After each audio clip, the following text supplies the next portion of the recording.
Realizing that he had just been tricked, Snape exploded. The three curses came to Wayne almost in no particular order. Silent spell, multiple casts, faster flying speed than ordinary spells. These skills alone can already prove Snape's strength.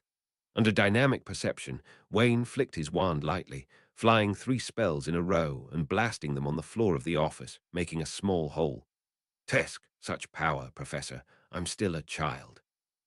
With a sarcastic expression on his face, Wayne also fired two spells from the wand in his hand. He stood tall and straight, fully entering a fighting state, with a full sense of oppression. Feel the power of the magic spell on it.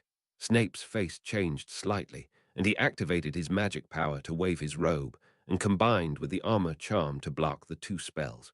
Only Dumbledore would treat you like a child. In my eyes, you are a monster.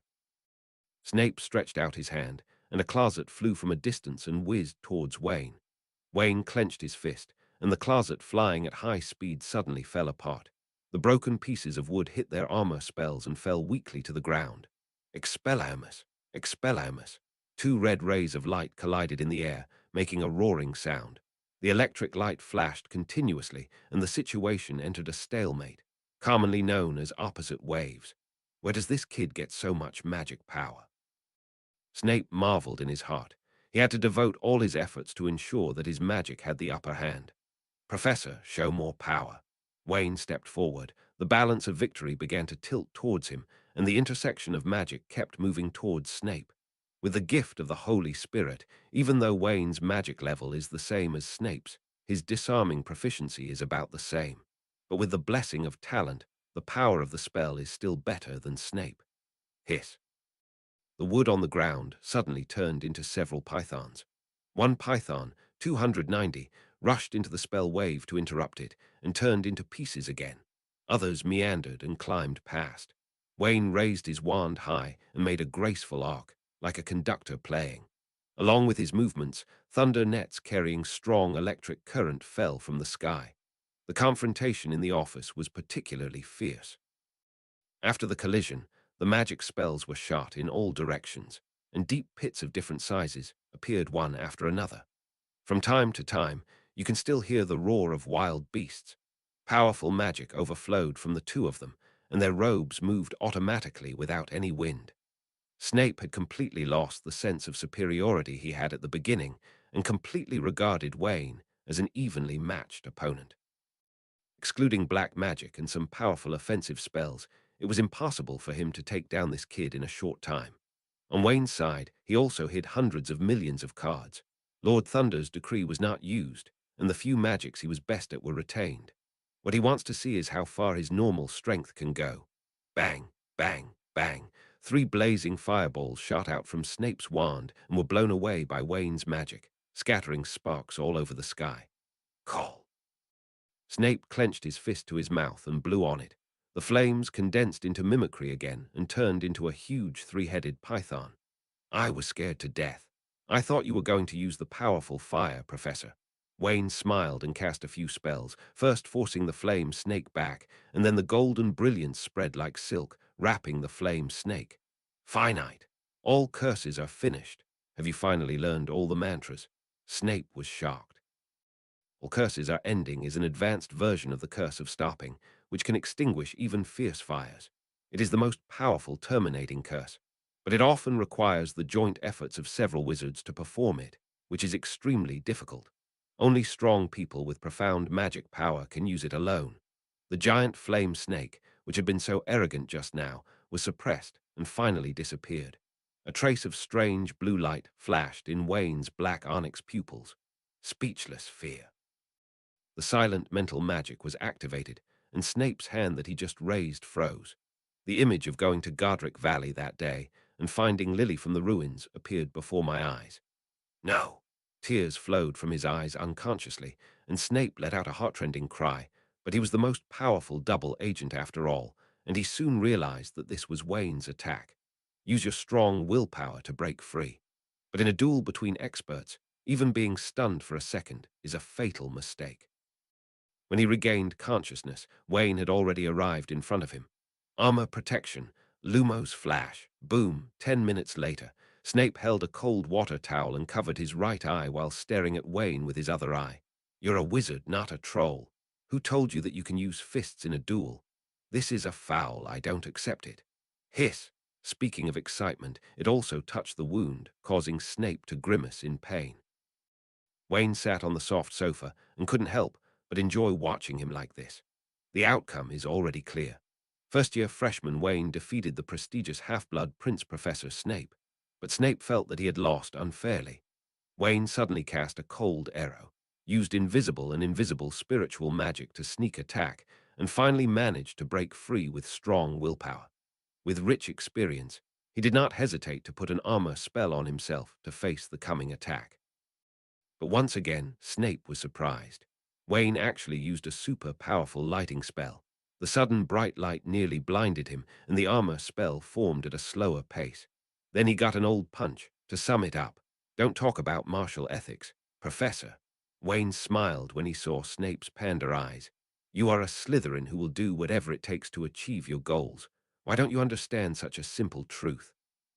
As long as I can win, let alone fists, it won't be a problem for me to have a wand in one hand and a sword in the other. That's what Gryffindor was back then. He was also known as the greatest duelist at that time. The Sorting Hat is really dim-sighted. Snape sneered, waved his wand to restore everything in the office to its original state, took out a bottle of potion and poured it on his eyes, saying sarcastically, Ms. Helga would be ashamed if she knew someone like you could be in Hufflepuff. How do you talk? Wayne was unhappy. If you lose, you won't lose. Why are you attacking me personally? Snort. Snape couldn't resist him, so he chose not to say anything and took out several bottles of potions to reduce the swelling in his eyes. Results were soon seen. However, there is still a circle of bruises left, and it seems that it will not get better today. After some tossing, he sat back down opposite Wayne. The atmosphere is slightly dull. Neither of them started talking first. Snape was still calming his inner thoughts. It wasn't until today that he had an intuitive feeling for Wayne's talent, no, to be precise, his strength. It would be a bit disrespectful to evaluate a wizard who can fight him to this point based on talent. Wayne Lawrence, a newcomer to the wizarding world, is already a real powerhouse. Snape was sure that even Voldemort, who had just entered the wizarding world, had not shown such abnormal strength as Wayne. This kid. Could it be that he is the reincarnation of Merlin? Opposite. Wayne was also deep in thought, reviewing the previous confrontation with Snape and looking for his own problems. There are many factors that contributed to his victory. First, Snape has a lot of inconvenient black magic that he has not revealed, such as his signature shadowless blade. Second, he took advantage of silent fear, and Snape was caught unprepared. If he were to fight again and he was prepared, it would not have the same effect as before. After all, it will hurt a little the first time, but you will get used to it later. At that time, we can only rely on hard power to win. Wayne found that he seemed to have spent too much on magic. It was obvious that there could be more clever ways to resolve the enemy's spell, but he chose the most direct method of hard steel, still a little reckless. Wayne summarized his shortcomings one by one, and it took him a while to come to his senses. Professor. Ha! Snape looked up and met the young man's gentle and shy smile. Damn it, did he have a problem with his eye being punched out? Lawrence can be shy. There is an old saying in the East that it is better to make friends than to make enemies. I have no conflicts with the students of your college. Let's end this matter this time. The principal will be unhappy if it continues. I don't know what Lao Deng has been busy with these 2 days. Professor McGonagall is the one responsible for punishing him, but Wayne also knows that enough is enough. Professors will be greatly relieved when naughty students become wise once in a while. A sensible child may be naughty once in a while, but it will always be remembered and become an indelible stain. This truth was quickly understood after Wayne became the Devil King. Everything must be done in a measured way. The school and Dumbledore will never forget his sacrifice. Even Snape looked at him in surprise. You really think so? Of course. Wayne turned into the most well-behaved and sensible boy. I also have some Slytherin friends, and I can't let them get in the middle. Snape's eyelids twitched. Ats, is this your cash machine? He had also heard a little bit about the cellier shop that Wayne was working on. Especially the products sold to little snakes are all labeled as privately customized and exclusive for nobles. The price can be imagined. That's best. Snape slowly tightened his robes. No matter what purpose Wayne had in proposing reconciliation, it was the best outcome for the Slytherin students. Because they really can't play Wayne. Snape seemed to be able to see Wayne's next 7 years. He looked at the clock on the wall and stood up suddenly. Come with me. Is this the Slytherin common room? Following Snape, Wayne entered the Slytherin common room and looked around. The walls, seats, and even the statues opening the doors are all snake-shaped. The Slytherin common room is located at the bottom of the Black Lake. According to legend, before the school was established, it was a dungeon for prisoners. Wayne's first feeling after coming in was that he was cold. The lounge area is huge, similar to Hufflepuff's. The fireplace is obviously burning brightly, but because it is filled with green and cool colors, it makes people feel chilly. I don't know why Slytherin chose the cell as his students' dormitory in the first place. Professor Snape. See Snape suddenly arriving. The few young wizards in the lounge immediately jumped up and said hello respectfully. Seeing the bruises on his eyes, everyone was a little confused. Then he saw Wayne behind him, a look of disbelief flashing in his eyes. Why did the dean bring Lawrence here? Is it to make them vent their anger? Malins, go call all the male prefects. Daphne, go find the female prefects.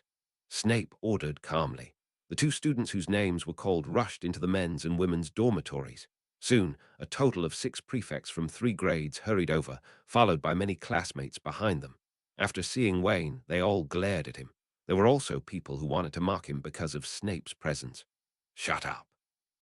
Snape threw a cold look at them, blocking their words.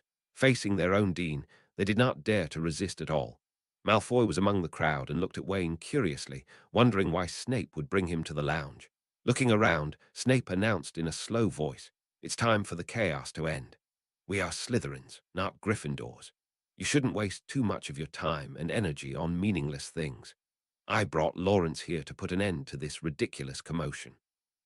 Snape motioned for the 6 prefects to come forward and the other students to step back, leaving space for them. You 6 are Lawrence's opponents. No matter you win or lose, everything will end here. These words made the 6 prefects' eyes widen involuntarily. What, you don't have confidence in yourself? Snape looked sideways. No, Professor, we will definitely defend the honor of Slytherin. Snape was non-committal. I hope so. Others should stay away. In fact, he himself knew clearly that even if the number of prefects doubled, they would still not be Wayne's opponent. But that was his purpose. Slytherins are used to obeying the stronger. If you don't defeat them completely, there will be countless conspiracies and tricks waiting for you in the future. This was how Voldemort earned respect, and all back then. He wants Wayne to come and solve the problem once and for all. Whoosh. The other melon-eating snakes retreated to the edge of the wall, silently cheering for their prefects. These prefects are now the highest combat power in Slytherin. Unlike other colleges who are appointed by the school, Slytherin's prefects are elected by the students through duels. Definitely the strongest group of people in that grade. Although Wayne had defeated many little snakes in the past few days, there was not a single prefect among them. Only Selwyn, Nott, and Travers had some drumming in their hearts. You know, when Wayne defeated them, he didn't even take out his wand. Can a few prefects do it? The 6 tigers 1-2 looked at Wayne, who still had a warm smile with a cold look on his lips, following Snape's order. Various light spells fill the common room. 1 minute later, Snape's eyelids twitched as he looked at the 6 prefects hanging from the ceiling. The snakes in the room were all silent. He always kills people. Where is his bad habit? Wayne slowly took back his wand and looked at him. Professor, is this all right? Snape snorted coldly, but Snape, who had been prepared for it, was still a little uncomfortable. He waved his wand and put down all the prefects.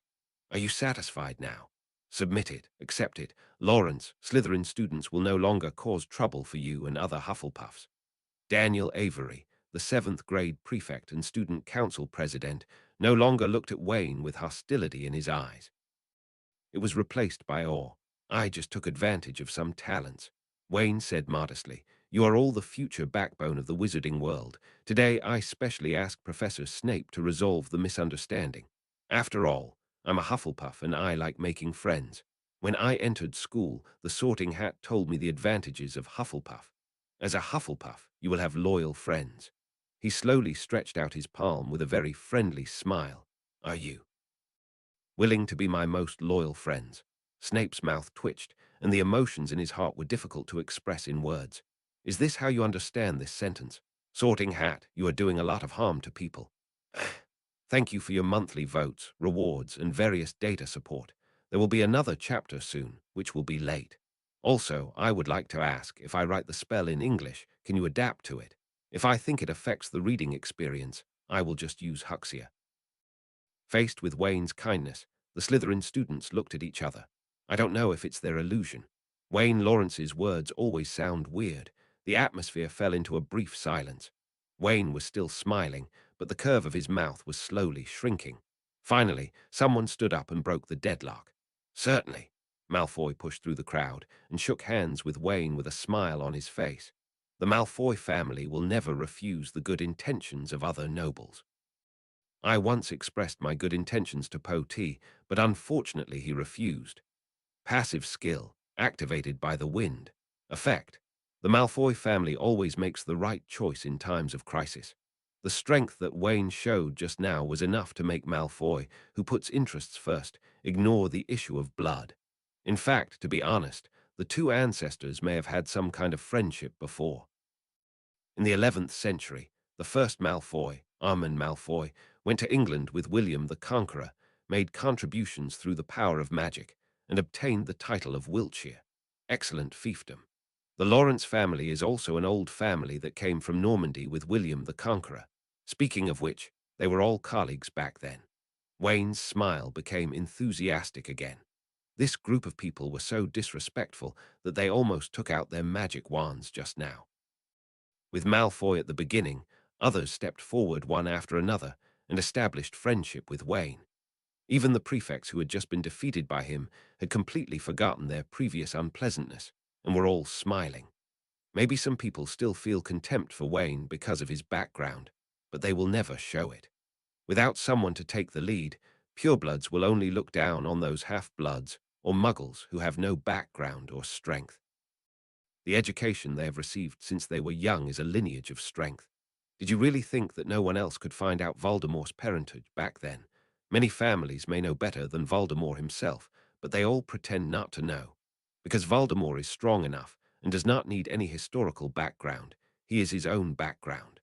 Wayne Lawrence has also shown such qualities in the eyes of these little snakes. Since we are all friends, I also have a gift for you. Wayne waved his hand to summon a long table and took out various potions, decorations, and a large number of quills from the pockets of his robe. For the sake of my friend, 3, all products in the Zynglia store are discounted at 10%.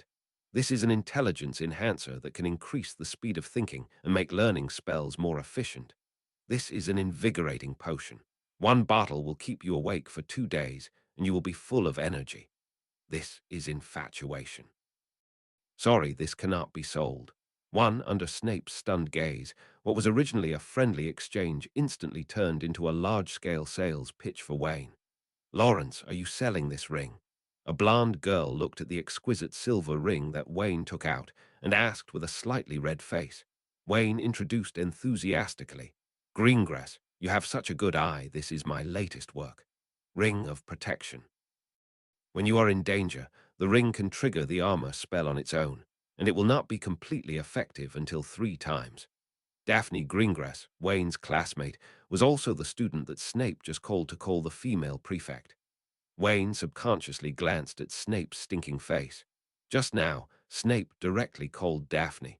We don't have a close relationship, but we won't call each other by name directly. Before Wayne could think too much, he was interrupted by waves of exclamations from the little snakes. Is it true that it can activate the armor charm 3 times, Lawrence? In the magic world, self-protection props are very rare because there are very few people who are proficient in alchemy, and there are even fewer masters who can make this level of props. Whichever family has such a treasure is worth showing off. Wayne didn't waste any time, picked up another pendant, made it float in the air, and then cast the petrification spell continuously. The armor spell was cast 3 times, and the petrification spell was blocked nearly 10 times before it completely failed, and the pendant broke. Seeing his live demonstration, no one doubted it anymore. At this time, even the Slytherin students who were not interested in potions and quills started to shine. Seeing the few decorations, Selwyn suddenly became clever. Lawrence, no, Wayne. I want one. How much does it cost? 200 galleons. After 10% discount, it's 180 galleons. Wayne said the sky-high price with a smile, which made many people feel embarrassed. This price is also very expensive for them. There are only a few rich purebloods. There are also many people who live in poverty and rely on selling their ancestral property to survive. Laura's didn't react when he heard that. He turned around and went back to the dormitory to get the money. It was obvious that she was also a young, rich woman. One of Wayne's customized maps was bought for her. Malfoy also happily ordered one, and he would ask his family to send the money tomorrow. Wayne still happily delivered the goods first and praised him a few words to give Malfoy a lot of face. The atmosphere was even more lively than before. Snape looked at the scene in front of him in a daze. Pay the money with one hand and deliver the goods with the other hand. It was obviously a normal transaction, but to him, it looked like he was collecting protection money. Half an hour later, Wayne followed Snape out of the Slytherin common room with a cheerful expression on his face. I can barely close my mouth. 4 defensive items were sold for 720 galleons, but the system only calculated the points for 3 because Malfoy would not give the money until tomorrow. Other items were also sold for hundreds of galleons. After this trip, I earned nearly 5,000 pieces of blue. Lawrence, did you make those protective props yourself? Snape, who had been sitting silently in front, suddenly asked. Yeah, Wayne didn't hide anything. Recently, there have been some breakthroughs in the research on alchemy, and I just made a gadget. Bad thing. Snape twitched the corner of his mouth. In the entire UK, there are no more than 10 people who can do it. This guy is not humble when he should be. Now I'm starting to act like a human being. Can you sell me one? Snape asked stiffly. Wayne raised his eyebrows in surprise. Professor, what do you want this for? When he said it was a gadget, he was not being modest. The power of the armor spell on those protective props is only at the normal level. When converted into system level, it will reach the intermediate level. If hit by a slightly powerful spell, it will break into pieces, and the wizard will also be harmed. But it is enough for students. But for wizards of his and Snape's level, it would be easier to just wave the wand and fly away the spell on the other side. Don't worry about it. Snape's face became even more uncomfortable. I just want to see your level. Fine. Wayne didn't care much and threw a silver ring to Snape. 500 galleons. How much? Snape looked at him in shock. You raise the price as soon as you leave home, or double it. What we just got was a student discount. Wayne shrugged. This is the original price. You can't get points by selling to Snape, so of course it's a bit more expensive. I'll give it to you tomorrow. Snape didn't want to see this handsome face that needed a beating anymore, so he left without saying a word. Wayne curled his lips disdainfully. It's a potion, master. It's too expensive for this little money. After that, he also walked towards Hufflepuff's lounge. The next day, Lawrence barks. Morning, Lynch. Lawrence, would you like to go to class together later? Thanks, Greengrass, Hannah and I have made an appointment. Early in the morning, Wayne arrived at the auditorium. When he passed by the long Slytherin table, most people greeted him kindly. Songyu, a brother and sister from the Parkinson family, has a gloomy face. Seeing their enthusiasm, other students in the auditorium were stunned. I once suspected that I was hallucinating. George, are those snakes cast under the Imperious curse? Maybe a love potion, Fred. The twins looked at each other, both seeing the other's confusion. Let alone them, even the little badgers are confused. Before leaving the lounge, Wayne told everyone that the conflict between him and Slytherin had been completely resolved. After that, we were all friends.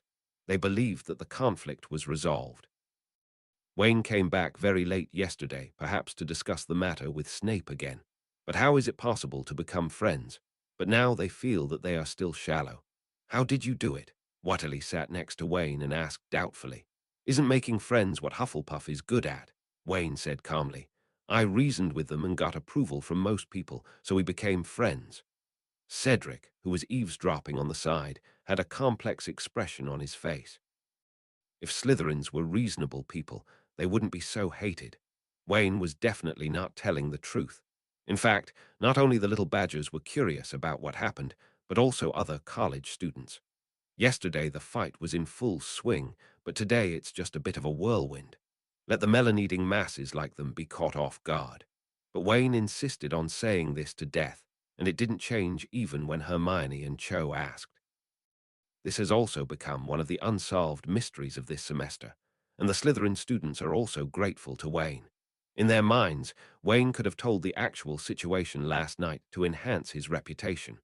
One person can easily win against 6 prefects. If it were them, they would never be so low-key. But Wayne didn't do this, which made the Slytherins treat him more friendly.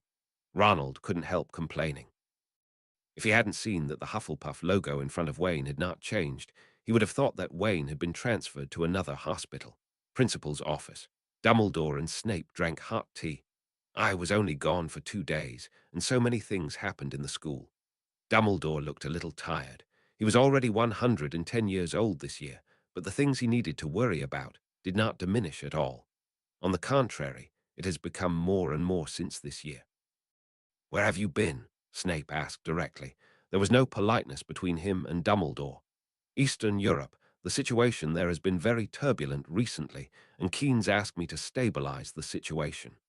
Keynes is the name of the current president of the International Federation of Wizards. It's a pity that Snape didn't care about the outside world. He asked, "You can leave with such peace of mind. Are you afraid that Quirrell will take the opportunity?" "With you and Minerva here, I feel completely at ease," Dumbledore said with a smile.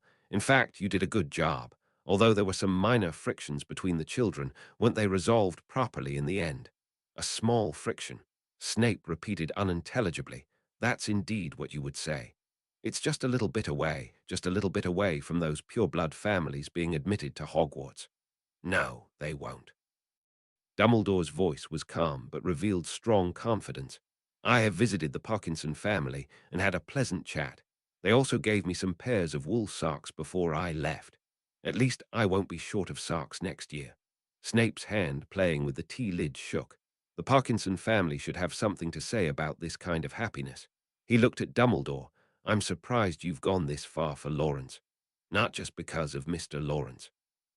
Dumbledore felt the warmth brought by the tea and said slowly, "Any student is worth my efforts. In addition, I don't like others to interfere with the existing rules of Hogwarts."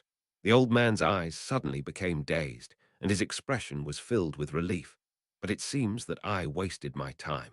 Mr. Lawrence handled this matter very well and did not let the situation expand into a confrontation between the two colleges. Instead, he turned enemies into friends. Only Hufflepuff." He thought of a former student, and his smile grew thicker. "Only Hufflepuff can do this, because they are so kind. It's like a lubricant that can unite the forces of all parties." Snape, after racking his brains for a long time, he couldn't find any evidence that could prove Wayne's kindness. 143, this little guy in first grade, deceived all the teachers and students in the school. Snape felt that he was the person who knew Wayne best in the school. The last complaint about Quirrell's incident, and the incident that just happened at the College of Traditional Huxia Medicine. He could feel that it was all deliberately provoked by Wayne. Wayne didn't hide this either. But why do the same thing lead to different answers in the eyes of different people? He only saw Wayne's wanton behavior, but Bleedo and other professors saw his sensible and well-behaved nature. What's going on with this world? Could it be that he is the one with the problem? Snape fell into deep self-doubt. It's Saturday again. Quidditch for 2 consecutive weeks made the atmosphere on campus extremely lively. Before 11 o'clock, the students gathered in a crowd and walked towards the Quidditch pitch. The cold wave from Greenland could not dampen their enthusiasm. The game last week was full of excitement. The broom was out of control, there was a fight on the field, there was a conflict in the college, and the professor was injured. Each item has been on everyone's lips this week. Two sides facing each other today are Ravenclaw and Hufflepuff. There is no conflict between the two academies, but it is a bit dull. However, because Cedric was suspended, Ravenclaw's players saw hope of winning, and their morale was high. In this regard, the Wise Eagles gave a pre-match analysis. Although Hufflepuff has the largest number of students, Quidditch has never been a game of numbers. For example, a certain big Eastern country has never qualified in the World Cup. Are you right, Asan? After hearing these remarks, the little badgers were also very unconvinced. Even if I gave you a seeker, Ravenclaw would not be victorious. Before you catch the golden snitch, we will be ahead by more than 150 points. After going back and forth, it really made both sides feel a bit gunpowder. Boom! Brilliant magical fireworks bloomed over the Quidditch pitch, forming the Hufflepuff logo and the words, "Must win." Dumbledore looked at it with a smile and said to Professor McGonagall beside him, "I still remember when you were the main force of Gryffindor. At that time, I was not the principal, just the dean." Recalling the past events, Professor McGonagall couldn't help but smile. "Yes, you saw me injured at that time and almost beat the headmaster of Slytherin to death." Listening to the two old men reminiscing about the past, Snape curled his lips in disdain. He quietly moved away from the two of them. It's approaching 11 o'clock. Players from both sides walked out of the lounge one after another. Q's original nervousness due to his first competition turned into surprise after seeing that familiar smiling face. "Wayne, why is it you?" "Thank you, Kier, for the 1,000-point reward. Thank you, boss, and a boss last night. Your name was swallowed up in the comment area. When I saw the record, I also hurriedly took care of it. I won't write much about Quidditch, and I will mostly brush it off in the following school years." Wayne looked serious. "I heard that you are very arrogant, Miss Zhang. I am here to punish you." "Hate." Q smacked the young man angrily. "You didn't tell me that you joined the Quidditch team, and you deliberately stayed until today to scare me, right? This is a surprise for you." Wayne corrected, then added, "I'm Hufflepuff's secret weapon, and even he doesn't know about it." Suddenly the girl smiled, even happier. It's not the scarcity, but the inequality. If she didn't know, but Hermione knew, Q would probably feel uncomfortable now. The two didn't look like rivals at all. They walked out of the tunnel talking and laughing.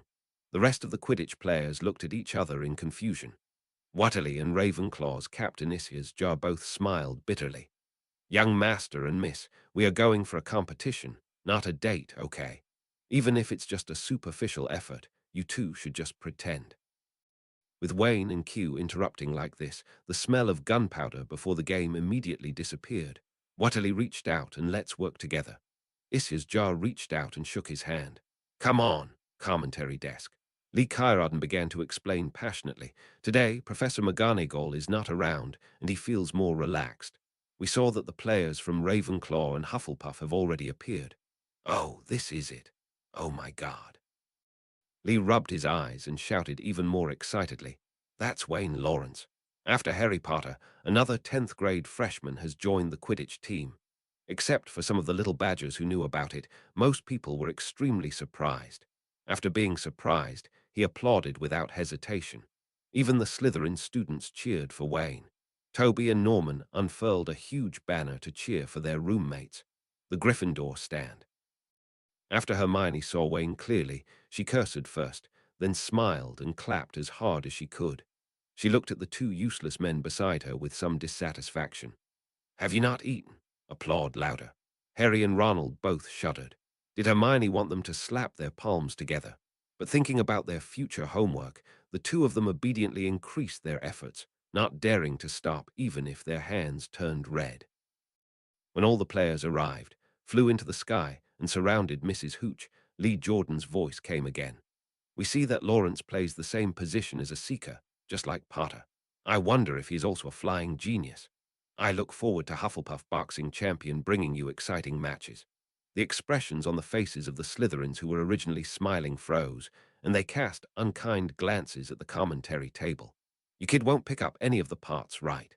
Wayne's mouth also twitched. "Hufflepuff boxing champion, what the hell is it called? Not as handsome as Hufflepuff's fierce tiger." Q pursed her lips and smiled softly, exuding a different kind of charm.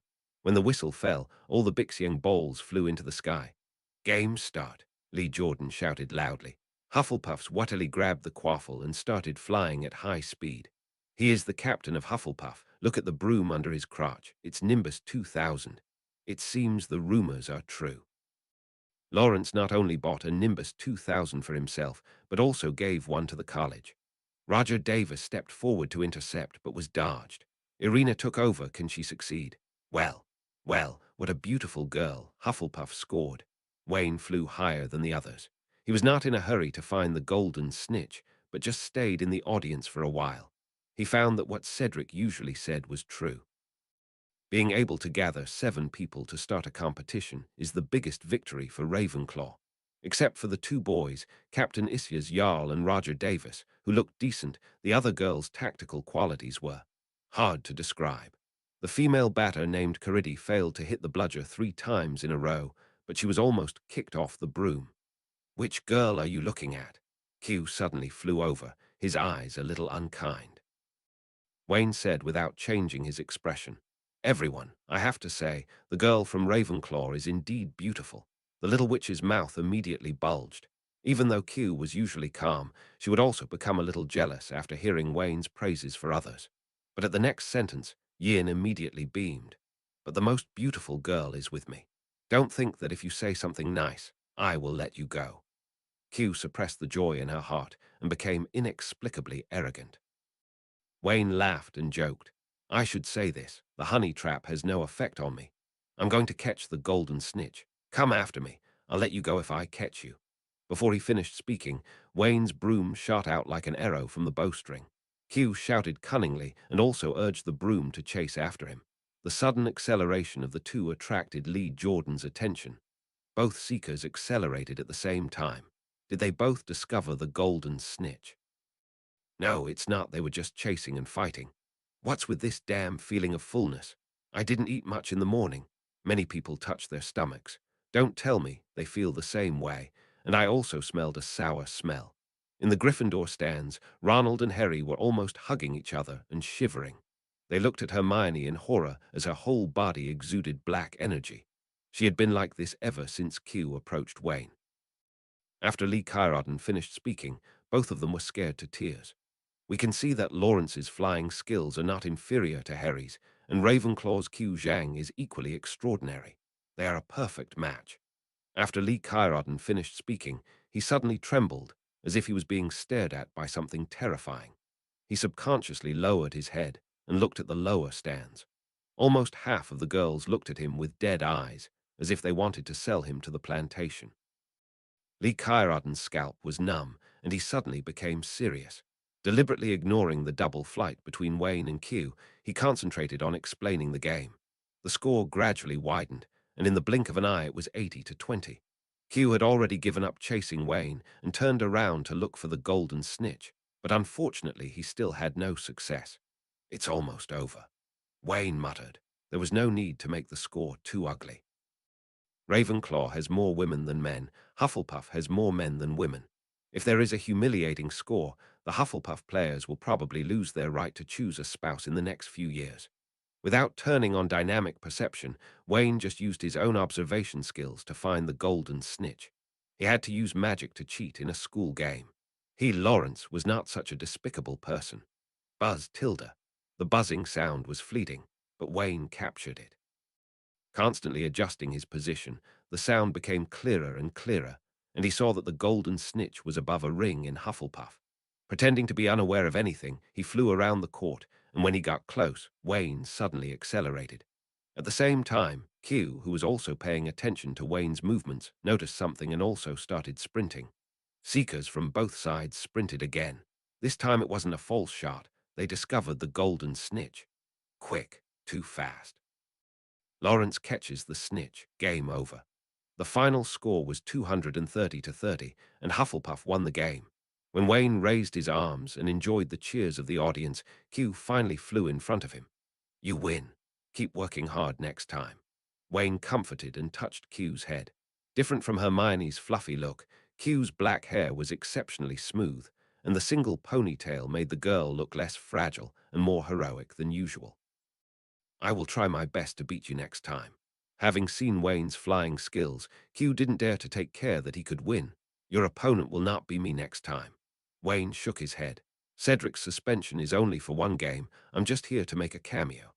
"Oh well." Q was a little disappointed, but she also knew that Wayne was busy every day, and Quidditch was actually not important to the boy.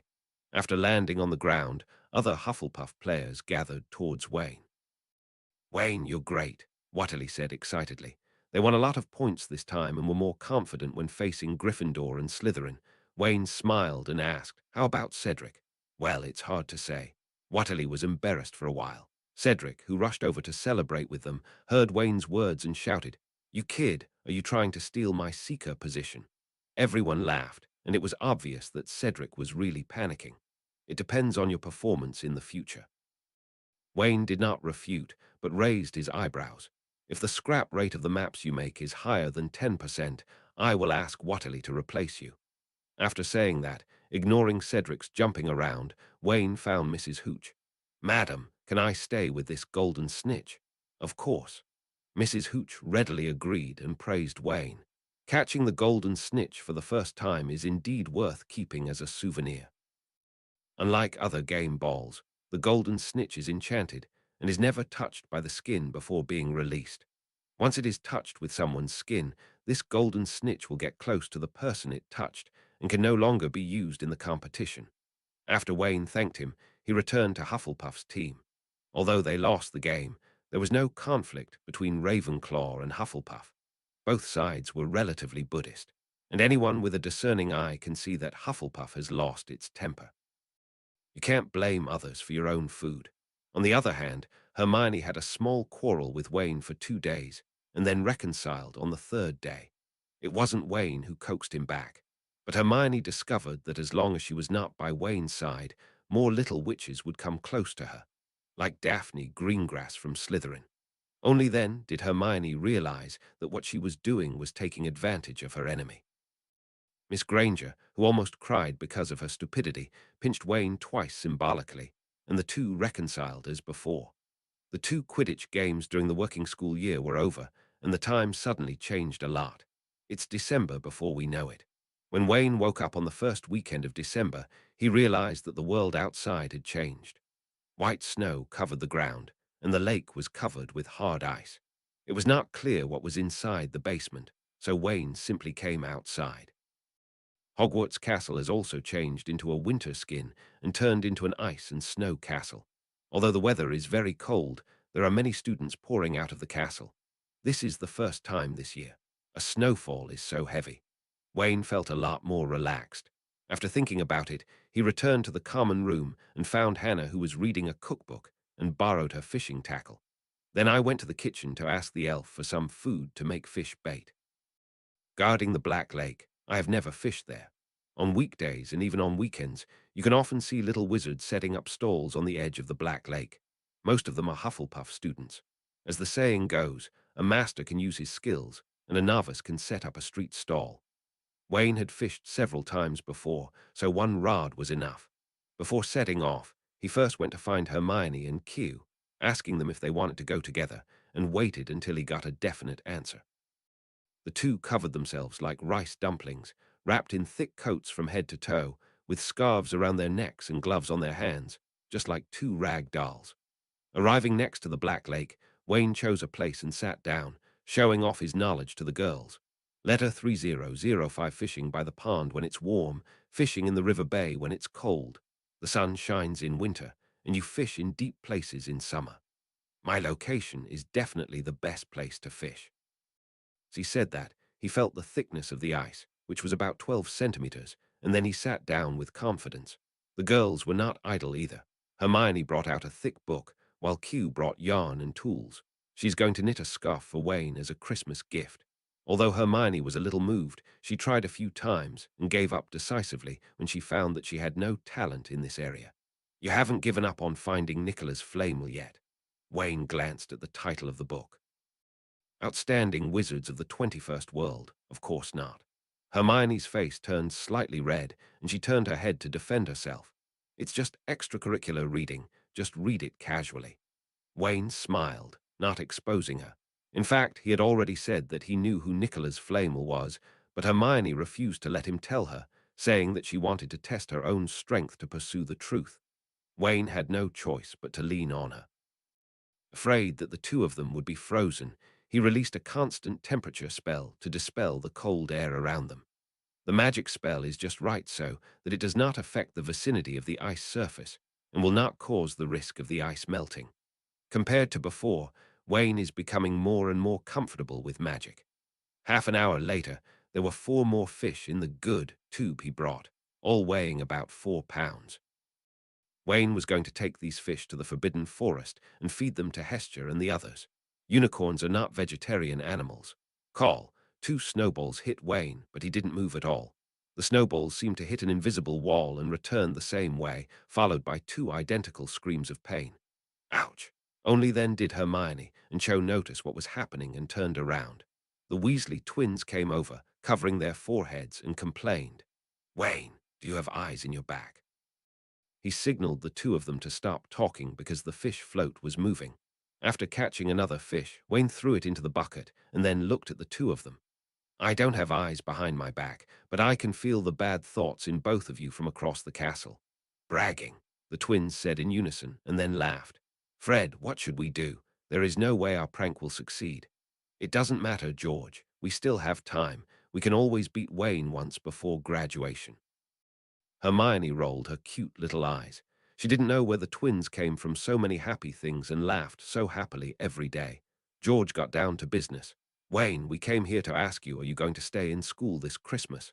Mom and Dad are going to Romania to see Charlie, and we are all staying. Want me to take you somewhere interesting? At the end of his sentence, George winked at Wayne. I'll have a chance in the future. Wayne shook his head.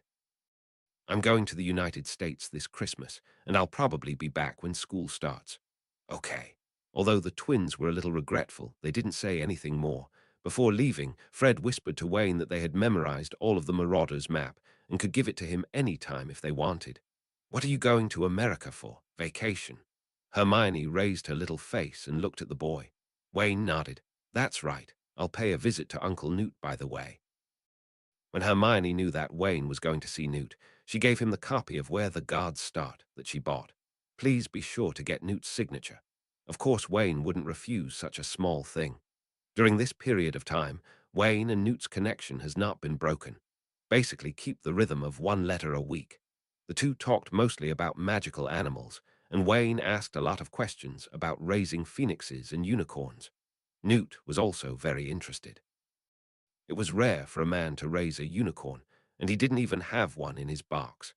As time goes by, the old man and the young man seem to have become close friends. Here I have to complain about the speed of communication in the wizarding world. For cross-ocean communications like Wayne and Newt, he must first send the letter to the London post office, and then send it to the United States, where it will be distributed.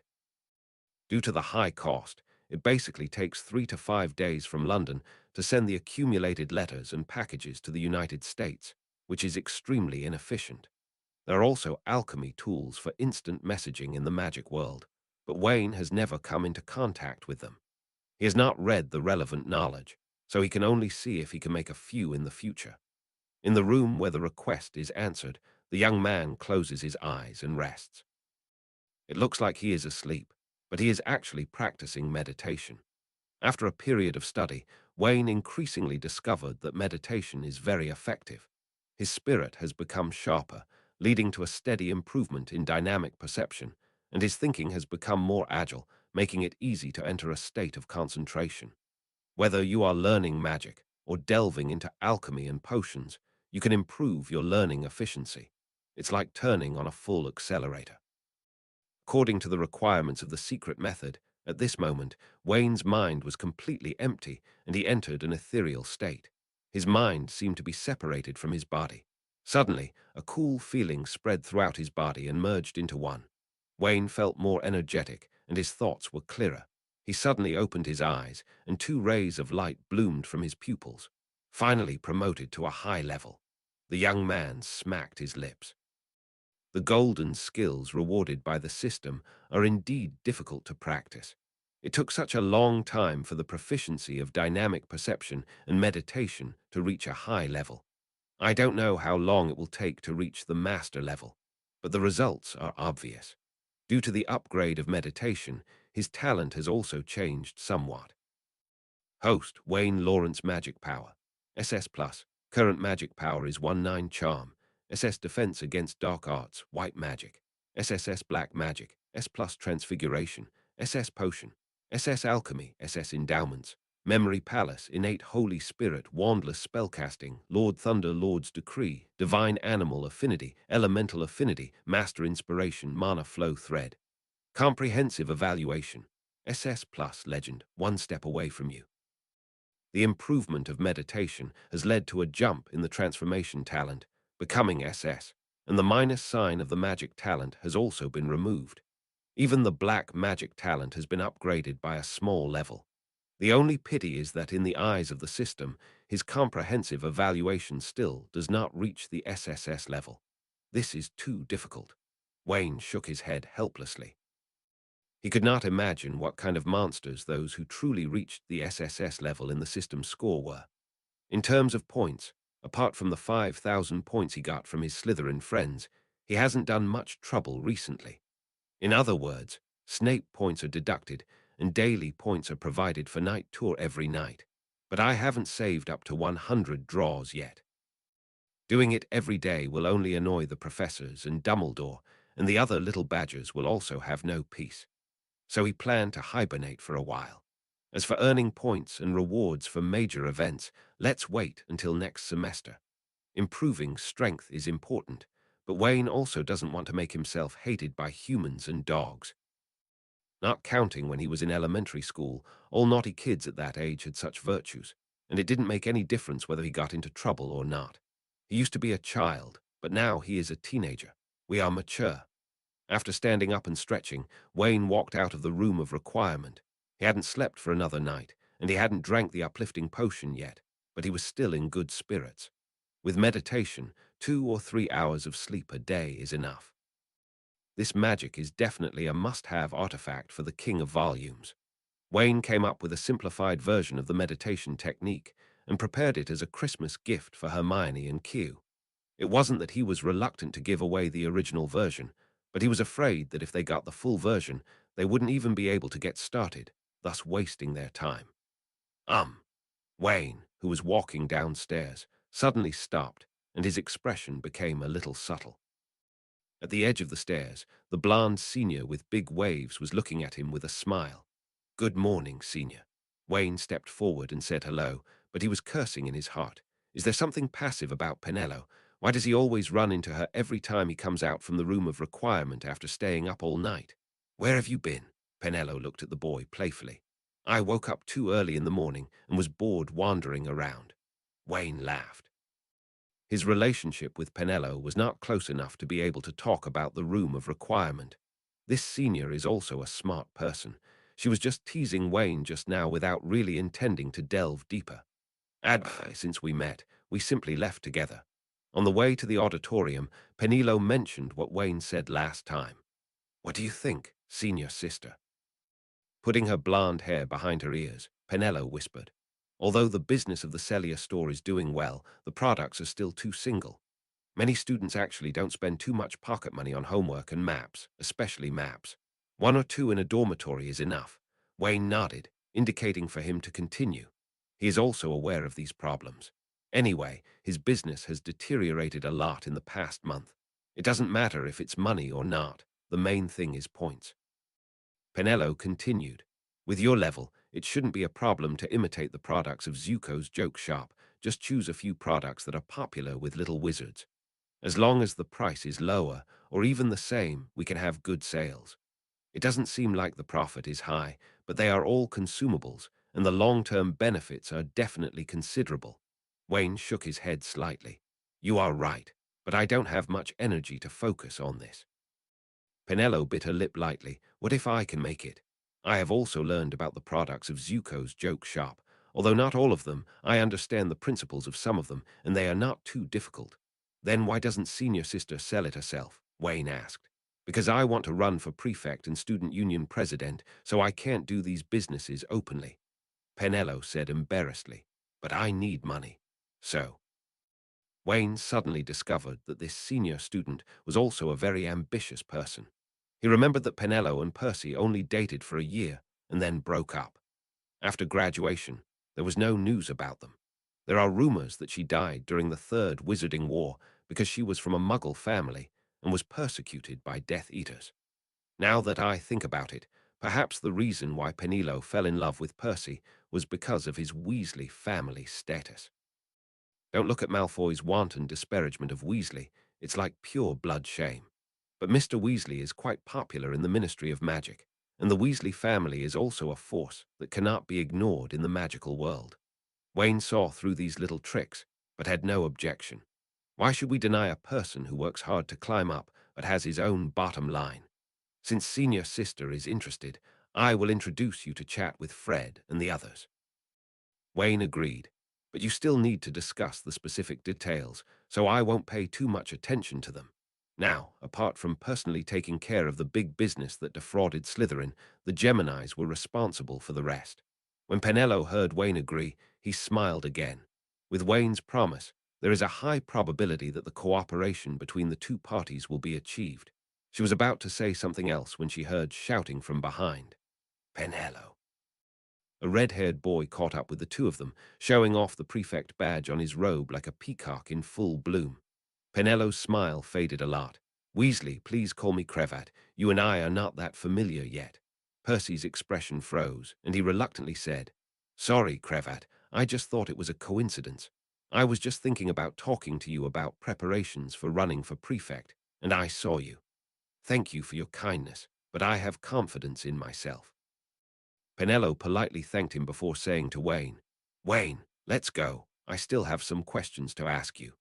Wayne glanced at Percy and left with Penelo without saying hello. He didn't really like this Weasley either. This person is so pretentious that he has to act like a prefect when talking to anyone. Once, he stopped him and told him not to mess around with the Geminis. The appearance of three-pointers has not yet been learned, and the power of the score official is lifelike.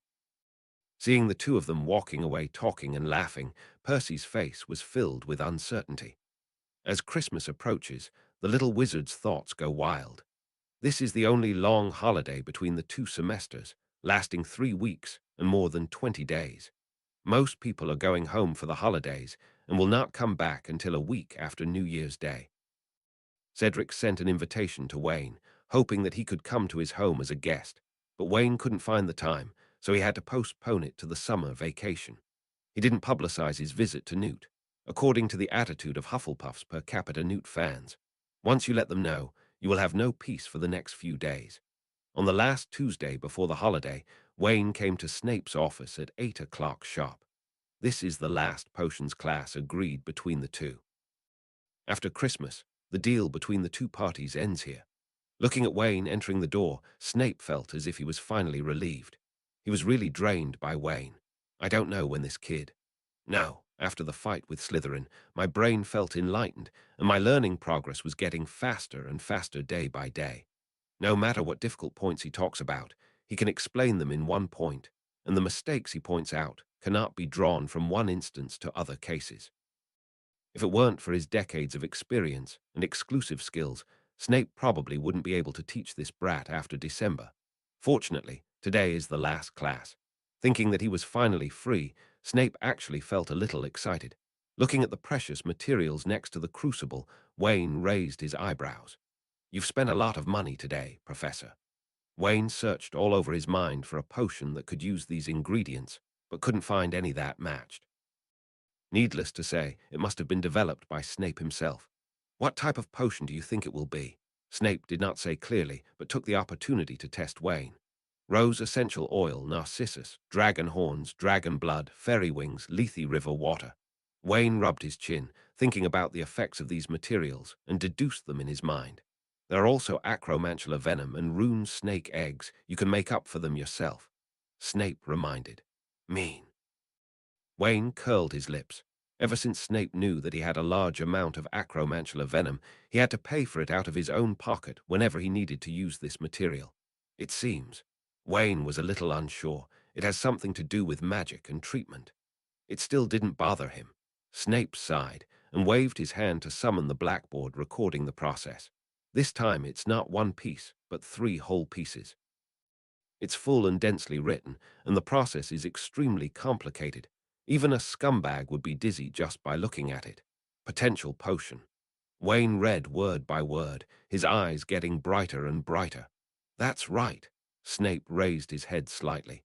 This is the magic potion I succeeded in after 3 years of research, and it can develop a master's potential. He was very proud of the potential potion and couldn't help but show off.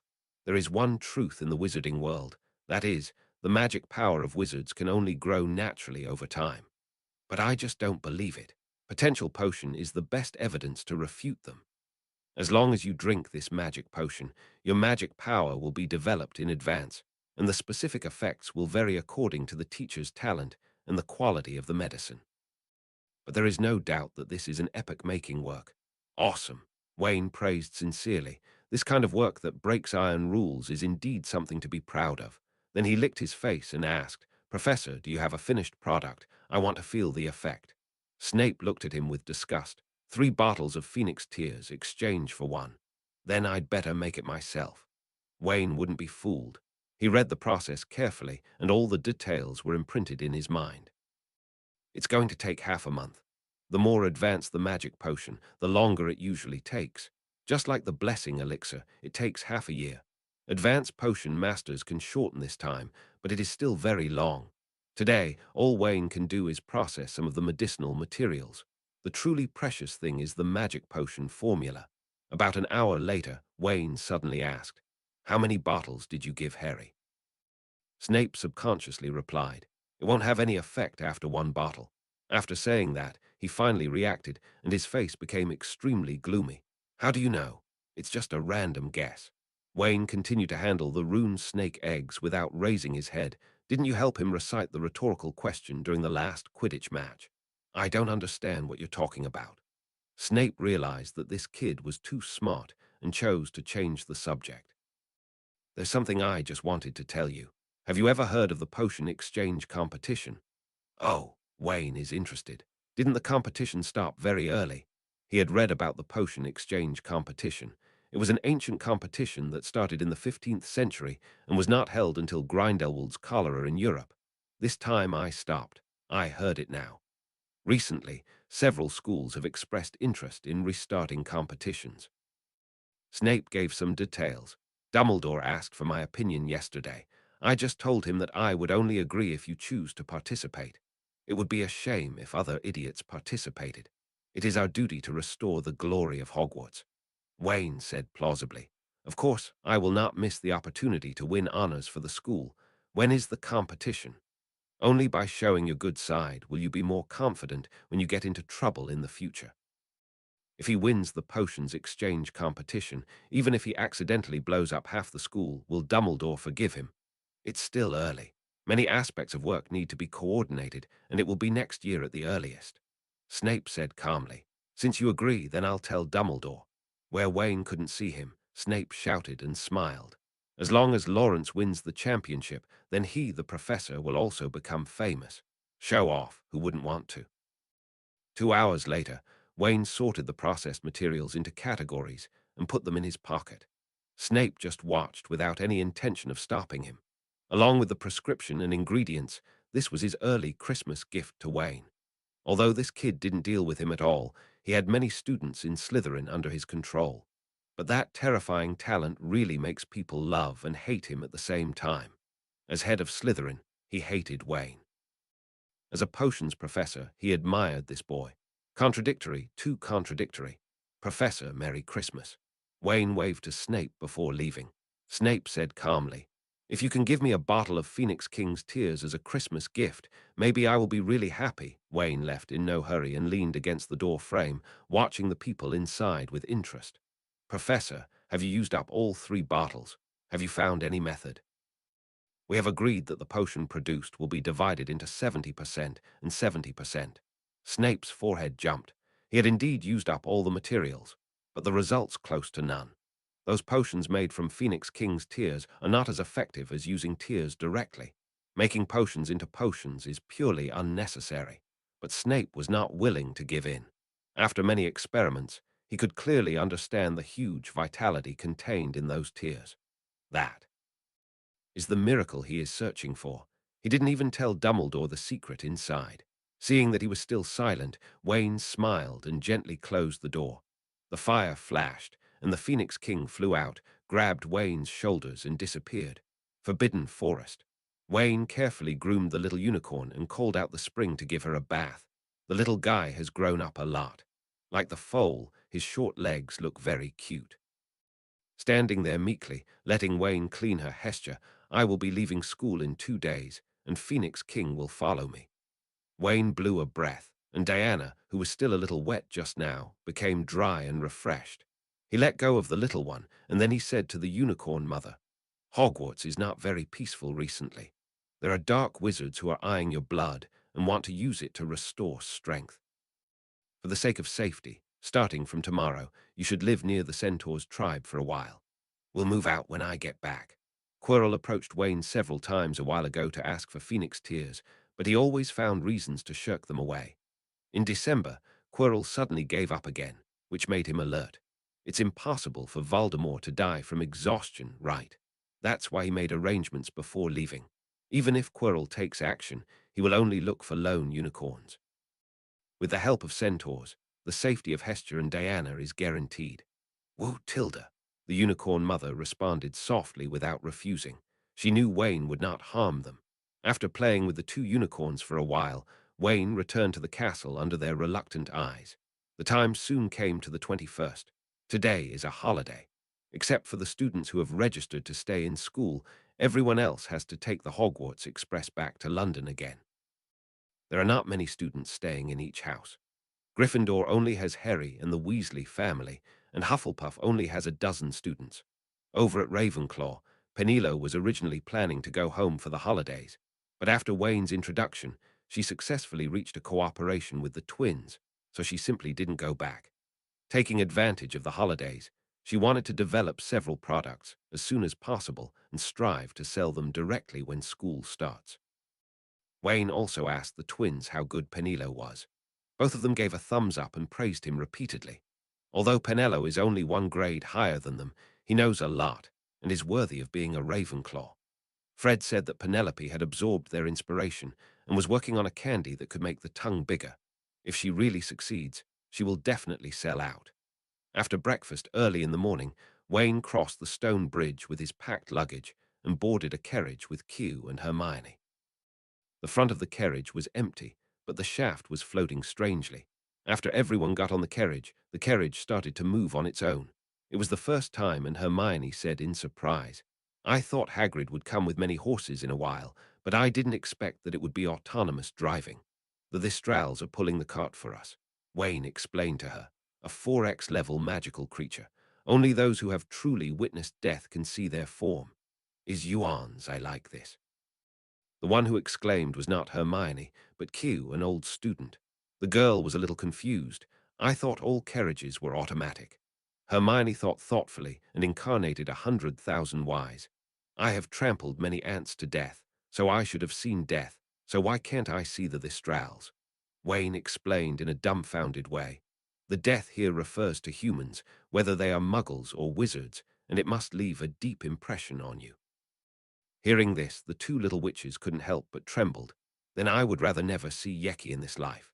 Wayne looked at the empty cabin in front of him. When will he see the Thistral? On the Hogwarts Express, the Japanese found a box. Cedric also saw Wayne and originally wanted to join him, but when he discovered that Hermione and Q were also there, he was silent for 3 seconds. I remembered that Watterly and Macmillan asked me to join them. I'll leave first. He also thoughtfully closed the box door for the three of them, just a little sad. I think back then, Wayne came to school with him in the same carriage. After 1 semester, there were 3 of us when we returned, and he's still a dog are a person. The train started on time, and the two little witches were chatting about their Christmas plans. Our family is going to my aunt's house to spend Christmas together, Q said, but it's not very far, it's in Devon County. I will go to Provence, Hermione said with some anticipation. Although I have been there several times, it always feels beautiful every time I go. Is it through Muggle transportation? Q was not interested in the scenery, but asked about the plane. She had never sat on a bird that could fly in the sky. Wayne is also thinking about how he should go to the United States. The distance that Phoenix King can apparate is not that far. The furthest distance he can move at one time is 100 miles. After that, you need to rest for a while before you can continue to use it. Portkeys are also a good choice, but such ultra-long-distance cross-border door keys need to be applied for in advance. The most critical problem is that he is a minor in the magical world and has no qualifications to enter and exit independently. We still have to charter a special plane to go there. Wayne made up his mind and planned to find arrangements with the family trust fund when he returned. The train passed through towns and cities and passed through ice and snow. In the afternoon, everyone was a little hungry. Wayne took out the dishes that the elves had prepared for him in advance, and they were still steaming under the influence of the constant temperature spell. "Sometimes I really envy you Hufflepuffs," Q said in a sour tone while eating a piece of steak. "Whenever I get hungry at night, I think about the distance between Ravenclaw Tower and the basement, and my laziness fills my stomach." Hermione felt the same way, and she made a little discovery. At any time, Hufflepuff's dining table is richer than those in other houses. Those chefs always favored you. Q opened her mouth, but was stopped by Wayne's look. Hermione didn't know yet that the people working in the kitchen were house elves, and Wayne wouldn't tell her. It's better that the vomiting association never appears. This thing is so anti-human. He is a very selfish person. He enjoys the benefits brought by the elves and will not take the initiative to destroy the status quo, because he is a vested interest. Moreover, a dangerous race that can ignore the restrictions of apparition and cast spells without a wand. What do you free them for? Defeat the wizard and become your own master. Under Wayne's deliberate avoidance, the three of them soon stopped discussing the kitchen. Towards evening, the train was about to arrive at King's Cross Station. The three of them took off their robes and put on thick down jackets and cotton coats. Hermione looked at Wayne, a little dazed. The first time the two met was at Flourish and Blatt's bookstore. It had only been 4 months, but after putting on Muggle clothes, Hermione suddenly noticed that Wayne had changed a lot. Just more handsome. "What are you thinking about?" Wayne waved his hand in front of the little witch, and she came back to her senses, her cheeks flushed. "No, I'm just wondering which book should I take with me when I want to go to Provence. Why don't you bring a copy of Introduction and Basics of Alchemy?" Wayne said with a hint. "Alchemy?" Hermione thought for a moment and shook her head. "I've seen it in the library, but not at home." "Then forget it." Wayne sighed inwardly. He just saw that Hermione had been looking for clues about Nicholas Flamel for a long time and wanted to give some hints, but the hints were not used yet. Finally, the train stopped at platform 9 3/4. Under the command of the Ministry of Magic staff, the students passed through the wall in 2s and 3s and arrived at King's Cross Station. "Q, Bayan," a middle-aged Oriental man shouted, and Q immediately smiled, pulling Wayne and running over. The middle-aged man's smile slowly disappeared. "Dad, Q, this is..." Q's father had a hint of vigilance in his eyes. "This is Wayne, I..." The girl's face turned red. "I mentioned it to you in my letter." "Oh." Mr. Zhang suddenly realized that although he was speaking normally, Wayne could hear a trace of gritted teeth. "So you're Wayne Lawrence." "Hello, Uncle." Wayne greeted politely and then said to Q, "Hurry up and go home with Uncle. See you after the holiday." Q looked at him with some reluctance, but the middle-aged man was quite satisfied. "Please give me flowers." Wayne waved his hand and walked in the other direction. He couldn't help but hurry up. He still had to rush. "Mom and Dad, this is Wayne." Outside the station in front of a car, Hermione introduced Wayne to her parents. Mr. Granger's attitude became much better. "Hello, Wayne, can I call you that?" "Of course, hello, Uncle." Wayne smiled shyly, and Mrs. Granger liked him even more when she saw his cute appearance. "Thank you for looking after Hermione at school." "You're welcome. Hermione and I are good friends. She also helped me a lot." The little witch lowered her head in embarrassment. She really didn't do much to help Wayne. Does it count to warm his hands? "I was worried that Hermione wouldn't be able to make friends in school because of her personality, but I feel relieved when I see you." Mrs. Granger obviously knows her daughter's character very well. With a good friend here, she's not afraid of her daughter being bullied at school. In the letter sent by Hermione, she praised Wayne very much.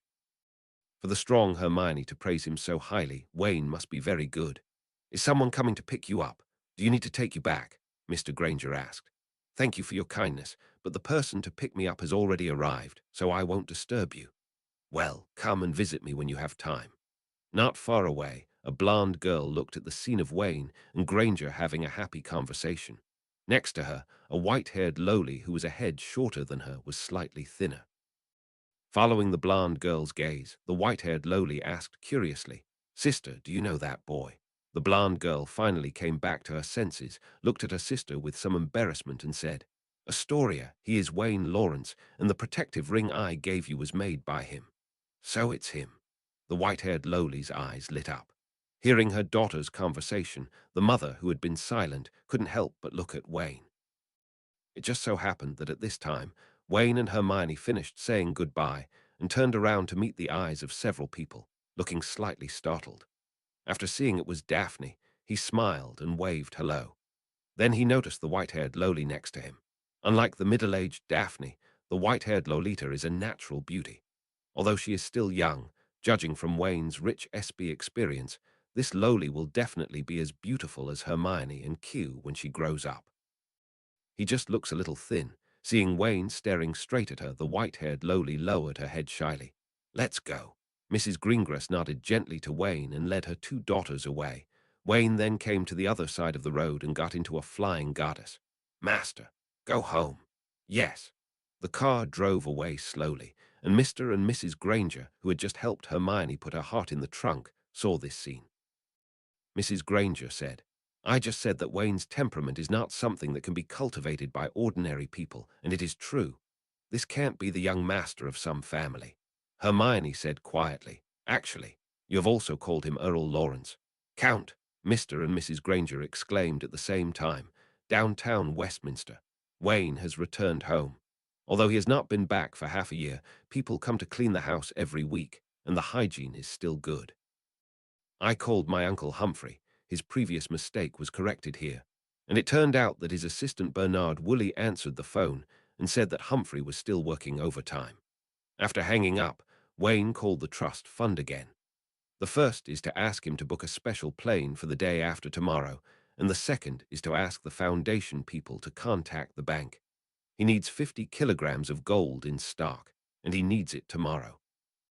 Wayne has almost spent all the money he saved at Gringotts, and this time he goes to New York to ask for a box from Newt. He also knew that people like Newt didn't care much about money. So what can be done? He was so poor that all he had left was money. Nowadays, the price of gold is cheap. 1 gram of gold costs about $10, which is even lower when converted into pounds. 50 kilograms of gold only costs several £100,000. The only troublesome thing is that he wants spot gold, and the average person suddenly wants so much gold to be investigated. But Wayne doesn't have this problem at all. Summon Phoenix King back and let her play by herself. After taking a shower, Wayne went to bed early. At 9 o'clock the next day, he arrived at the agreed bank, put all the gold into the suitcase, walk out of the door under the surprised and amazed eyes of the staff, come to a corner, and perform apparition. Without alerting anyone, he teleported directly to the leaky cauldron and onto the patio of Diagon Alley, showing a smirk. "Before, I was not good at studying. But now, 30 years to Hedong, 30 years to Hexy. Look at me duplicated in pairs, permanent bonding spell.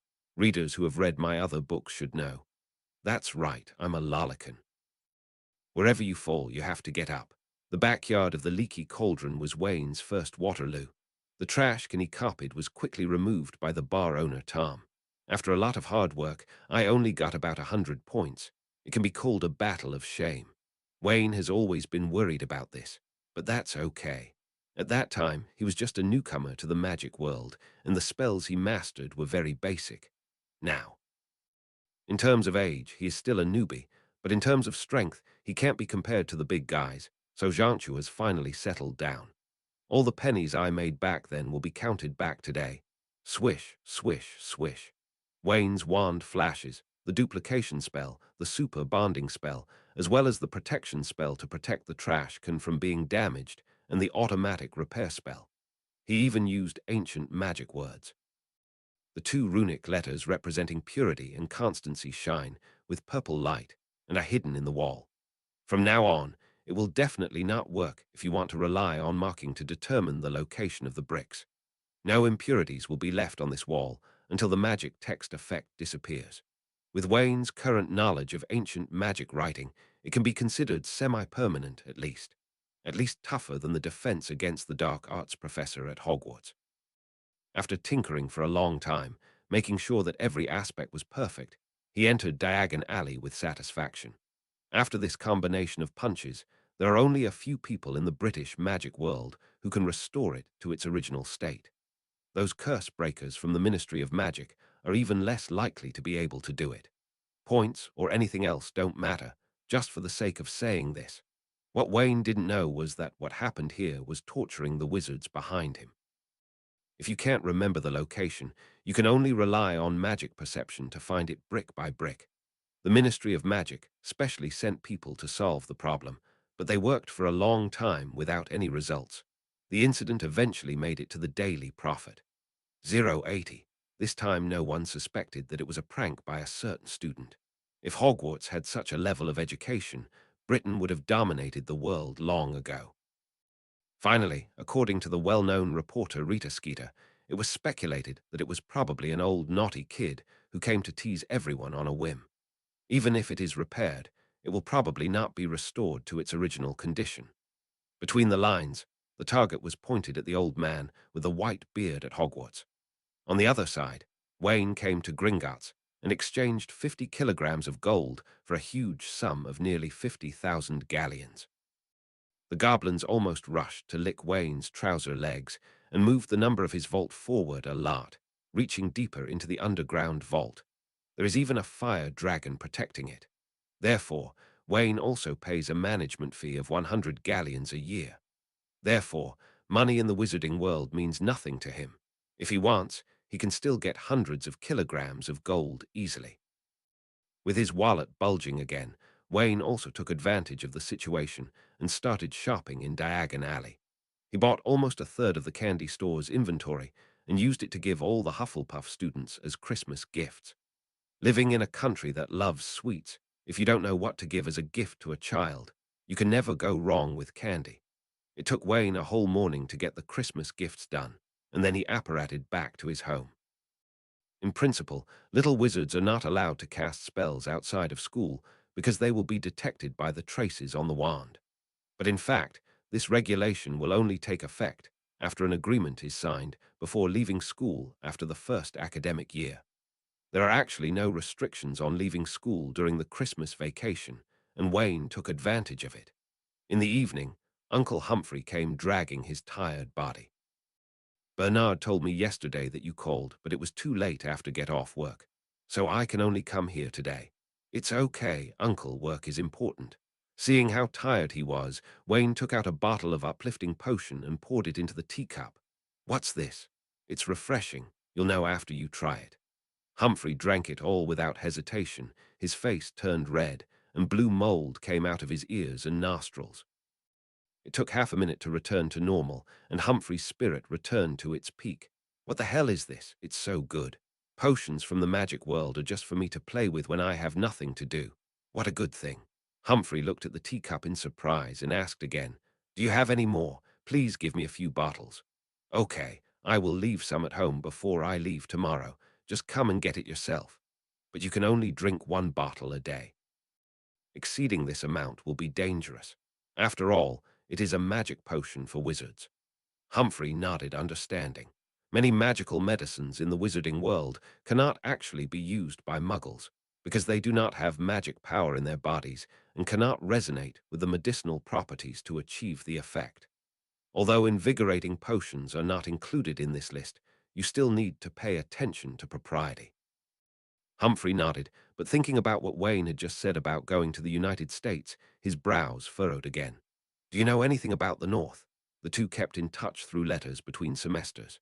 Humphrey couldn't understand some of the things Wayne asked him to do at first, but as the situation changed, he finally understood.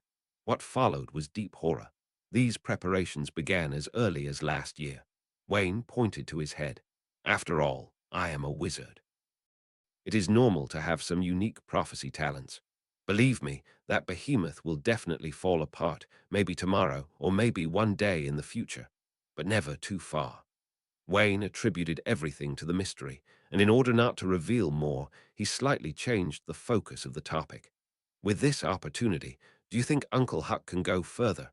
The person talking about Huck is actually Humphrey himself. Hearing this, Humphrey also showed a gentleman's smile. "Yes, It won't be long before God calls me God. Humphrey, Jim Hacker is a minister and prime minister.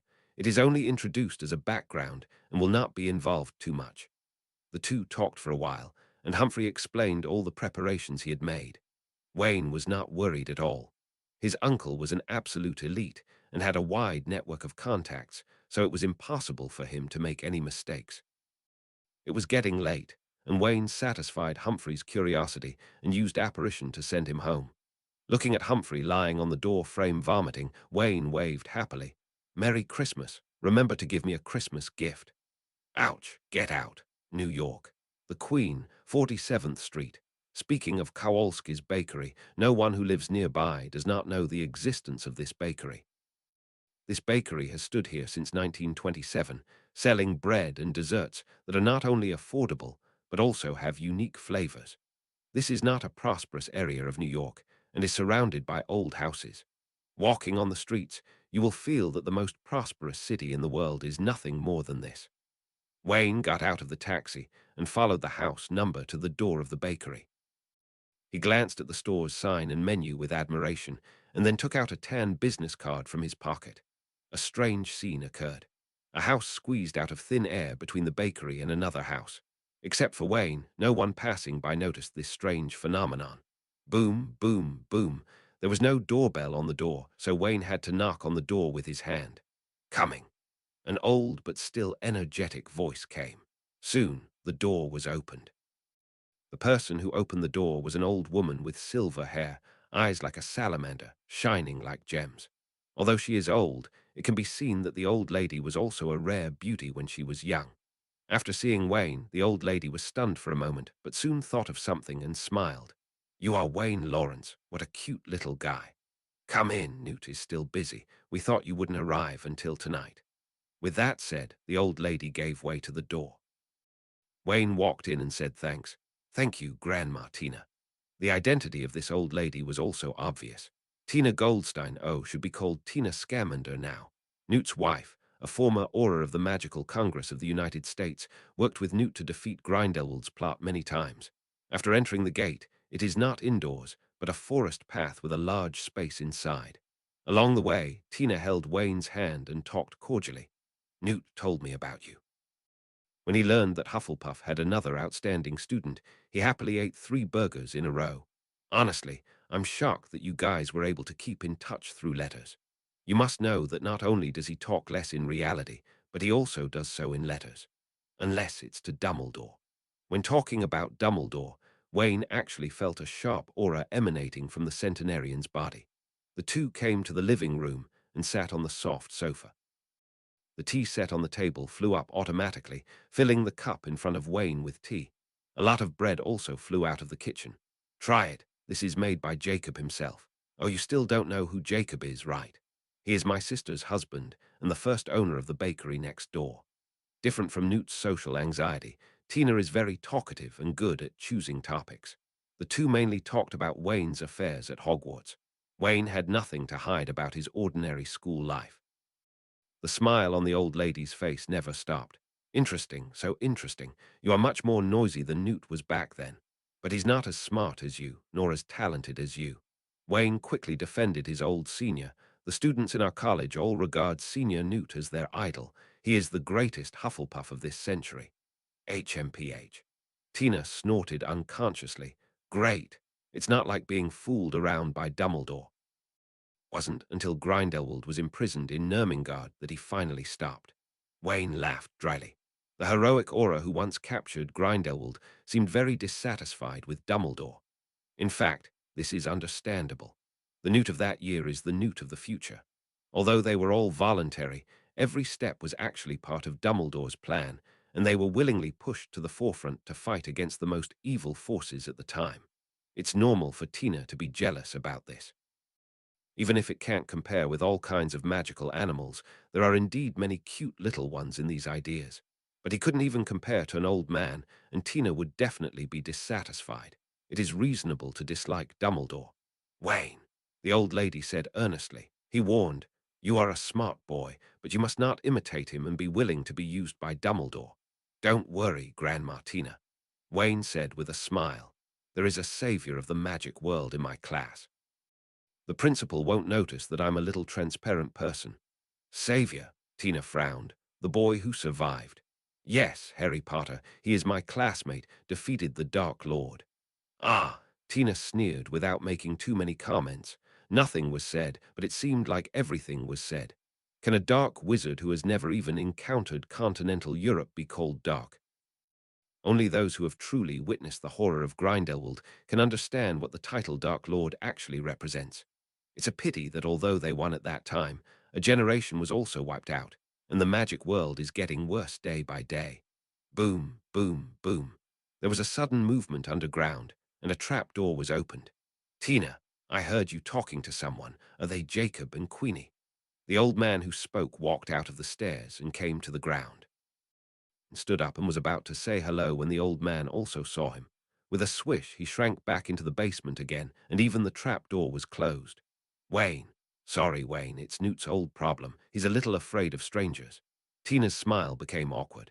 Taking 2 deep breaths, Tina stared at the trap door and said coldly, Newt, if you don't come out within 30 seconds, I will throw all your sniffs into the box. Don't do this, Tina, Newt begged. You know I can't do this. Wayne, is that you? I'm sorry, you came a little unexpectedly. I need to make some mental preparations. Newt said that. What else could Wayne say? Tina could only look at each other and smile bitterly. Half an hour later, after finally adjusting, Newt was finally sure to come out of the basement. He and Tina sat on the sofa opposite Wayne, but they kept their heads sideways and lowered. Seeing that the society was so afraid of Uncle Newt, Wayne was completely convinced. Wayne, nice to meet you. How is Dumbledore? Tina immediately glared at her, and Newt immediately changed his words. I mean, is Hogwarts okay? Not bad, except for the defense against the dark arts professor who changes every year. Everything else is normal. Professor Sprout asked me to say hello to you. Pomona, I haven't seen him for about 720 years. Talking about acquaintances, Newt's condition improved slightly. Seeing that the two could talk normally, Tina also stood up. You guys talk. I'll prepare dinner. Queenie and Jacob will come over in the evening. After saying that, he left space for the two of them. When facing a social fear, the best way is to talk about topics that interest him. Fortunately, when it comes to magical beasts, Wayne and Newt have a lot in common. Wayne, I know as soon as I meet you that you are a real Hufflepuff. The honest man Newt praised seriously. You have the same qualities as me. Maybe this is why animals are willing to get close to you. Listen, with Newt's celebrity certification, let's see who says he's not a good fit for Hufflepuff in the future. Of course, Wayne knows that this is all due to his talent for affinity with magical animals. What were you doing just now? Wayne looked towards the trap door. Oh, that's it. Newt cheered up a little. The tree monkey frog group and the deformed lizards are fighting because of a rootless fruit forest. Took me a lot of effort to convince them to live together peacefully. Have you considered planting some protective trees? Compared to rootless fruit trees, tree monkey frogs prefer hair-protecting trees. Already, but that's Botruckle's territory. Then change it to Lemu. Not a bad choice. Newt thought this was a good idea, secretly noted it in his mind, and then quietly issued an invitation. Wayne, do you want to go and see them with me? You will definitely like them when you see them. They're all cute little guys. Is that okay? Wayne's eyes sparkled. Certainly. The two passed through the trap door and entered the basement. Pushing open the small door of the cabin, a whole new world appeared in front of Wayne. Thanks to the All Heavens and Worlds traveling system for the reward, and thank you to other bosses for their support with tickets and flowers. So beautiful. Admiring the scenery in front of him, Wayne couldn't help but sigh. The area in front of them could not be seen at all. The two of them were standing on the soft grass, and the plants were growing luxuriantly. To the east, there is a calm lake that is not much smaller than the Black Lake. Beyond the lake, there are acres of woods. To the west is a swamp. The air there seems to be colder, and the leaves are withered and yellow, just like the autumn outside. Newt blew a whistle, and 2 snow-white hippogriffs flew from the distant sky and landed on the lawn. Newt rolled over and mounted one, leaving the other for Wayne. He said with some embarrassment, "The place is a bit big, we need some help. When you meet for the first time, you need to gain their approval. Wayne, let me teach you. Senior, I know how to gain the approval of the hippogriff." Although the young man said this, his brows furrowed, and he made no move. If you want to gain recognition from a hippogriff, the first step is to bow and look directly into its eyes until it bows back to you, then you can pet it or even ride it. But Wayne's back was a little stiff and he couldn't bend. He loves magical animals and feels that most magical animals are spiritual. But Wayne still puts himself above all things just because he is human. The man and the beast were at a stalemate, looking at each other calmly. Although Newt is dull, his mind is not slow. He guessed Wayne's thoughts and gave his own evaluation. He is a proud little guy. Just when Newt was about to change a mount for Wayne, something surprising happened to him. When Wayne didn't make any move, the hippogriff took the lead and lowered his head, showing recognition. Good boy. The boy then smiled and walked up to stroke its slightly hard hair. It took Newt a while to come to his senses. It's incredible that the hippogriff is a very proud animal. Maybe it senses my sincerity. Wayne smiled and said, Senior, let's go see the tree frog monkeys first. There are none in Forbidden Forest 3. I'm very curious. Newt nodded, and the two hippogriffs flew into the sky. As for the first-year wizard going to the Forbidden Forest, he didn't care about it at all. When he was in school, Newt was wilder than Wayne. Wayne also took this opportunity to overlook the specific situation of the entire small world. In terms of area, this place is much larger than the Forbidden Forest, and the space is divided, with different climate environments. In spring, summer, autumn, and winter, there are rainforests and deserts. The two landed at the edge of the forest area. If they went deeper, the hippogriff would disturb other animals. Along the way, you can see all kinds of magical animals. Billywig, boat-truckle, horned camel, unicorn, moonstruck, fairy, and ball escaper. Boom, boom. The explosion of apparition sounded, and several ball escapers flashed near Wayne and Newt, running around them in circles, like several round meatballs rolling around. The ball escaper is a fat, downy, flightless bird, but it has a very strong ability to save its life. They can sense danger in advance, and phantom disembodiment has become instinctive, faster than a wizard can activate it. Wayne squatted down and teased a few chubby little guys. In the distance, there was a scarab pushing his own rations, but he blew them away with a small whirlwind. The ball escape bird is fleshy all over and feels very comfortable to touch. Taking this opportunity, Wayne also played with a few feathers. The feathers of the ball escape bird are a good thing. He needs to use them if he wants to make props that can help people apparate. Squeak! The fat bird screamed dissatisfiedly, and Wayne quickly took out some snacks to appease it. Putting down the ball to escape the bird, the two of them continued deep into the forest. Wayne also imitated Newt and blew the whistle, and the loud cry came, like the most holy and beautiful song, purifying the soul. Phoenix King flew out of the fire gracefully and nobly, and Newt's face turned red. I don't know whether it was because of the firelight or because I was so excited that I blushed. It's different. It's really different. Newt's body was trembling, and he watched the Phoenix King hovering in the sky with fascination. If Tina were here, she would definitely be very angry. The two have been in love for so long, and Newt has never looked at her like this before. Feng Wang, come. Wayne waved, and there happened to be a sycamore tree nearby, and Phoenix King landed on it. Newt, who was over 100 years old, burst out with astonishing speed and quickly ran under the branches. He wanted to get closer, but was forced back by a flame. Senior, my Phoenix King has a bad temper. Wayne spoke for his bird. Until now, Phoenix King would only let Hermione and Q touch each other, and that was only because of his master's orders. Otherwise, with her arrogance, no one in this world would be qualified to touch her except Wayne. No, no, no, I was reckless. Newt apologized quickly and stood there observing. The more I looked, the less calm I became. It's 3 times bigger than an ordinary phoenix, and it's still in the growth stage. Newt murmured to himself, is this really a phoenix? It has the characteristics of a phoenix, but it is also very different. He looked at the boy next to him. Wayne, how did you meet King Feng? Of course, things about the system cannot be disclosed, and Wayne only said that he discovered it accidentally in his garden. The chosen one. Although Newt regretted not getting more useful information, he was also happy that Wayne was recognized by King Phoenix. He also met a Dumbledore who had received help from the Phoenix. His very existence is a miracle. Even if he hadn't fully grown up, his strength would definitely rank among the top 10 in the magic world at that time. Unfortunately, Obscurus will never reach its peak. For them, Death is more like a kind of escape. Twitter. As the king of birds, the appearance of the Phoenix King attracted a large number of birds in the forest to flock to the vicinity, and Wayne was not idle either. While Uncle Newt was studying the Phoenix King, he collected a lot of materials. Phoenix King enjoys the worship of birds, Newt takes the opportunity to collect more information, and Wayne enriches his material library. This wave is a win-win-win-win situation. Half an hour later, after Wayne said that he had placed Phoenix King here recently, Newt reluctantly looked away. I suddenly want to go back to live in Dorset.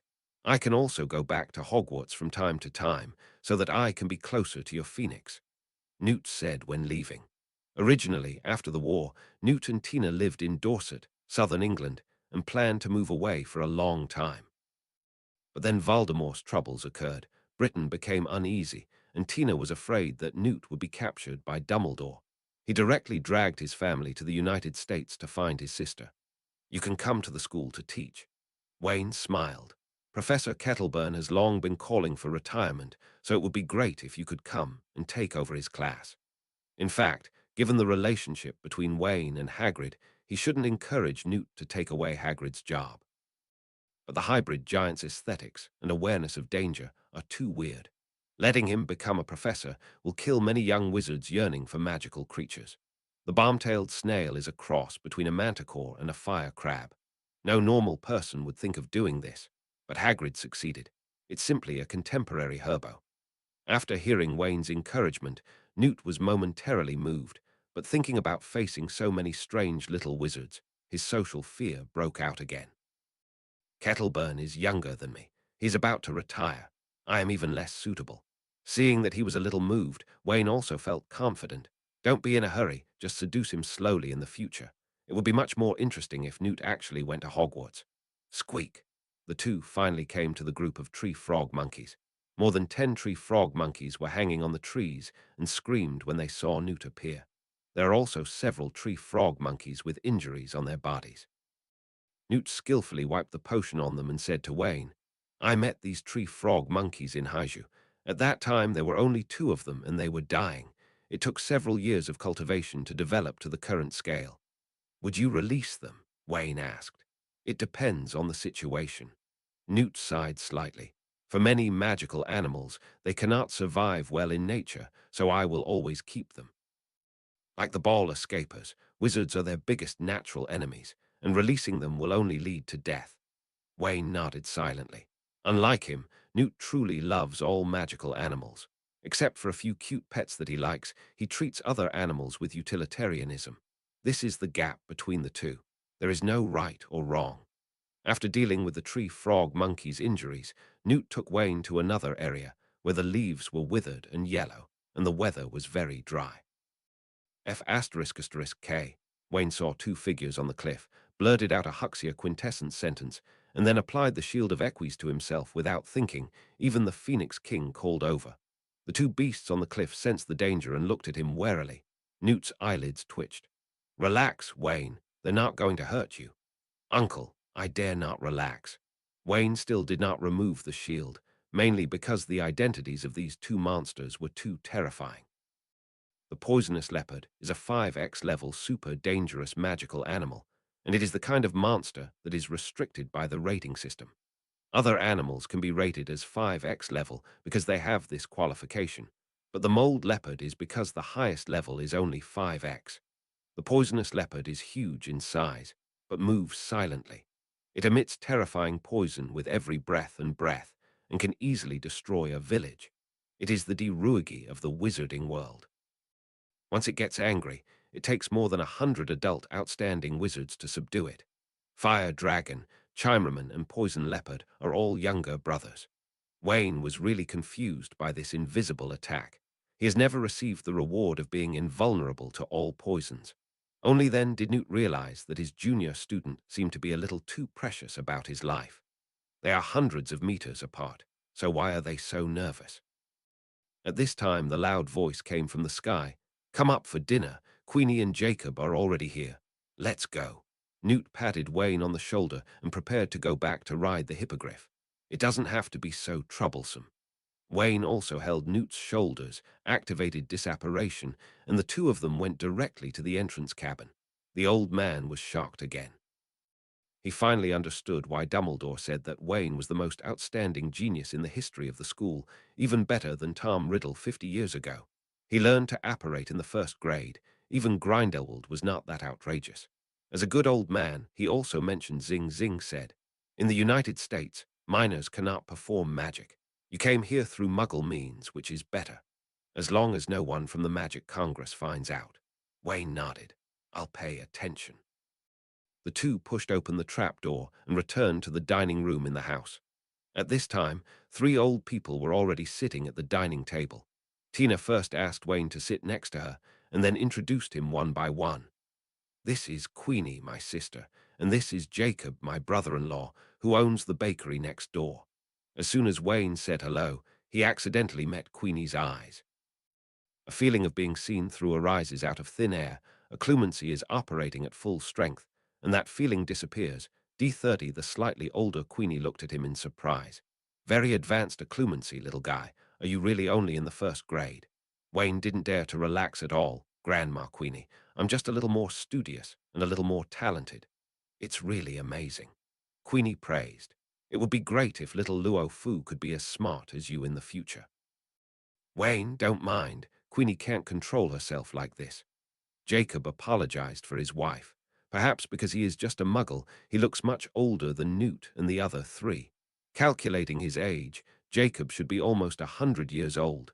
To be able to live in good health until now, I guess I have taken a lot of magic potions. Of course not. Wayne also understood that a master of legilimency like Queenie would sometimes activate magic as if it were instinctive, and she might not notice it herself. Fortunately, after his meditation skills were upgraded, his occlumency skills also reached the master level, and he was not afraid of anyone's legilimency. The dinner began. The five of them together were over 400 years old, but their teeth were pretty good. Tina and Queenie are also very good at crafts, better than the house elves at Hogwarts.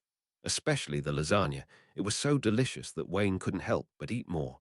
Tina is very happy that her son and grandson will not be coming back from France this year. Wayne comes just in time, so the family can be lively. Newt wanted to talk to Wayne about the poisonous leopard, but the old lady looked at him and forced him back. He lowered his head to eat in silence. Wayne couldn't help but have fun watching it. The younger brother in this family is worthy of being a female aura, and her methods are very powerful. Perhaps in the ears of ordinary wizards, Newt is more famous than Tina, but for the Ministry of Magic in many countries, they can't wait to send Tina a banner to commend her for conquering Newt. A special feat. At that time, Newt was included in the banned list of dozens of countries, which shows how powerful his destructive power was. That big box of magical animals is simply a walking disaster. While several people were dining, a cute little hand with black fluff and a long kiss quietly climbed onto the dining table and stuffed the shiny tableware into its belly. "Jerry, we have guests at home today, so we can't mess around." Newt picked up Sniff and scratched its round belly, and a bunch of things fell out with a clanking sound. "Jerry, what's this Niffler's name?" Wayne became interested. "That's right, Jerry was a little weak when he was born, so I took him with me to raise him. Now he's no longer in serious trouble." Newt put the little guy back into the nest full of gold and silver treasures. Seeing Wayne still holding Jerry up, he asked aloud, "Want to raise a Niffler? I have too many Nifflers at home, and I have to give some away every year. If you like, let Jerry follow you from now on." Wayne's expression was subtle. "Why does it feel like a doctor is sending out the Usen family?" Seeing Jerry holding the golden galleons and not letting go, Wayne hesitated. Zoo is indeed cute, but he is also very noisy and not as sensible as King Phoenix and the unicorns. If you really adopt one, you will have to worry about it later. He is usually a low-key person, especially when he does bad things, not suitable for keeping Nifflers as pets. But the name of the little guy is destined to him, and his naive appearance also highlights his cuteness. He pondered for a moment and said to Newt, "Can I give Jerry to a friend? She has no pets and is more careful than me." "Girl." Tina was keenly aware of the she in the title, and her smile became a little narrower. "That's right." Wayne was a little embarrassed. A Ravenclaw girl can definitely take good care of Jerry. He was going to give Zoo to Q. Hermione prefers cats, so it would be inappropriate to give her a Niffler. On the contrary, Q once said that she thought Niffler was cute. If Q is too troublesome and doesn't want to raise her, then he can stay with her. Tina couldn't help but smile. I agreed on Newt's behalf. Remember to ask the girl to put the jewelry away. If you can't find it, go dig Jerry's belly. Newt didn't have any objections. He believed in Wayne, so he also believed in Wayne's vision. After a full meal, Wayne took out 50 copies of Fantastic Beasts and where to find them and placed them in front of Newt. Senior, please help me sign the exclusions. Newt's mouth twitched. So many, not much. Wayne shook his head. 50 copies are not enough for Hufflepuff points. If Flourish and Blatt's bookstore hadn't run out of stock, I would have bought at least 200 copies. By the way, where is the bookstore in New York? I can check it out tomorrow. Let's forget it. Newt quickly stopped the young man. This is enough. I will revise it in 2 years. It's too wasteful to buy it now. Wayne had to give up. Sighing, Newt began to sign. Hearing that it was for other Hufflepuffs, he would write a blessing message even if he didn't know the names. Wayne was pulled to the fireplace by Tina, chatting with a few old people. Jacob carefully took out a wand from his pocket. It was shining brightly, and Wayne could tell at a glance that it was a wand. This wand was given to me by Dumbledore. Jacob held the wand and recalled the past. He was not the principal back then, he was just the defense against the dark arts professor. You pointed this wand at Grindelwald, Wayne asked curiously. That's right. Queenie and Jacob looked at each other and smiled. If Hicks hadn't stopped me, I would have definitely taught him a lesson. I believe you, honey. Wayne only felt that his tooth hurt. It was too boring. We are already an old married couple, but we are still so bored. However, it can also be seen that Queenie and Jacob, the chosen muggle, have a very good relationship. Nearing the end of the night, Wayne stood up to say goodbye. Tina was a little unhappy. Isn't it good to live at home? Where can you live with a child outside? Wayne reassured. Grandma Tina, my family also owns real estate in New York. You don't have to worry. Besides, there are things to deal with in the nomad world tomorrow, so it's really inconvenient to live here. I'll come over right away when I'm done with everything. After hearing what Wayne said, Tina reluctantly agreed to let him leave, but she had to stay at home on Christmas Eve and could not leave again. Newt rubbed his sore wrists and finally signed 50 copies of Fantastic Creatures and where to find them. There were also 2 specially customized copies for Hermione and Q. When Wayne walked out of the door, Newt asked, I'm going to Arizona after the holidays. Do you want to come with me? Arizona. Wayne thought for a while and asked tentatively, is it related to the Thunderbirds? That's right. Newt nodded and said, every winter is the season for thunderbirds to lay their eggs, waiting for them to hatch during summer thunderstorms. I went here this time to ensure the smooth production of thunderbirds and to protect them. At this time, many poachers always come. Newt added, if you go, I will protect you. Go, of course. Wayne replied without hesitation. As for safety, you don't have to worry about it. The potions professor at school praises me for being very talented in dueling, and I can protect myself. Old Man Newt has a question mark face. Since when did the potions master train in duels part-time? Back to a fancy apartment in Manhattan. One thing Wayne did was take Jerry out of his pocket. This little guy was dishonest along the way. He stared at the silver buttons on his cuffs and pulled at them with his 2 short hands, trying to stuff them into his pocket. Wayne didn't stop him, watching Zoo take a long time to take off the button and prepare to stuff it into his pocket. Then he took action slowly and took the button back again. Jerry hugged it tightly and refused to let him take it away, but Zoo's strength could not compare to Wayne's. He struggled to no avail, and depressed, he put it in his pocket. Zoo was still sulking after being lifted out of his hand, but when Wayne took out another gold galleons, he immediately performed a face-changing stunt, and his small black eyes were filled with the shadow of gold galleons. This time Wayne didn't tease it anymore, and Jerry stuffed the galleons into his belly smoothly. Then Wayne took out another gold galleon, stuffed it into the stomach again. One, then one, then one. The process of favoring each person is repeated. Wayne takes out one, and Jerry installs one. After taking out several hundred galleons, Jerry looked at Wayne eagerly, and then at his bulging belly. Can't hold it anymore, Wayne chuckled, took out 10 gold galleons at once, and placed them on the table. No matter how hard Jerry tried, he only managed to put in 3 pieces. Wow! Hundreds more galleons were scattered, almost drowning Zoo. Seeing so much gold, Jerry's eyes were straight, but there was really no place to put it, so he could only worry and scream. It's pretty easy to deal with. Wayne picked up the little guy, who was much heavier than before. A few hundred galleons will suffice. As long as Jerry is fed well, there is no need to worry about him running out to cause trouble. It can also be used as a wallet when you don't have cash on you. Wayne didn't even want to give Zoo to Q. He could just take care of it himself. Even if he grows up in a few years and can hold more treasures, he can easily fill it. Patting the little guy's head, Wayne warned, "I'm going to take a bath, please stay well. If you mess up the room, I will confiscate all the galleons." December 24th. Because of the time difference, it is still afternoon in America, but it has already entered Christmas Eve in Europe. Austria, Nurmengard Castle. This is an isolated tower located in the endless Alps, surrounded by human beings. The cold wind howls among the mountains, and the lonely snow never seems to stop. Even though it was Christmas Eve, the heat of the festival never brought any warmth here. In the wizarding world, there are 2 most famous prisons.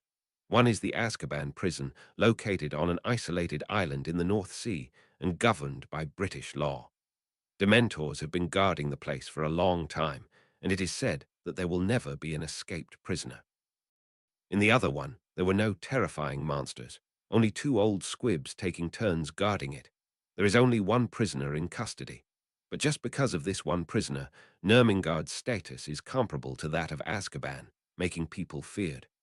The first Dark Lord, Grindelwald, strictly speaking, this title is not accurate. Grindelwald never called himself the Dark Lord, and he didn't even consider himself a dark wizard. His followers also believe that they are set on the path of pursuing greater interests. Even in the final defeat, he still held his head high. The battle back then was not for personal selfishness, nor was it a fight for power. It was just a choice between 2 different paths. Therefore, the only recognized Dark Lord in this century is Voldemort. The space rippled, and a milky white halo emerged. Dumbledore walked out of it and came to the foot of the mountain. He looked up at the tower. At the top of the tower, you can see a faint light. After standing there for half an hour, the old man finally made up his mind and took the first step. When he came to the barrier, he pasted a piece of golden parchment on it. The blue magic barrier appeared, fused with the parchment, and then cracked a hole. The squib guarding the door felt the movement and hurriedly ran out with a lamp. After seeing Dumbledore's actions, he was relieved and went back to the hut to drink. Rather than saying that these squibs were the guards of Nurmengard, it was better to say that they were the nanny upstairs who was responsible for delivering meals and cleaning the room. The reason why auras are not used is because Grindelwald's ability to confuse people is too strong.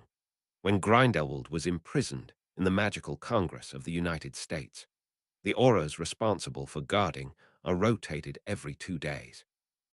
In this way, he successfully instigated someone to rebel with his words and finally escaped successfully. In the end, just let the dumb cannon be used. Even if he was instigated, he would not be able to help him escape. The room at the top of the tower. An old man with a withered face was sitting in the corner.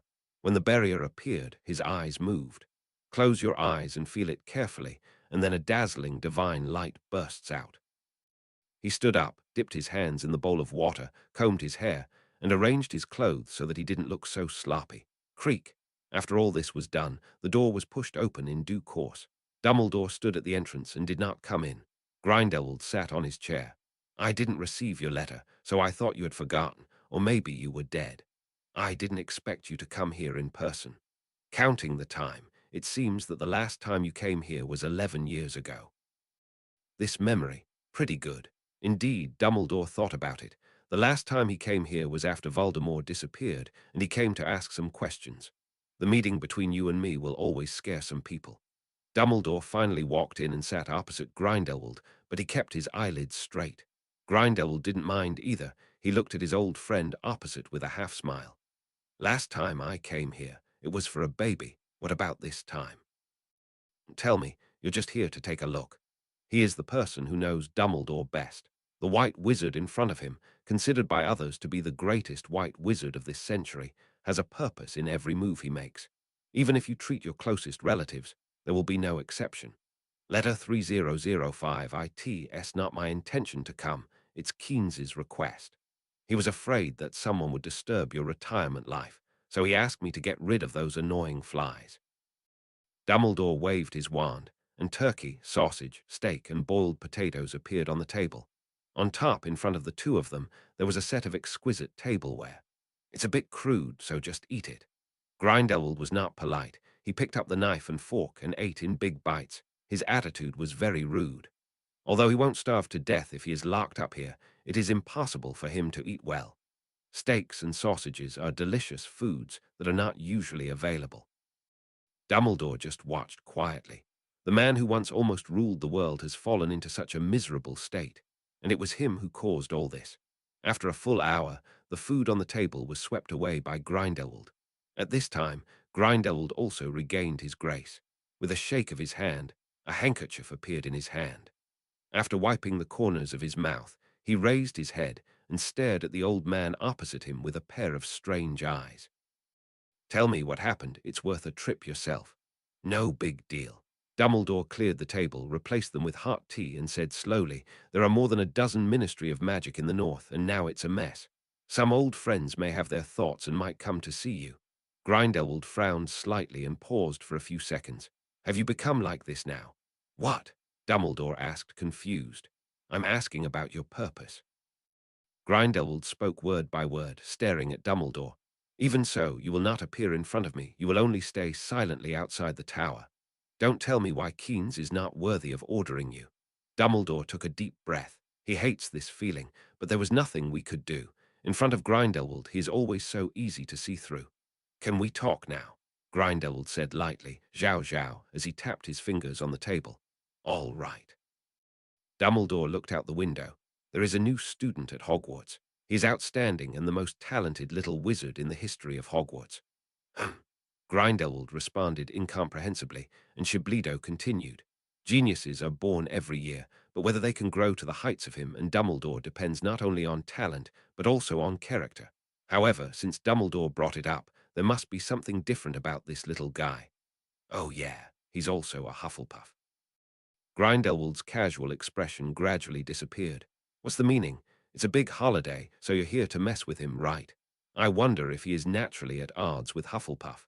As if he didn't notice his old friend's expression, Dumbledore said to himself, unlike you and Tom, he is not interested in black magic. From him, I can feel the huge positive magic power. Of course, that's not the point. The point is his pet. Grindelwald has clenched his fists, and his magic is ready to go. If that pet is Niffler, he will have another Imperial City PK with Dumbledore. That's a phoenix, a very unique phoenix. Phoenix, Grindelwald raised his eyebrows. The kid's last name is Dumbledore. No, his name is Lawrence, Wayne Lawrence. Dumbledore shook his head. That phoenix is very special. Under the influence of the flames of that phoenix, Fox's nirvana was completed in just one day. What? Grindelwald shot a sharp look. You heard me right. I can also guarantee the authenticity of the content. Dumbledore took a deep breath and asked the real purpose of his trip. He is much more accomplished in black magic than I am. If this huge vitality can be used, can Ariana be resurrected? Late at night, Dumbledore walked out of the tower. The disappointment on his face was visible to the naked eye.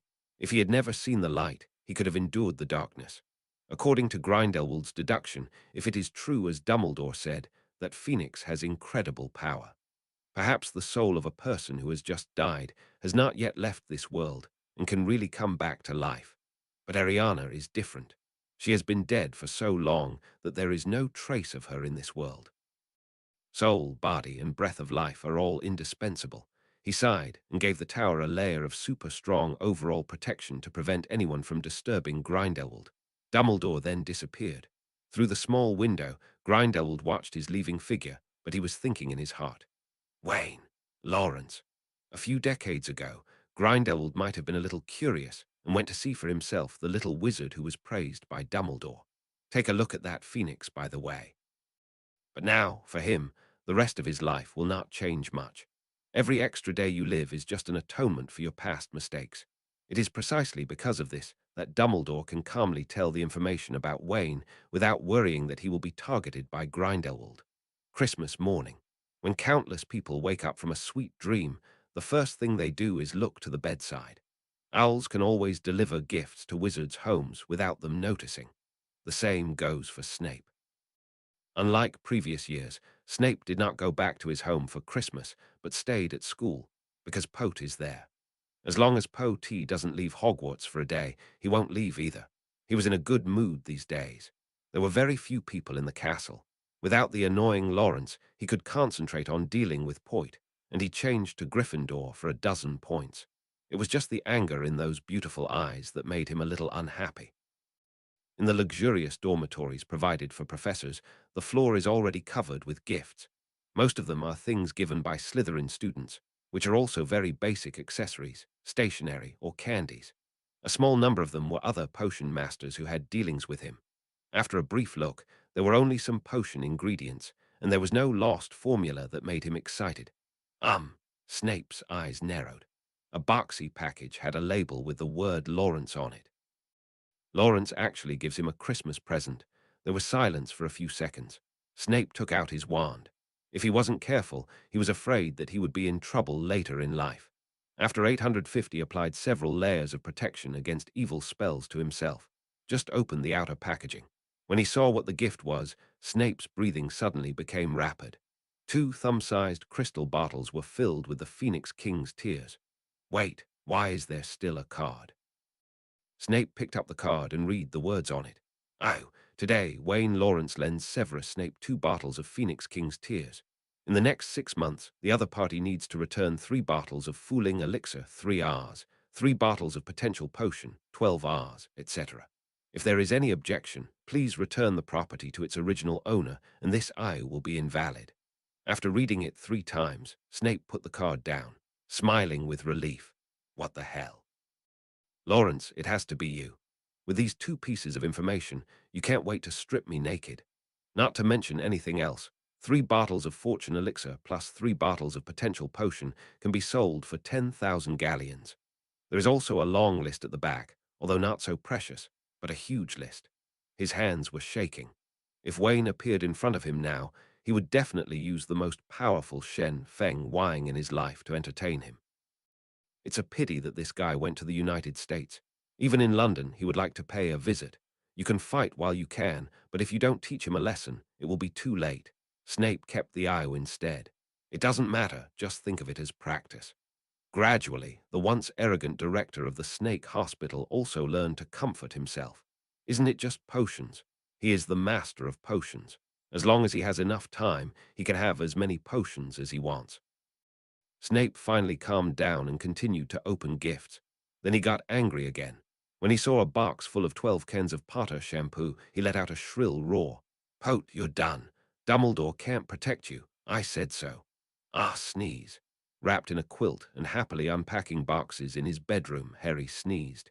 He has no idea what he will face next year. This was the first time he had received so many Christmas gifts. In the past, he could only receive candies that Dudley didn't want at the Dursleys' house. This year they were quite friendly and included 50 pence with the letter.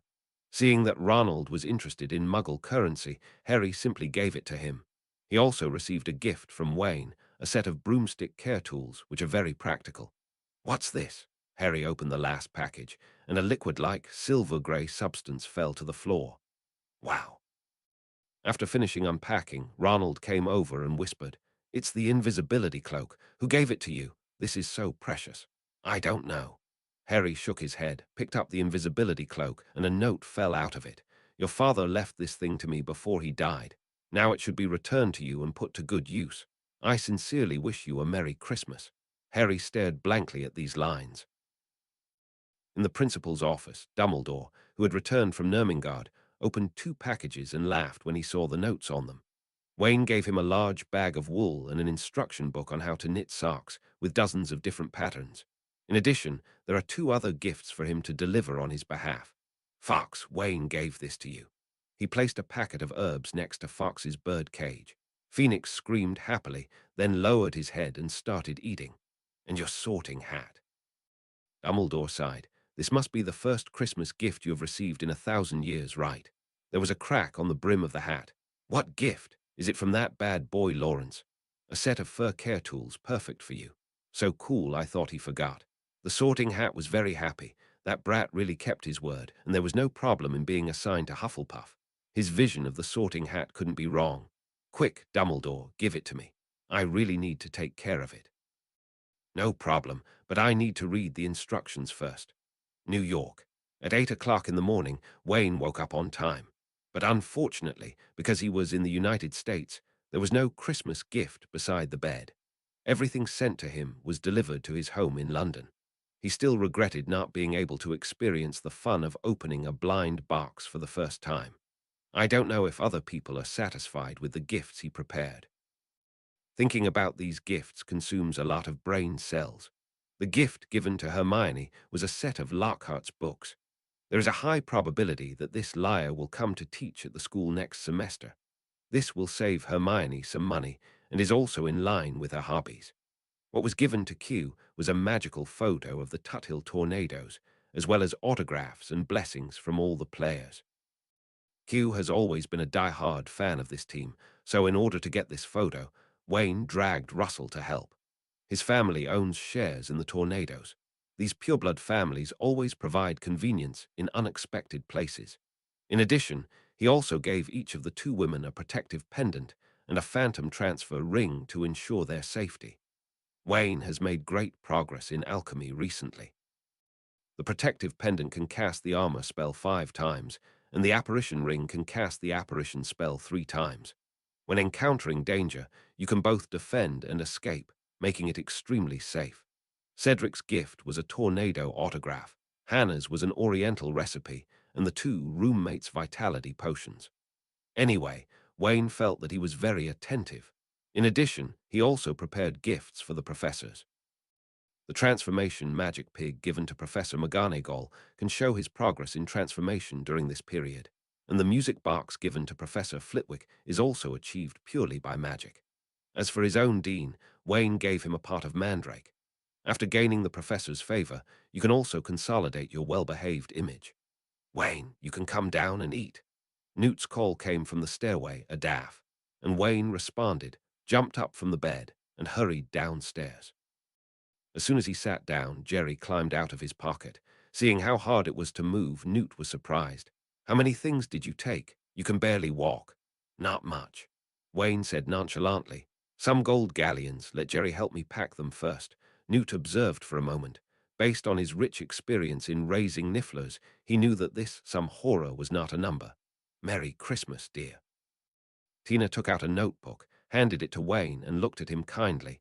This is some experience I gained when I was an aura, as well as a few self-created spells. Hope it can be of some help to you. Thank you, Grandma Tina. Wayne didn't refuse. Although the gift was precious, since Tina took it out, it meant that she really wanted to give it to him. Refusing to do so will destroy the friendship.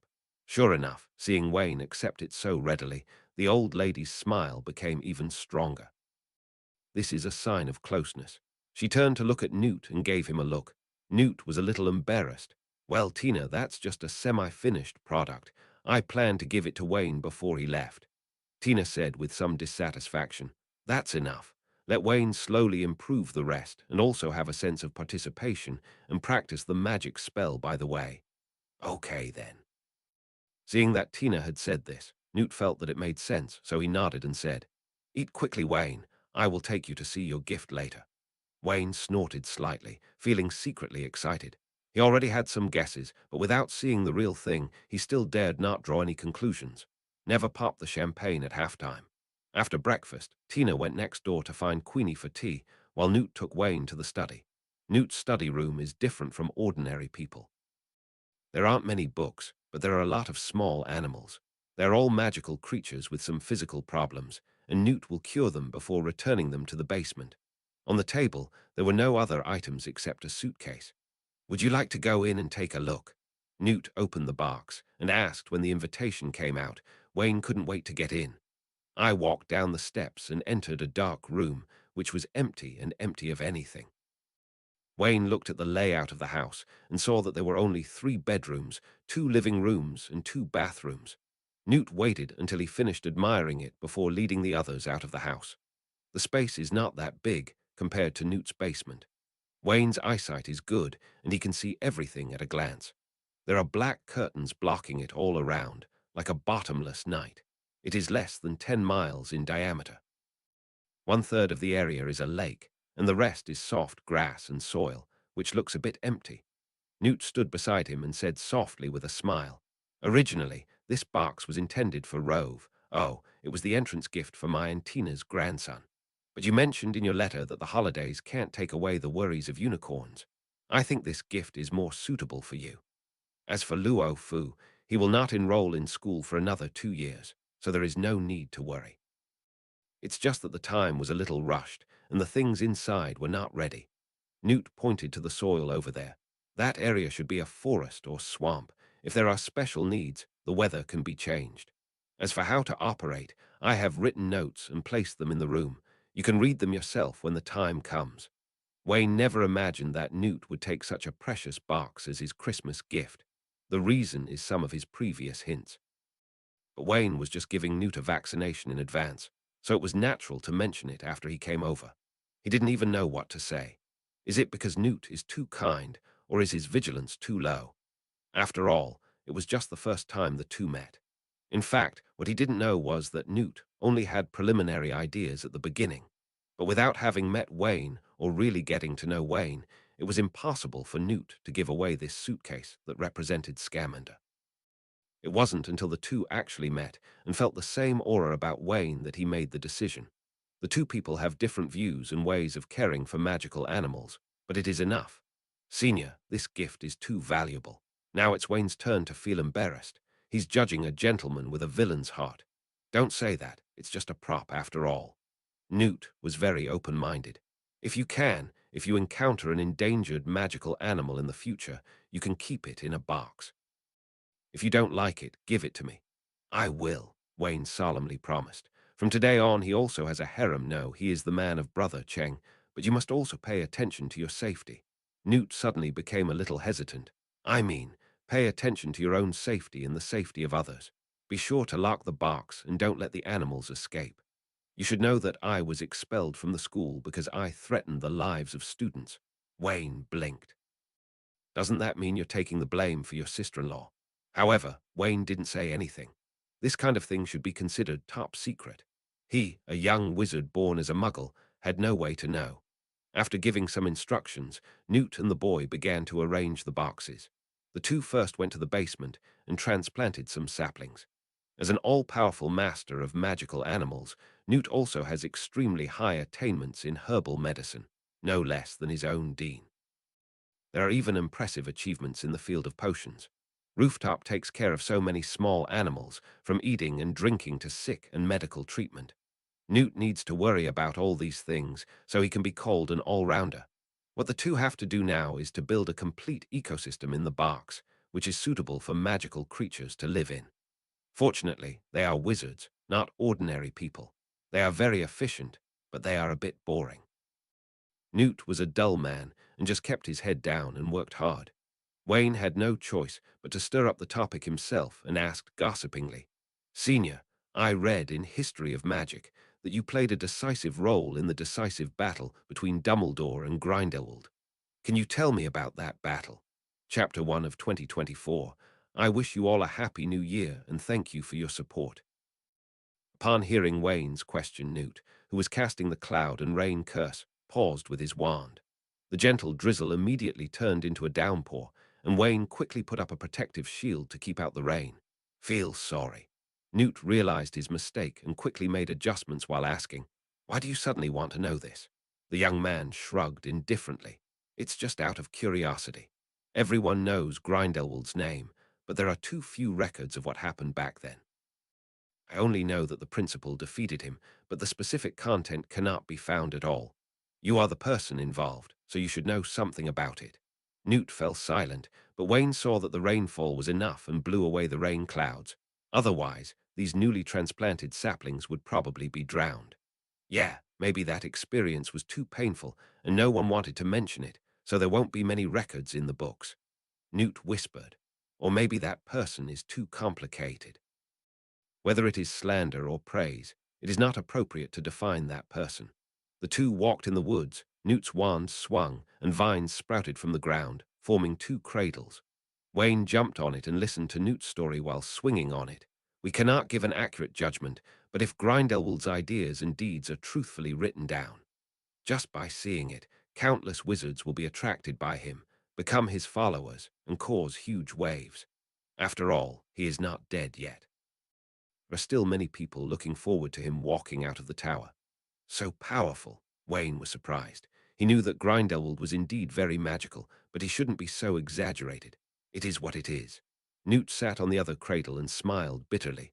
Although I have fought against Grindelwald many times, I actually admire him very much and even had a little heartbeat.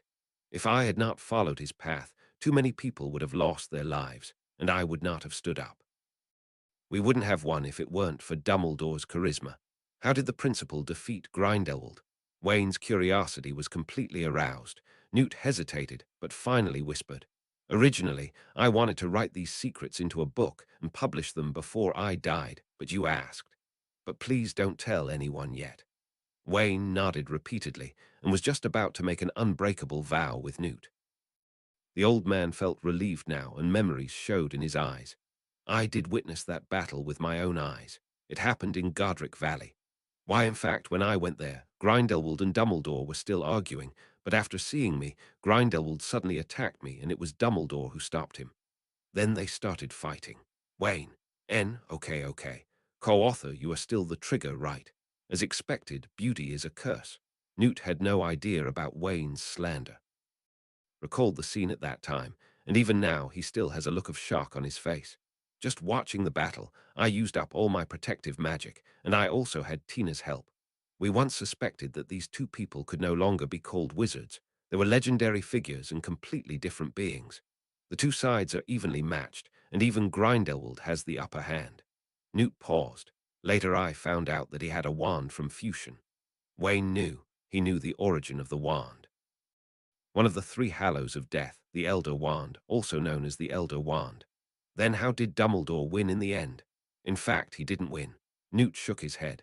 Grindelwald's performance was very strange. He clearly had a chance to defeat Dumbledore, but he didn't kill him. Maybe it's because the level is too high. Maybe that's a flaw that Dumbledore deliberately exposed. At the end, Grindelwald suddenly stopped, with tears in his eyes, and let his wand strike.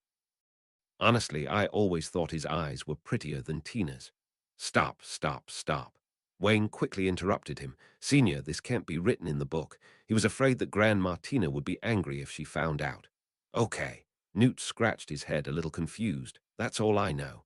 As for why Grindelwald suddenly became so strange, I don't know. If you want to know, you can only go to Boledo. Wayne nodded slowly. These are shocking enough. Dumbledore actually didn't really defeat Grindelwald. He always thought that Dumbledore was powerful enough to defeat the combination of Grindelwald and the Elder Wand, so his inner evaluation of Grindelwald was not too high. Now it seems that is not the case. When did the duel take place? Wayne asked casually. On the night of August 6th, when it ended, it happened to be early morning. Wayne's body froze. Number 8, 1945, calculate the time again, early in the morning. Isn't this the time when the fat man came to Hiroshima? Wayne took a deep breath and made his own contribution to global warming.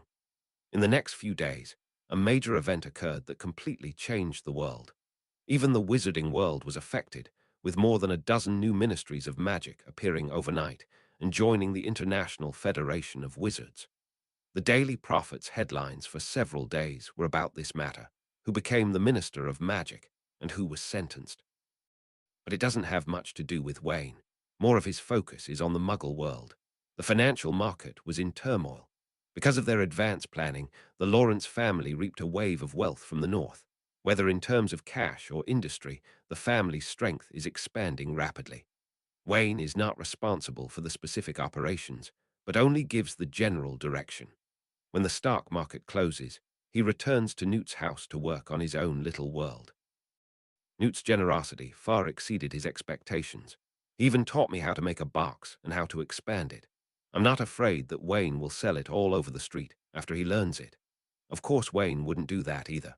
Although the bottom line is relatively flexible, It is impossible for him to cheat such an honest person.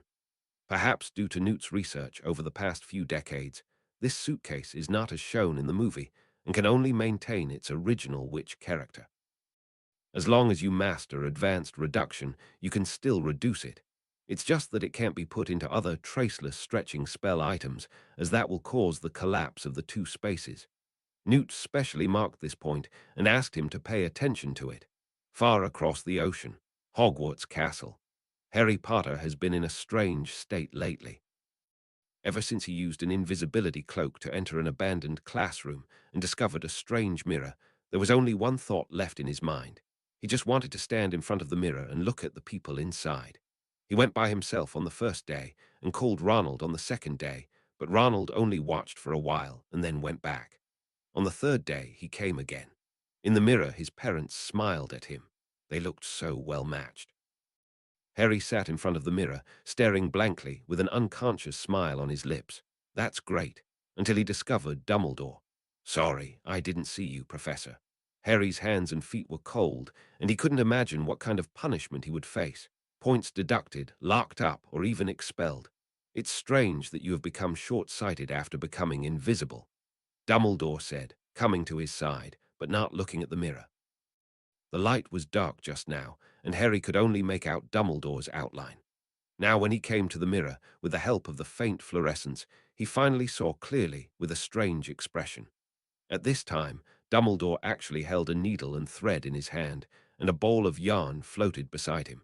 Even when he came over, he still didn't stop the movements in his hands, skillfully knitting. Socks. Sensing Harry's confusion, Dumbledore smiled and explained, "This is a Christmas gift from Mr. Lawrence. I like it very much." He specifically explained that teaching people how to fish is worse than teaching them how to fish. As long as you learn this craft, you will not be short of wool socks in the future. I'm going to give Mr. Lawrence a pair on his birthday. Do you want them, Harry? No, no need. That's a shame. The greatest white wizard of this century, the principal of the magic school, is actually knitting socks. Harry had something stuck in his throat, and he wanted to vomit but didn't dare. After all, he went out at night in violation of school rules and was caught. Finally, Dumbledore finished a pattern, put away the tools, and sat next to Harry. This is the mirror of Erist, which allows us to see our deepest and most urgent desires. Dumbledore said softly, "People are always unable to resist beautiful things, even if they know they are illusory. The mirror of Erist is such a terrifying thing. Countless people have gone crazy in front of this mirror, and even I couldn't avoid being addicted to it." Oh, Dumbledore suddenly thought of something. There is one exception, and he even dismisses it. Who? Harry asked curiously. Mr. Lawrence. Dumbledore didn't show off. Seeing Harry's disbelieving look, he chuckled. He knows the effect of this magic mirror, but he has little interest in it. At this point, he is far better than me. Of course, Mr. Lawrence is also much better than me in many other aspects. Harry blinked. What did he hear? Dumbledore actually said that Wayne was better than him. Harry admitted that Wayne was indeed a genius. He had never seen Wayne do his own homework, only copying Hermione's with an automatic quill. And he was able to defeat the three-headed dog and many Slytherin seniors. Please give me flowers. But compared to Dumbledore, perhaps no one would think so, but Bleedo is too great. This is the truth. Looking at his disbelieving look, Dumbledore gently touched the mirror, and a piece of velvet cloth fell down to cover the magic mirror. Mr. Lawrence lives a very fulfilling life every day. He has friends, a career, and pursuits. He doesn't need to rely on these false things to satisfy his inner needs. That in itself is powerful. Seeing Harry thoughtful, Dumbledore smiled with satisfaction, stood up and said, "This mirror will be moved to a new place tomorrow. I ask you not to look for it again and indulge in illusory dreams. It's not helpful in real life and may even drive you away from your friends. Put on your wonderful invisibility cloak and go back to sleep. I hope you can pay more attention to the people around you and make yourself more fulfilling." Professor, Harry stood up. "Can I ask you what you saw in the mirror?" "Wool socks," said Dumbledore. "I saw myself holding a pair of thick wool socks." Harry's eyes widened. The next day, Harry did not look at the mirror again. I played 2 wizard chess games with Ronald in the lounge and was completely tortured. Invited by the twins to try out new products from Celia's store, my tongue became fat and long, and it took 5 minutes for it to return to its original shape. I went to the library to do my homework and fell asleep 5 minutes later, catching up on my sleep. After lunch, they all went to Hagrid's hut for afternoon tea. They almost lost their teeth while eating rock pie. He forgot that without Wayne here, there would be no softening spell. When returning to the castle, I met Snape. Old Bat's face was already gloomy, but after seeing Harry it almost turned black. "Don't you know how to say hello to the professor when you see him? Po-T." "Hello, Professor," Harry said honestly, secretly wondering whether Snape didn't use the Christmas gift he gave him, and his hair was still so oily. Too late, 5 points from Gryffindor. Looking at the direction he and Ronald were coming from, entering the Forbidden Forest without permission, Gryffindor will deduct another 5 points. After saying that, Snape left without giving anyone a chance to defend himself. The potion was still brewing in the room, and he didn't have time to spend it with Harry here. Watching his back floating away, Harry also sighed. This day has been really fulfilling. December 29, the penultimate day of the year. Wayne roughly finished his little world and put in some creatures. The most basic ecological cycle is guaranteed. After another half-year of cultivation, Hester and Diana will be able to come to the bowl. It happens to be summer vacation at that time, and they can be taken home and posted every day. Today it's time for Wayne and Newt to head to the Thunderbird Sanctuary in Arizona. The two walked and set off after lunch. "Senior, how do we get there?" "Flew fans, but it requires 2 transfers in the middle, almost crossing the entire United States." Newt said, "It's actually more convenient to use a specific door key, but Newt has been banned from using portkeys." Tina exposed Newt's old background. He used portkeys to smuggle across too many countries. Oh, by the way, Dumbledore asked him to do most of them. Tina still never misses an opportunity to disparage Dumbledore, and Wayne hears it dozens of times every day. Sometimes Newt wanted to defend his teacher, but a look suppressed him, and he didn't dare to move. Same is true this time. Wayne cooperated in time and showed a teasing smile. He knows very well who is the king in this family. After eating, Newt took a box of flu powder and threw it into the fireplace, and the flames instantly turned green. "Remember, the name of the place you call out must be clear. I will repeat it twice." "Okay." Wayne looked at the fireplace. In fact, he also wanted to connect his home to the flu network, but the home of an underage wizard did not have this qualification. Inside Las Vegas, Wasidy's bar, Newt stepped into the flames and shouted, "Wayne has learned a lesson." Compared with apparition, it felt worse, but he was used to it and didn't show any discomfort. It's just that Newt is in an older grade. After each transfer, he has to rest for a while to recuperate before moving on to the next one. Finally, after more than 2 hours, the two arrived at the terminal. This is also a bar, built between canyons. The long street outside is extremely lively and filled with wizards. Seeing the two people arriving, many people in the bar recognized Newt and wanted to come over and say hello. The old man quickly came to the counter and opened 2 rooms, ran upstairs with Wayne, and breathed a sigh of relief after entering the room. "Duh, everyone is always very enthusiastic. I'm not used to it. Take a rest. We'll go see how the Thunderbird is doing later. In the new month, I beg you all for your monthly passes and flowers, as well as all kinds of data support. Thank you." Newt was exhausted and rested, but Wayne was still lively and proposed to go out for a walk alone. If it were any other little wizard, Newt would definitely not let him run around. However, he has seen Wayne's strength in the past few days, and his mind is very mature, so he will not cause any trouble. With just a few words of advice, Newt let him go out to play.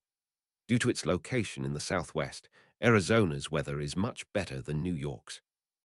Not only was there no snow, the temperature was above freezing. There is only one street in the town.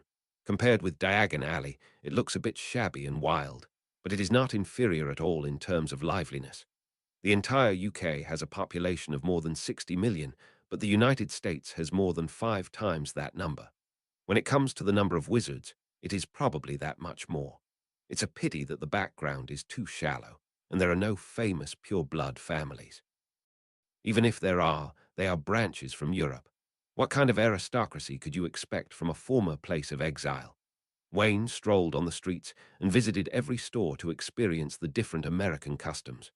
Perhaps because of the proximity to the Thunderbird sanctuary, many shops sell Thunderbird-related things. Various materials, decorations, small models, but most of the materials are fake. If animal protection materials can be sold so openly, then we might as well not protect them at all. Wayne actually bought some gadgets with Indian style, which he planned to take back as souvenirs. Seeing a young wizard spending money so lavishly, a group of people on the crowded street looked at each other and followed quietly behind him. Seeing that Wayne turned into a dead end, the three wizards were overjoyed and hurriedly chased after him. But when they came to the alley, they saw Wayne waiting for them with a faint smile. Before they could say anything, Wayne had already taken the lead. There is no fear of 4, 3, 7. Deep arcs of light emanated from the black pupils, and the three wizards who followed were all hit, with the expressions on their faces ferocious and twisted. Silence! Give me a hard time. Then came the silencing curse and the petrification curse. The three of them had no idea what was happening, and the battle was completely over. Wayne released Jerry and emptied his pockets of all the galleons. Go and find all the valuable things. Jerry, who was still very dissatisfied after having all his galleons taken away, heard the order and immediately ran excitedly with his short legs to search the wizard. Ziu likes treasures, and he also likes the process of treasure hunting. It was always full next to Wayne, and there was no opportunity to search for treasures. Even if he found it, he couldn't fit it in. Today I can be active. The little guy skillfully took out gems, galleons, and sickles from various hidden corners. Wayne was very satisfied with what he saw. Isn't this just picking up items automatically? From now on, he fights monsters, and Jerry picks up corpses. Perfect coordination. Wayne looked at it and saw that the three poor men had nothing of value, so they gave it all to Jerry. After putting all the things of interest into his stomach, Jerry climbed onto Wayne's shoulders with satisfaction. Squeak! You want me to return those galleons to you? Squeak! It's too much trouble. You can just put it in your pocket, as much as you can. The boy threw Jerry into a dragon skin bag specially made for galleons. Seeing the pile of golden galleons, Ziu screamed in surprise and fainted with happiness. The three little tails didn't dampen Wayne's interest in going shopping at all. It wasn't until 2 hours later that he felt Newt should wake up and return to the bar. Did you encounter any trouble? Newt asked when he saw him coming back. It turns out that Newt still doesn't quite understand Wayne. Often, he is the trouble itself. Without mentioning being followed, Wayne took out a few small models and showed them to Newt. Do you think there is any truth in those Thunderbird materials? Newt shook his head. Even if there is, it will only be on the black market, and it is illegal to openly sell Thunderbird materials. If you need it, you can collect some yourself when the time comes, and don't sell it. Wayne said he understood. He was not short of money and would definitely not sell it. As night fell, Newt looked at the time and it was almost 8 o'clock. Immediately grabbed Wayne's shoulders and cast disapparation. In the blink of an eye, the two came to a cliff. There were already two people nearby. When they saw them appearing, they came up to them. Mr. Scamander, you are finally here. Is this your grandson? One of the middle-aged men looked at Wayne. No, Ravsey, Wayne is one of my juniors from England. I took him to meet the Thunderbirds. Newt obviously knew both of them, and there was no social fear. He introduced to Wayne. Ravsey Worley, the vice principal of Ilvermorny School, is also the dean of Thunderbird Academy and an expert in Thunderbird research. Ravsey waved his hand quickly and said modestly, In front of you, who dares to say that I am an expert on magical animals? I just did more research. Newt smiled sheepishly and said hello to Wayne. He was a little concerned about the surname Woley, but he didn't ask any more questions.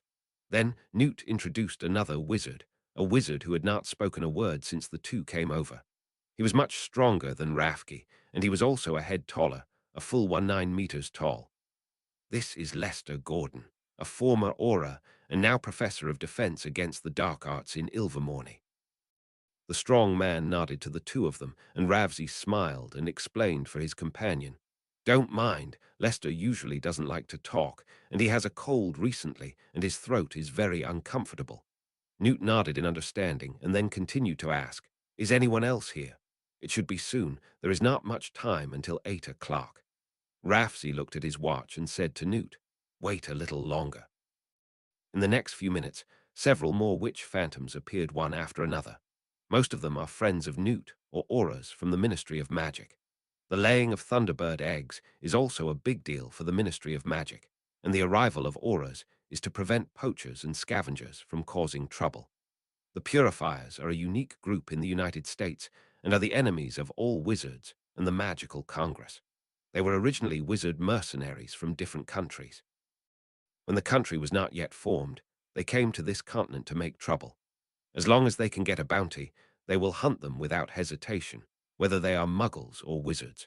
It was not until the establishment of the Magical Congress in 1693 that they began to launch an organized counterattack against the Purifiers, and finally won. But this does not mean that the Purifiers have disappeared since then. Many people choose to marry muggles to avoid being hunted. Their descendants often also have magical talents, and they have long been instilled with the idea that wizards are evil. The battle between the two sides has continued to this day, during which Congress enacted the Rapper Potter law, banning wizards and nomads, also known as muggles, also because of the Purifiers. Snapped. There was another explosion of apparition, and Wayne followed the sound and looked over. I saw a tall witch who was much taller even compared to Hagrid walking over. But unlike Hagrid, this tall witch has a very delicate face, with a hint of colorfulness set off by her short hair. Set off by exquisite clothing and various jewelry, it looks quite noble. Welcome, Arlim, welcome to your arrival. Rafsy stepped forward and gave the witch a hug. At 18 meters tall, he could barely reach his waist in front of a woman, which looked a little funny. Newt also stepped forward to greet him. The witch said gracefully, "Nice to meet you, Mr. Scamander. Mr. Flame will ask me to say hello on his behalf. Thank you for your concern. How is he recently? I sent him a lot of potions to treat osteoporosis. Very nice. He and Perennial are enjoying their Christmas break in Barcelona." After the two of them finished talking, Newt introduced Wayne. "This is Ms. Maxim, the principal of Beauxbaton's School of Witchcraft and Wizardry.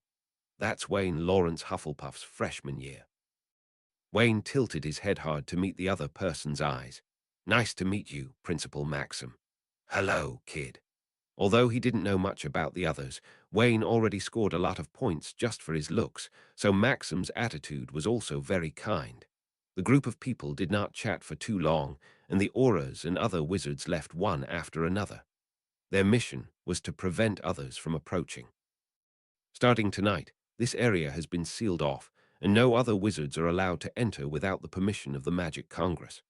Rafsy, Lester, Maxie, and Wayne are heading to the highest mountain in the distance. Two experts, Ravsy and Newt, observed the state of the ptarmigan and the health of the ptarmigan eggs after they were laid. If problems arise, they are responsible for solving them. There are 5 thunderbirds laying eggs this time. During this period, their spouses will become very violent, as you will see soon. Newt introduced the situation to Wayne. "What's the survival rate?" "Less than 40%. Newt sighed slightly. "This is with our help.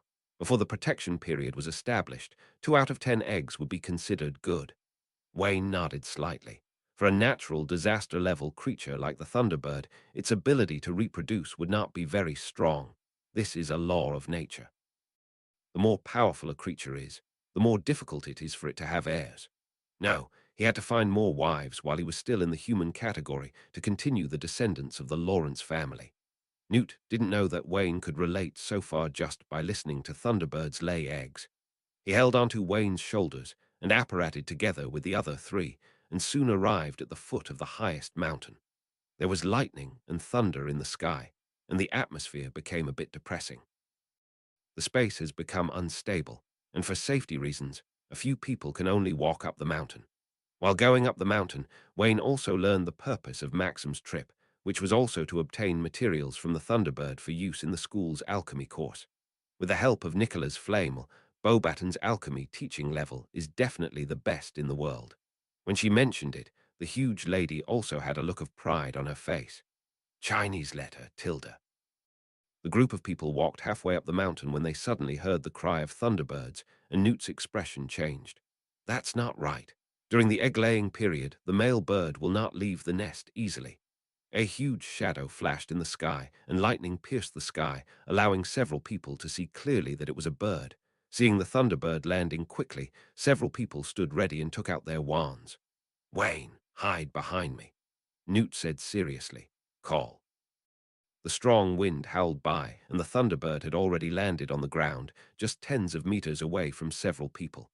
Chinese letter tilde. There was another chirp. The others didn't know why, but they still remained vigilant. Only Newt and Wayne's expression turned strange. Newt turned to look at the boy and stammered, "Come here to see you." Wayne smiled bitterly. "Probably." The other three people looked at them in shock. "Let me talk to it," Wayne said softly. Newt thought for a while and finally got out of the way. "Be careful, Mr. Scamander." Maxim wanted to say something else, but Newt motioned for her to calm down. Wayne stepped forward under the gaze of everyone and faced the Thunderbird alone. Several people's hearts were lifted. Even Newt's was the same. He clenched his wand tightly and would take action immediately if he found out that Thunderbird was angry. Through talent and experience, Newt did realize the Thunderbird's deep kindness towards Wayne. There can't be any carelessness. This Thunderbird is not an ordinary Thunderbird. A normal Thunderbird has wings spread about 8 to 10 meters, but this Thunderbird is estimated to be more than 15 meters long. It is obviously the king of this area. As Wayne got closer, something shocking happened to several people. The tall Thunderbird actually lowered its head and leaned on the ground. Two eyes bigger than lanterns looked at Wayne eagerly, as if expecting something. "You want me to touch you?" the boy asked tentatively. "Bah!" the Thunderbird called again, and Wayne finally made sure of it, reaching out his hand and stroking its steel-like feathers. Somewhat disgusted. "It's so painful." As if it understood the look in his eyes, the Thunderbird felt a little aggrieved. It raised its head and exposed its neck, indicating that the feathers here were more cheerful. Wayne stood on tiptoe. The ptarmigan was so big that he could only touch it in this way. Sure enough, the feathers here were much softer than those on the head, and he narrowed his eyes comfortably. The Thunderbirds also chirped with joy. Maxim and others looked at this scene in disbelief with their mouths wide open. Rafsy turned to look at Newt. "Mr. Scamander, 5'3". What on earth is going on?" He is an expert on Thunderbirds, so he knows better what such a move means.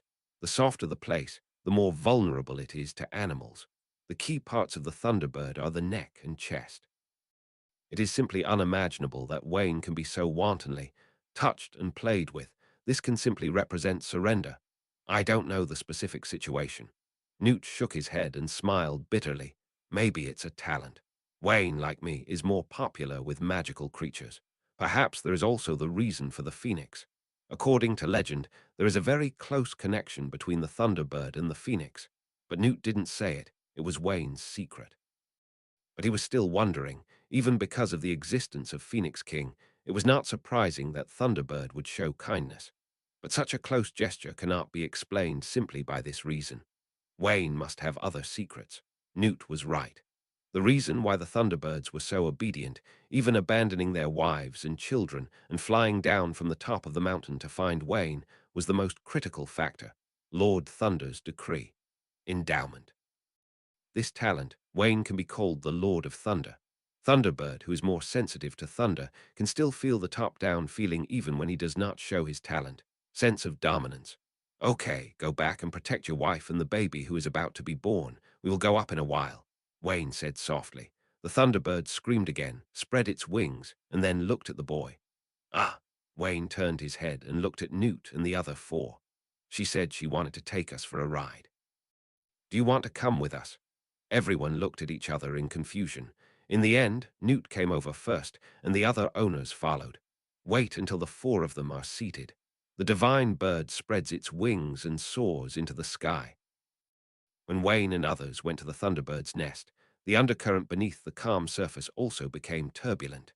Like unicorns, ptarmigans are full of treasures, and the places with the most ptarmigans around the world are in protected areas in Arizona. In normal times, most poachers have no idea. Just from the perspective of pure combat effectiveness, an adult Thunderbird cannot be dealt with by 3 or 5 ordinary wizards. Even well-trained wizards need more than 10 to defeat it. Even if they can't be beaten, the unique talents of Thunderbirds make them very difficult to capture. Wizards rarely master flying magic, let alone use other attack spells while flying. With the help of a broomstick to pursue, The Thunderbird can also control the weather and summon thunder to help him go calmly. There is only one period that is special, and that is the period when Thunderbirds give birth to their babies. The female bird's vitality is severely damaged. Her combat effectiveness and agility are greatly weakened, and in order to protect her wife, the male bird will not escape easily, so this is the best opportunity to capture her. Even though many people know that auras and people from the Magical Congress of the United States will come to maintain law and order and protect the Thunderbirds, people and money are at the expense of a large number of poachers still come to try their luck every year. You can make a small profit by picking up scraps, and you can make a big profit by killing a Thunderbird and looting their bodies. If you can capture a juvenile Thunderbird or take away an egg and hatch it successfully, you basically don't have to worry about galleons in this life. In the dense woods, several hooded soldiers gathered in a temporarily dug cave. Their hoods were all enchanted. From the outside, it looked like a chaotic darkness, and it was impossible to figure out the identity of the people inside. These people stood at a certain distance from each other, and they were obviously not from the same group. 23 auras and 14 scholars, many of whom also have considerable combat effectiveness. A slightly hoarse voice came. With such a powerful force, do you still have to carry out the original plan? Of course. A wizard standing at the end said casually, "Our target is not the auras nor the experts, just the Thunderbirds. As long as you get it and leave quickly, it's enough. You can only face 5 or 6 people at the same time." It was still the same hoarse voice. "Newt Scamander is here too." There was sudden silence in the cave, and the atmosphere became a little tense. Many people raised their heads, and someone asked, "Is the news true?" Someone saw him appearing in the Flame Tavern with a child beside him. He is probably his descendant. Newt Scamander. This name is louder in the poacher circle than in the outside world. They hunt magical creatures, Newt protects magical creatures, and the two sides inevitably have to deal with each other. Scamander is very strong. He is the last wizard to survive a real wizard war. He has rich combat experience and is no worse than a veteran aura. Poachers are powerful in numbers, and even veteran auras are usually not afraid due to their numerical advantage. But the terrifying thing about Scamander is not his own strength, but the suitcase that almost never leaves his body. You never know what's going to come out of that weird box. The best example is that 15 years ago, hundreds of poachers from all over the world gathered in Haiju just to capture a pair of wild, poisonous molds. As a result, Scamander came, opened the box, and released 2 chimera beasts, a voluptuous bat, 3 fire dragons, and a dozen poison-horned beasts. The result of that battle was that 3 poachers died on the spot, and more than 20 people were arrested, many of whom were missing arms and legs. Fortunately, they managed to escape. From then on, wherever Newt appeared, these poachers would be extremely cautious. Once the momentum goes bad, immediately disapparate and run away. The same goes for these poachers. After hearing Scamander's name, some of them started to retreat, afraid of what he will do. It was still the same frivolous voice just now, but now it has become gritted. "There's still time. I'll call some people over. As long as I can catch a baby Thunderbird, I'll leave immediately. If you can't show enough strength, I will withdraw from this operation." After speaking in a hoarse voice, he immediately apparated away. After he left, several more people disappeared. And on another mountain not far away, the hooded man who had just led the departure appeared again, and there was another wave of people waiting for him. "Take off the hood," revealing a rough face. Someone asked aloud, "Simmons, what's going on? Did that idiot Dylan fall for it?" Simmons, the hooded man, sneered. "Of course, he has already gone back to call for help, which can reduce our pressure a lot. Damn Scamander, if he hadn't interfered, we wouldn't be in such trouble. I heard that he brought a little brat, and if we have the chance to kill him, we will regard it as our revenge." "Okay." Several other people showed fierce looks. With the help of the Thunderbird, Wayne and the others quickly arrived at the Thunderbird's nest on the top of the mountain. The closer we get here, the more intense the lightning in the sky becomes.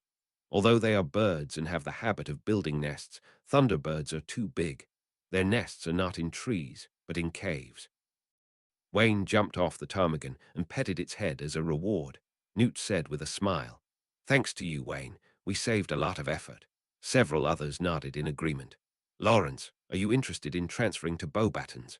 Madame Maxim fell in love with Wayne more and more and directly extended an invitation. As long as you transfer to another school, all the capitals in the school will be open to you. I will also recommend Nico Flame.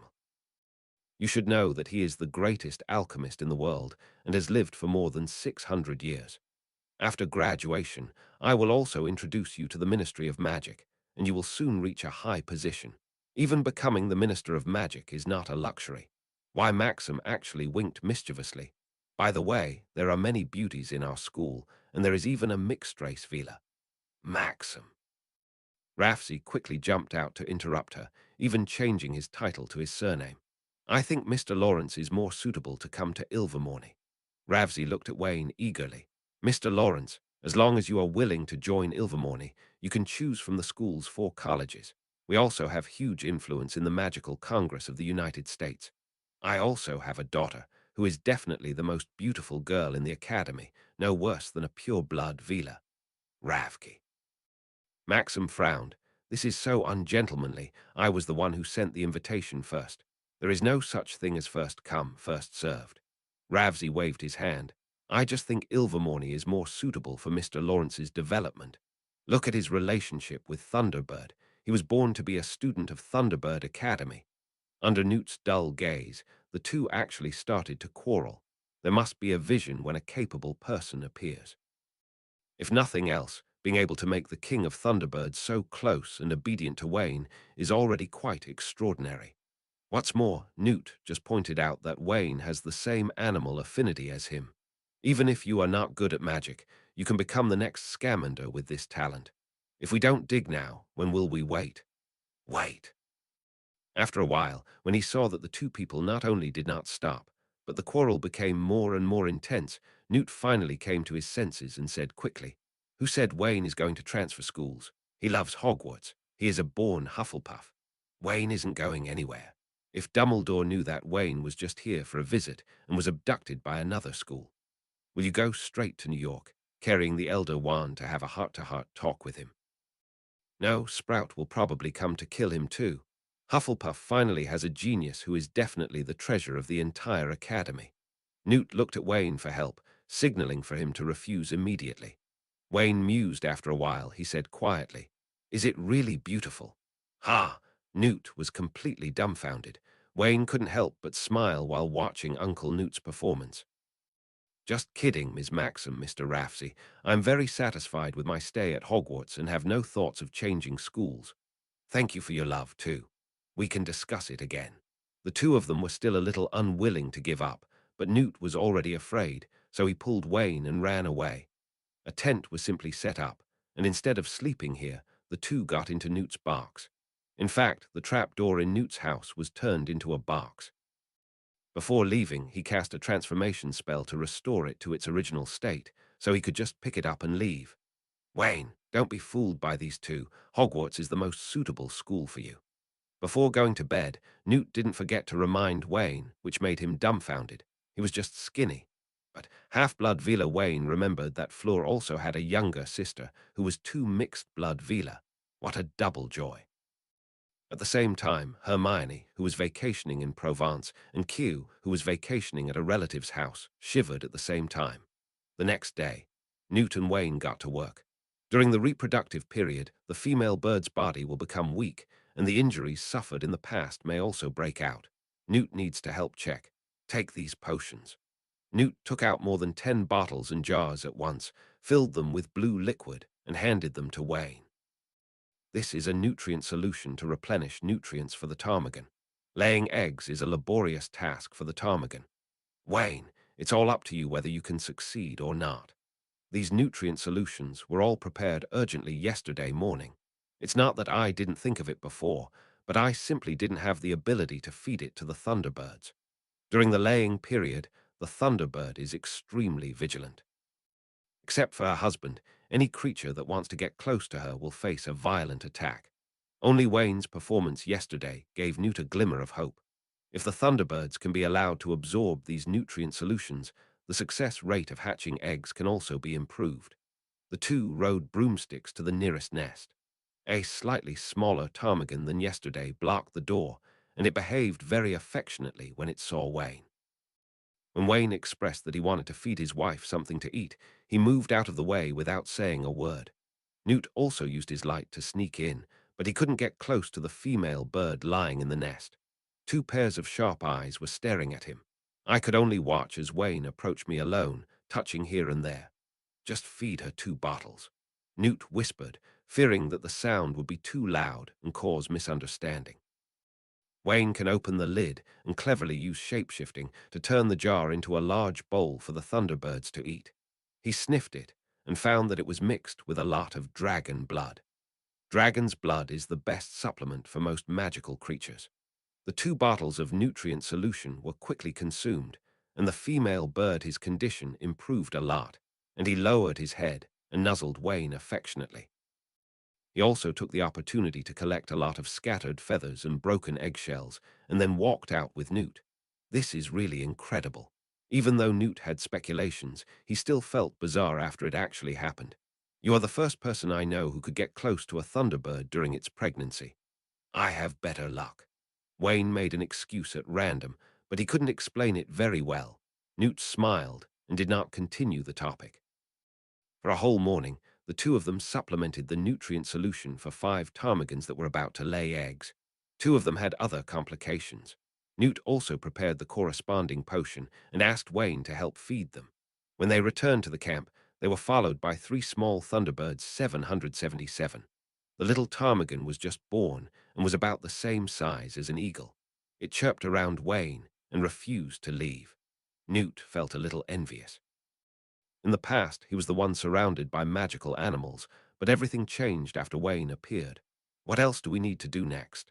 Just wait until it's over, check it again, and then we can leave. Will it take a long time? Wayne asked again.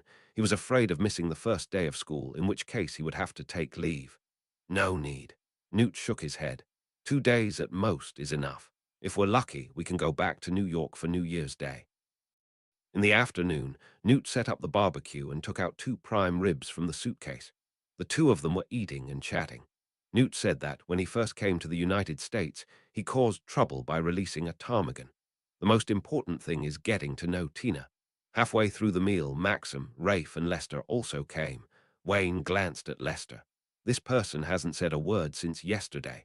How can he still be a professor, teaching in sign language? Maxim also asked Wayne if he could sell her some of the materials he had just picked up. Wayne thought about it and decided to sell part of it to her. Beauxbatons has a great influence on France, Spain, and several nearby countries, and it is also very beneficial for him to have a good relationship with Maxim. A real great wizard must not only have strong strength, but also have a corresponding influence. Wayne also needs to accumulate his own network of contacts. But he won't deliberately please people, just sell some at the normal price, and Spartan is not a student who is short of money. Both parties are happy with this. As night falls, a series of calls come from each ptarmigan nest. This is different from laying an egg, and the whole process probably lasts a few hours. The storm in the sky became more and more violent, and Wayne took a hatch. It seemed that he would not be able to sleep tonight. He took out a bottle of concentration potion and handed it to Newt. The old man is getting older, and the invigorating medicine is too strong and not suitable for him. A slightly softer concentration medicine is just right. Newt thanked him and drank the blue liquid in one gulp. He also took out a notebook and recorded something. Sudden, a series of magic fireworks burst into the sky from the foot of the mountain, and they could see it clearly from a high place. Rafki's face changed slightly. Poachers are here. Don't worry. The auras will take care of it. There was no change in the expressions of Newt and Maxim. They had both experienced strong winds and waves, and this movement was not worth their shock. But then the battle got louder and louder, with flames shooting into the sky, spells flying, and the explosion of phantom disembodiment could be heard from time to time. Just when Maxim frowned and wanted to say something, without warning, Lester drew his wand and pointed it at her. Avada Kedavra. Green spells shot out from the tip of his magic wand, and Lester showed a triumphant smile. At that moment, Ravsey was so horrified that his face deformed, and Newt only had time to turn around and watch the green light fly towards Maxim. Maxim, who had her back turned to Lester, was cold all over, and the guard of death had almost taken her soul out of the body. The distance was too close, and her wand was still on her waist. The disarming spell she cast in a hurry without a wand was directly annihilated by the green light. It did not give her any chance of survival, but wasted time. Just when Maxim desperately thought that he was about to die here, a golden curse shot out from an angle and intercepted the path of the killing curse. The two magic powers collided fiercely less than half a meter away from Maxim, and fierce sparks burst out. The green magic is retreating steadily and will soon be overwhelmed by gold. Smile on Lester's face also froze, turning into incompetent rage. He withdrew his magic power and wanted to apparate away, but was stopped by a magic spell from Rafsy, who reacted. "Lester, what are you doing?" Rafki's soul was about to fly when he thought about it. He didn't know why his colleague was so crazy that he used the killing curse to attack the principal of Beauxbatons. If Maxim really had an accident, it would definitely be an explosive event affecting the two countries. Damn brat. Ignoring Ravsy's question, Lester looked at Wayne holding the wand with a sinister look.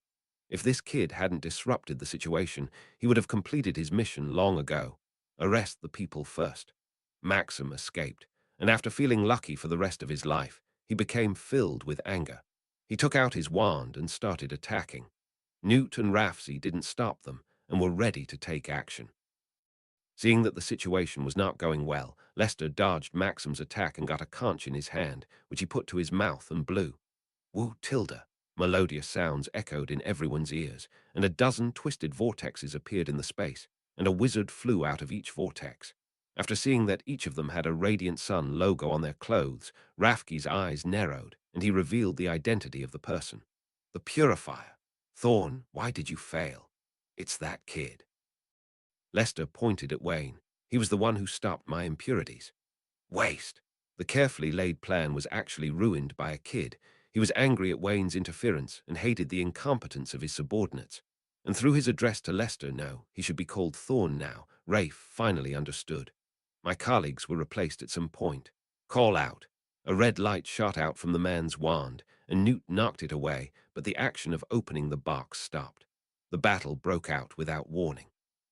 The person who attacked Newt was none other than the purger named Simmons last night. His attack was extremely fierce, and the spell was cast out for free, suppressing Newt and being able to defend himself. Among the other dozen or so purifiers, 3 of them stopped Ravsy, and even all of them rushed towards Maxim and Wayne. Maxim's face changed slightly. Although her strength was good, as long as the wizard did not reach an absolute height, the number of people was an advantage. 4 of them pointed their wands at Wayne and chanted curses. Laugh! Magic spells of various colors pierced the air and shot out. Wayne dodged 2 of them sideways and used his wand to fly away 2 more spells. You are very capable, kid. One of the people besieging Wayne said unexpectedly, no wonder he can stop Thorn's sneak attack. He does have a few brushes. Such a talented little wizard. It must be a great feeling of accomplishment to kill you. Confront.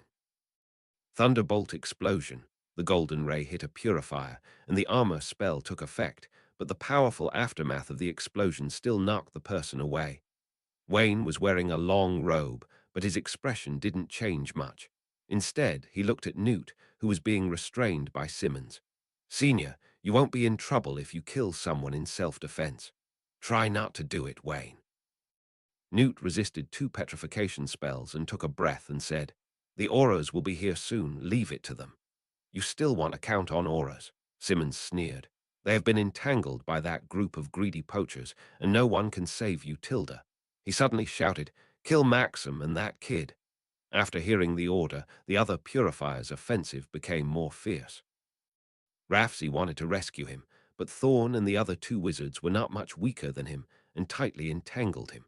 Rafsy released 2 magic fireworks in succession without any signal response. My heart gradually sank. A purifier's wand turned into a whip and struck the ground. Countless broken stones turned into sharp arrows and rushed towards Wayne, making a sharp sound of breaking through the air. The 3 wizards gathered their strength for a moment and shouted in unison, Avada Kedra. Snapped, Wayne disappeared. The next second he dodged the killing curse and pointed his wand straight into the sky. Drive the enemy away from all directions. Dozens of golden spears formed instantly, with Wayne as the center, and shot out in all directions. Even the purifiers besieging Maxim were affected, giving her a chance to breathe. Wayne still did not put down his wand, but waved it rhythmically, with red arcs flashing from time to time in his deep pupils. Boom! Boom!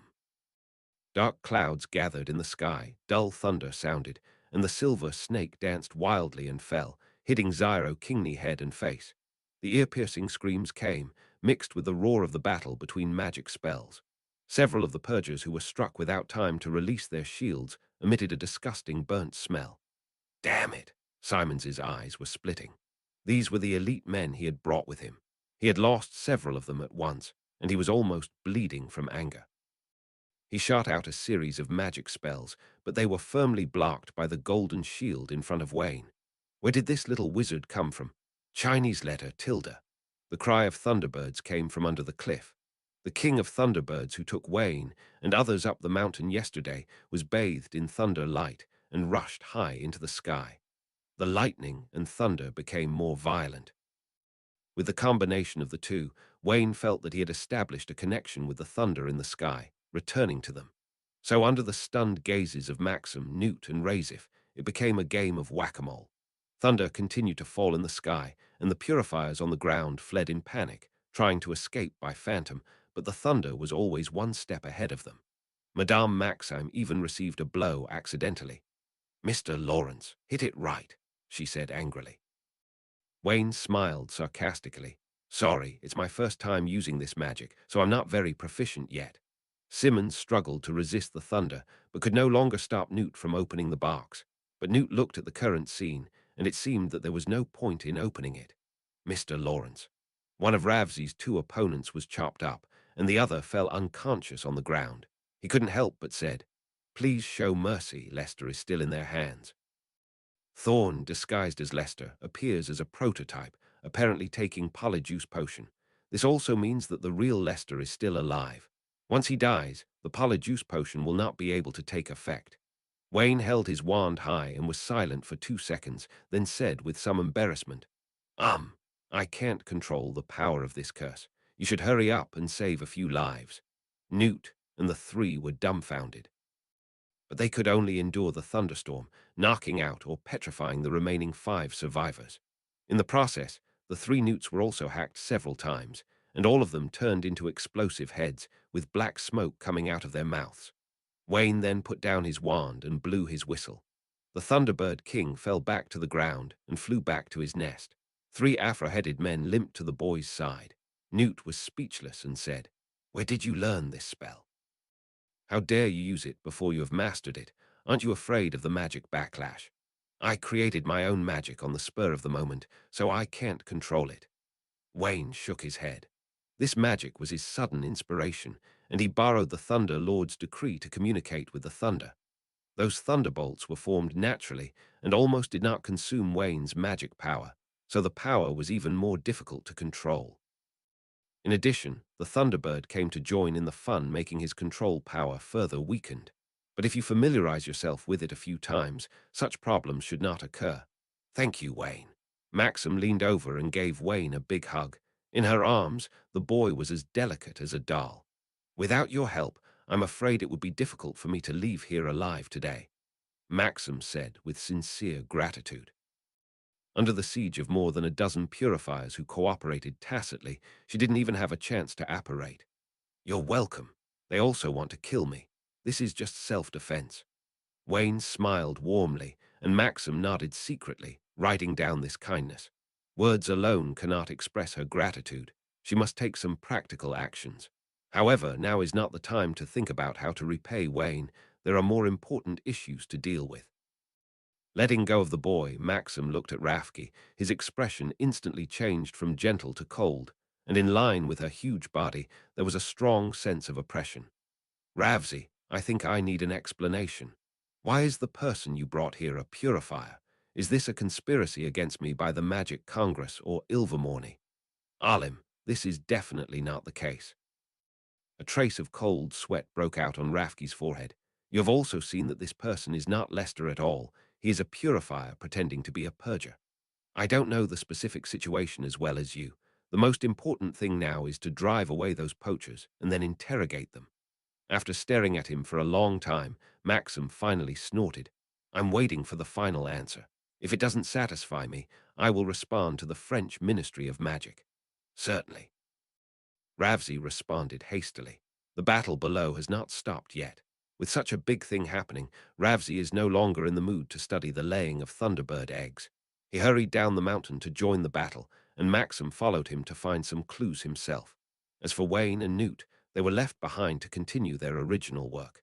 In fact, Ravsey wanted to invite Wayne to help, but he refused. He didn't come here just to work in vain for the US Congress, who use empty birds to them. Wayne and Newt don't care when the storm below subsides. The two shuttled through the Thunderbird's nest.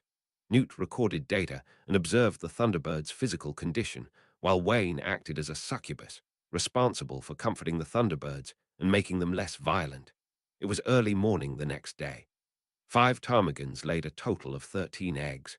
According to Newt's estimation, these 13 eggs were all healthy, and there were no deformed or malnourished eggs. But even so, it is still unknown how many will survive in the end. Number.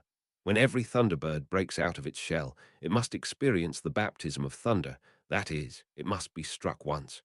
If you have a good life, you will survive a calamity and emerge from the cocoon and become a butterfly. If you have a bad life, it will just disappear into thin air. Because of this, ptarmigans lay eggs every year, but the total number is always small. Ravsey and Maxim, who had also been busy all night, also came back dusty.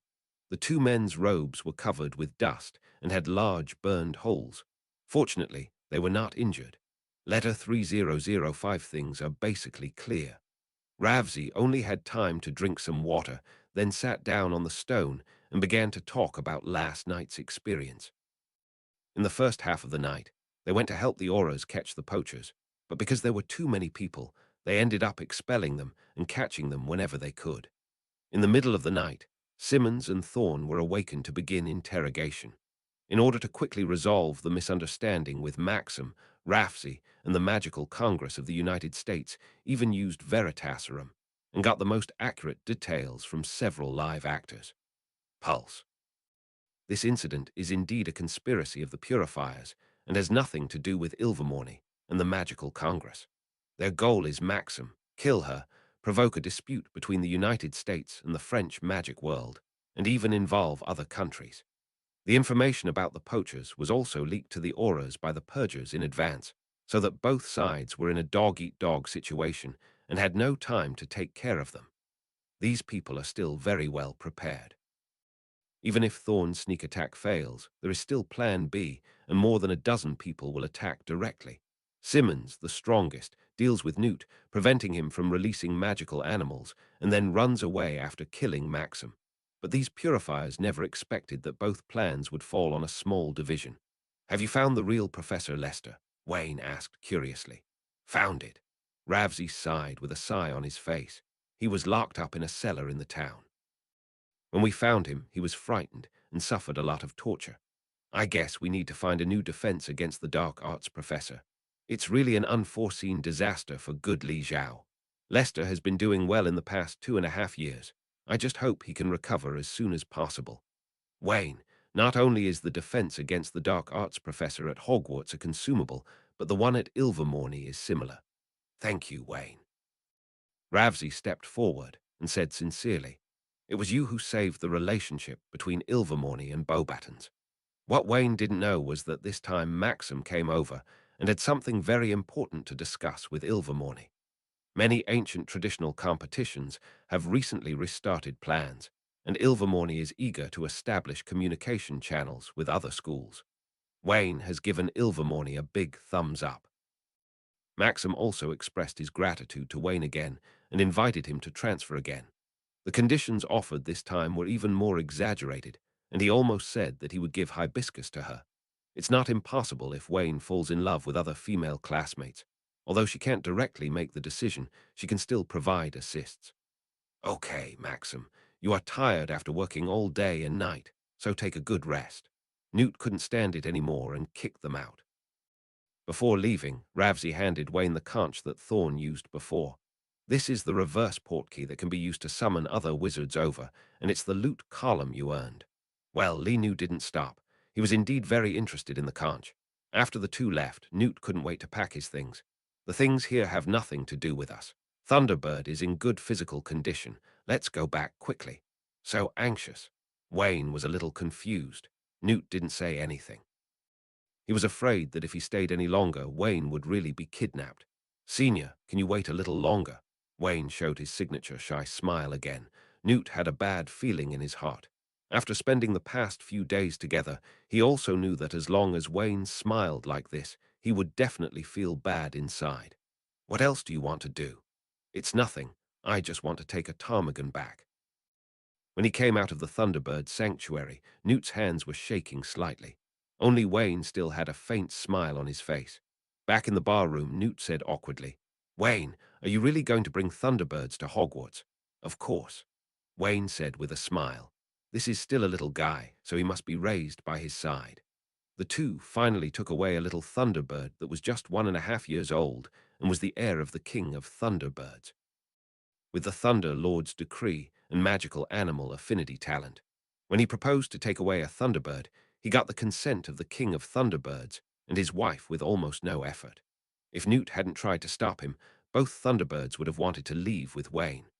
A small one is fine, but if all the Thunderbird leaders in the reserve ran away with Wayne, the Magical Congress of the United States would probably go crazy. Then you must take good care of it.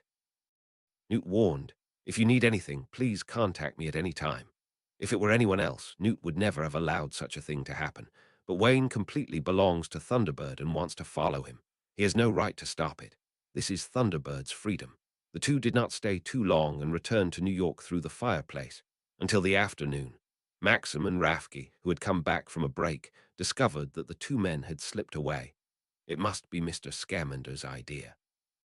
Rafsy patted his thigh in annoyance.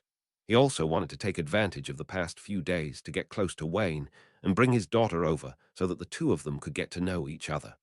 Maybe the two of them would get chatting easily and be able to abduct the person to Ilvermorny when the time comes. Maxim's face didn't look good either. However, she was not in a hurry.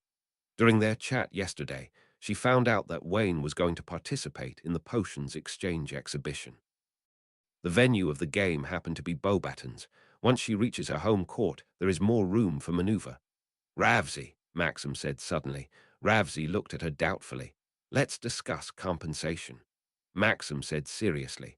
"Although this incident is not the fault of Ilvermorny and the Mac, the Purifiers are also using me to target you. In other words, I am not in danger because of you." Rafki was also very straightforward. "Whatever request you have, if we can fulfill it, we will never refuse." "It's not for me." Maxim shook his head. "I want your school to join forces with me to apply for a Merlin medal for Mr. Lawrence, preferably first class." "What?" Ravsy was shocked. "Are you kidding? That's the Order of Merlin. The youngest recipient was 16 years old, and it was after his death." Ravsy. 43 Maxim interrupted the chatter and looked directly into his eyes. "Mr. Lawrence saved my life, subdued more than a dozen brutal purgers, and saved the relationship between the two countries. Isn't such a contribution worthy of the Medal of Merlin?" This, Ravsy was speechless, but still very embarrassed. But Wayne's age is destined to be a problem. Level 1 is impossible. As for levels 2 and 3, I will try my best. Maxim then smiled with satisfaction. "Of course, I just have this intention. The first level is best, and a lower level is not impossible. Don't worry, Beauxbatons will operate together with Ilvermorny, and the possibility of the application being successful is not very high. Although Maxim is tall and tall, his mind is extremely delicate. Applying for the Order of Merlin for Wayne is not just about repayment, there is also a calculation in it. First, you can take this opportunity to get closer to Wayne, so that you can abduct him to Beauxbatons. Secondly, even if Wayne has no intention of transferring schools, he can still use this as a restriction. Thinking of the recently planned large-scale event, Maxim showed deep worry in his eyes. In the first grade, he was able to kill more than a dozen purifiers. Such an exaggerated battle experience, she couldn't even imagine how powerful the boy would be in 2 or 3 years. If he participates in the competition, others will stop playing and go home as soon as possible to wash up and sleep. With the Order of Merlin, A restriction can be added to prevent him from participating when the time comes, so Beauxbaton still has the possibility of winning. The naive Ravsey was completely unaware of the twists and turns inside, and was still thinking about how to persuade the members of the Wisengamot to agree to award an 11-year-old wizard the Order of Merlin. The other side. York time, 4:30 p.m. Wayne and Newt return home. Tina was sitting in front of the campfire, hooking up her sweater, and was surprised to see them suddenly come back. Come back so soon. There were some accidents, but overall it went smoothly. Newt said tiredly. Accident? Tina raised her eyebrows. Tell me more specifically. This old lady used to be an aura, the kind who would go wherever there was trouble. Hearing Newt talk about the accident, he was naturally very curious. Newt had no choice but to start telling stories. What, you actually met Kang Ching? After hearing this, Tina looked serious and said, Newt, what did you do? You're such a big man and you still need Wayne to protect you. Newt smiled bitterly. Tina, it's not that I don't work hard, it's that Wayne. A dad is so capable. Before he even started summoning, Wayne had eliminated the enemy. He was helpless. Facing Wayne, Tina immediately put on a kind smile and took Wayne's hand. Good boy, you are definitely the most talented little wizard I have ever seen. Come on, tell me about the magic spell you created. Can it work with the Thunderbird? Seeing the old man and the young man chatting eagerly, Newt helplessly shrugged and went back to the house to rest. I can't stand it anymore. I've only been out for a few days, and my body and bones can't bear it anymore. I spent New Year's Day of 1992 at Newt's house, and it was January 9th. It's time for Wayne to return to London. In just one weekend, the second half of the school year at Hogwarts will begin. The night before leaving, Tina cooked a sumptuous dinner and invited Queenie and Jacob from next door to see Wayne off together. Remember to write to Grandma. Don't just talk to Newt about the animals. You must not become as boring as him. No girls will like that. Wayne responded with a smile. He also liked Tina's temper. She had the frankness of a young man and the kindness of an old man.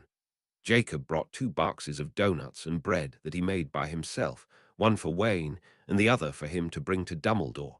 This made Queenie look bad. The 2 sisters couldn't understand why their men had such a good relationship with Dumbledore.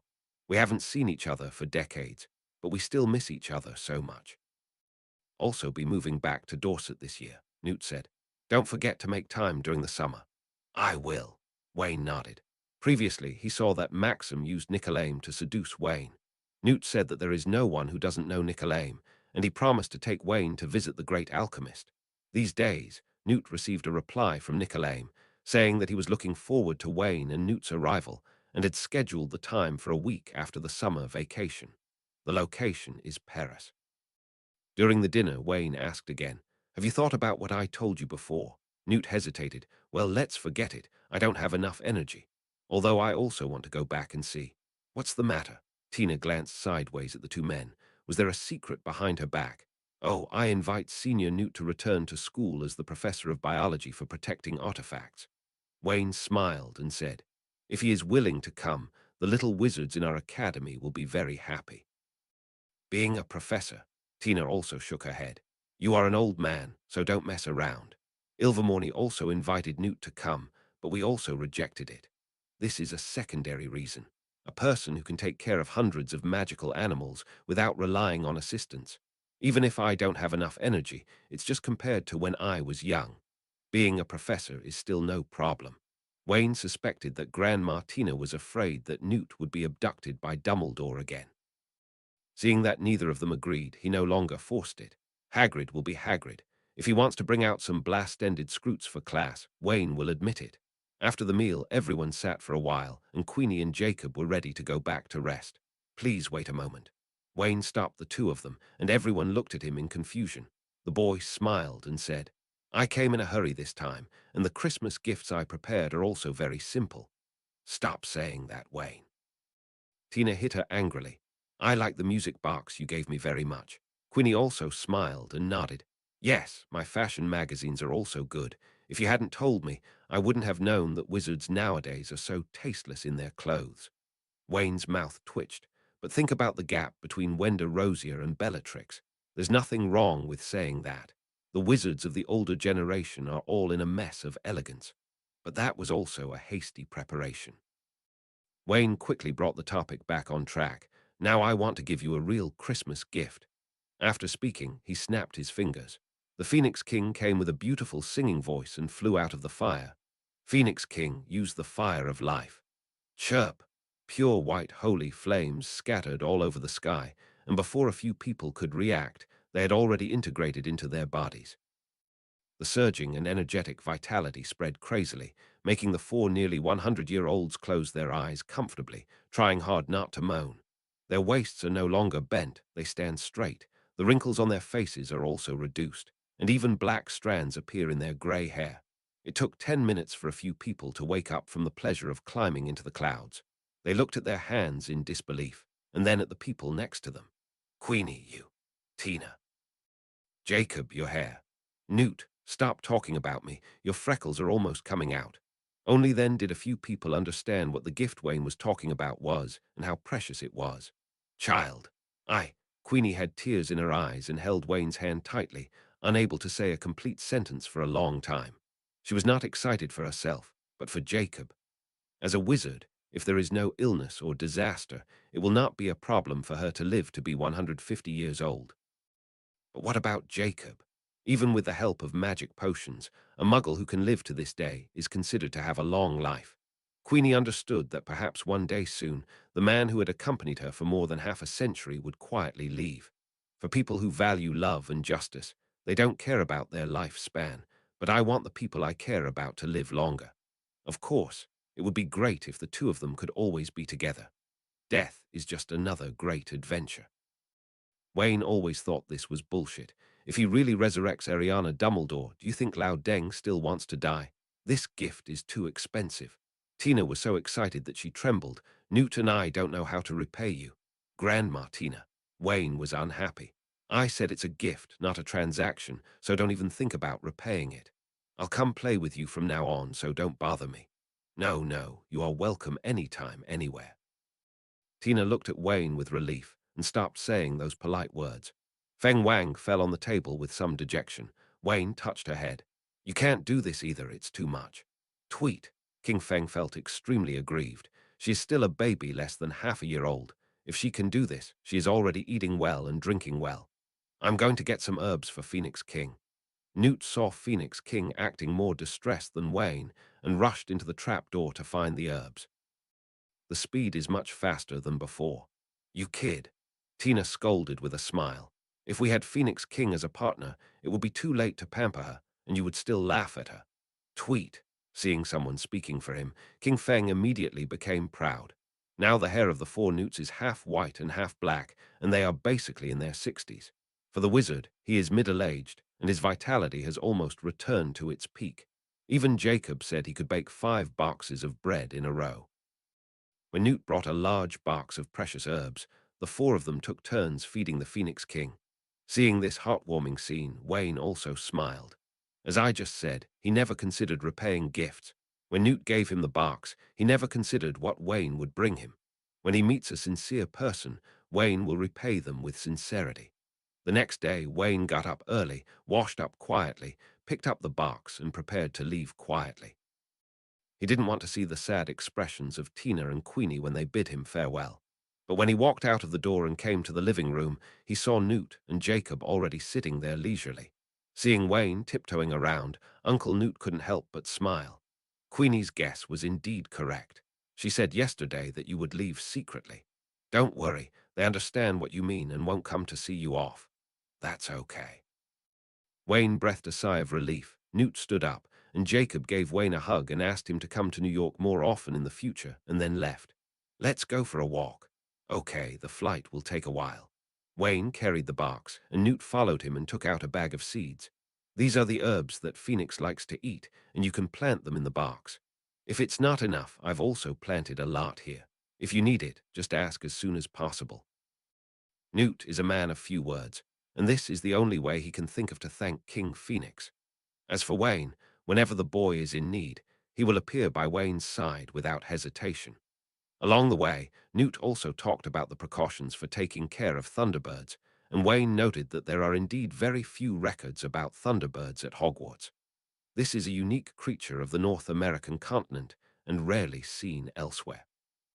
I suggest you put the Thunderbird in the Forbidden Forest for a while first. Newt said, the thunder in nature is very helpful for the growth of the Thunderbird. Isn't it too dangerous? Wayne frowned. There are dangerous animals such as Acromantula and Tibo Warthog in the Forbidden Forest. You underestimate the Thunderbirds. Newt shook his head. They won't have any natural enemies in the Forbidden Forest. I know it there. That's okay. As the two of them walked, Wayne's expression changed, as if he was really struggling with something. The sensitive Newt saw it, but didn't ask, waiting for Wayne to decide whether to tell him. At the corner of the street, Wayne suddenly stopped and let out a long breath. Senior, I need your help with something. Newt was not surprised at all. What do you need me to do? Wayne shook his head. Before you say anything, you must sign an unbreakable oath with me. Newt's expression finally changed. The unbreakable oath is a very ancient contract magic. The two parties who sign it can never break the oath, and the party who violates it will die immediately. What kind of important thing could make Wayne so cautious? Wayne waved his wand, and all the surrounding scenery faded away, and the world became blank. No one disturbed Newt's thinking. It took a full 5 minutes before the old man nodded slowly. Okay, who will your wife use as a witness? An unbreakable oath must be guided by a witness for the magic to be established. Wayne still shook his head. There is no need for witnesses. I have other ways. As he spoke, a roll of parchment flew out of his pocket and unfolded in front of the two of them. It was sealed with magic power, and characters often appeared on the contract. The content is very simple. That is, the content of the conversation between the two today cannot be disclosed. This is a scroll made based on an unbreakable oath and serves as a witness. You can check it out. Wayne explained to Newt that this scroll was not made by him, but was drawn in a lottery, and the quality came to purple. I can feel the breath from it. There's nothing wrong with it. Newt shook his head quickly. He often signed this thing when he was young. Now Newt's heart was itching too. Although as a Hufflepuff, Newt's curiosity is not that heavy except for magical beasts. But Wayne's series of operations have also whetted his appetite. How important is it that you would trust even a secret keeper? The two used magic to leave their real names, and the parchment spontaneously ignited out of thin air. When the last ashes fell, inexplicable feelings appeared in the hearts of Newt and Wayne. The contract is established. Wayne breathed a sigh of relief. Sorry, Senior Newt. It's not that I can't trust you, but I can't explain the source of this information at all. If anyone else knew about it, I would be in trouble. Newt instantly understood his scruples, making Wayne think that with his credibility, there are people who might leak the secret. Are you guarding against Dumbledore? You can't call it defensive. Wayne shook his head. It's just that the principal's plans are too many and too deep. I don't want to be involved. I just want to live my happy little life. Newt nodded silently, expressing understanding. In the past, he was pushed forward step by Dumbledore, feeling helpless but inexplicably willing. Wayne thinks so, and there's absolutely nothing wrong with that. Okay. Newt was unusually anxious. I've made an unbreakable oath, so just say it quickly. That's okay. Wayne sneered and said, I want you to help me go to Algeria to find a snake. What snake? Newt asked subconsciously. Wayne said word by word, Blood curse orc, nah. The old man suddenly raised his head, his pupils sparkling. Don't ask me how I know, I won't tell you. Wayne looked away from him and said to himself, I only know that she is now in the forest of Algeria, completely reduced to the form of an orc, and she has a deep connection with Voldemort. Voldemort. Newt muttered softly, with quite complicated thoughts. Nagini and he were once considered comrades in arms. Since Credence was instigated by Grindelwald, she chose to help Dumbledore in order to save her friends. But as time went by, the influence of the blood curse became more and more powerful, and it was very difficult for Nagini to maintain her human form. Finally, one day, she left quietly, and no one knew where she went. Although he had already expected the end of his old friend, Newt still felt sad when he heard Wayne say it so clearly. Thank you, Wayne. Thank you for the news. It's also for myself. Wayne shook his head. I am somewhat interested in her, so I asked you to find her. I will. Newt nodded firmly. When I arrange everything, I will go to Albania. Wayne thanked him softly. I'm sorry. The pure white faded, and the two of them appeared on the street again. Wayne called a taxi, waved to Newt, and rushed to the airport. After several hours of flying, we returned to London. As soon as I entered the house, there were two small mountains of gifts pushed in the living room. It's been half a month since Christmas, and I don't know if those food gifts will go bad. Although there is no festive atmosphere, opening gifts is still a pleasant thing for both body and mind. With just enough time to put down his suitcase, Wayne happily sat down between the two hills and started opening gifts. While taking it apart, I felt happy at the same time. As expected of him, the most popular little wizard at Hogwarts, so many people gave him Christmas gifts. Almost all Hufflepuff students sent gifts. Although they were not valuable, they were all candies and cookies, but they also represented their sincerity. There is an old saying that goes well. The leader will not remember who sent a gift, but he will remember who didn't. Wayne relied on his super memory to find three little badgers who didn't give him gifts, and then his face darkened. Toby, Norman, and Quidditch Captain Watterly. The two roommates who were sleeping with each other didn't give him a gift. So sad. And Watterly, you with thick eyebrows and big eyes, look honest and honest, but you didn't even give me any gifts. Do you still want to make progress? Silently writing down the three of them in a small notebook, Wayne prepared to go back and settle accounts with them, and then open the packages he was interested in. The gift from the Weasley twins was a sweater, and the postcard said it was made by their mother, Jasmine.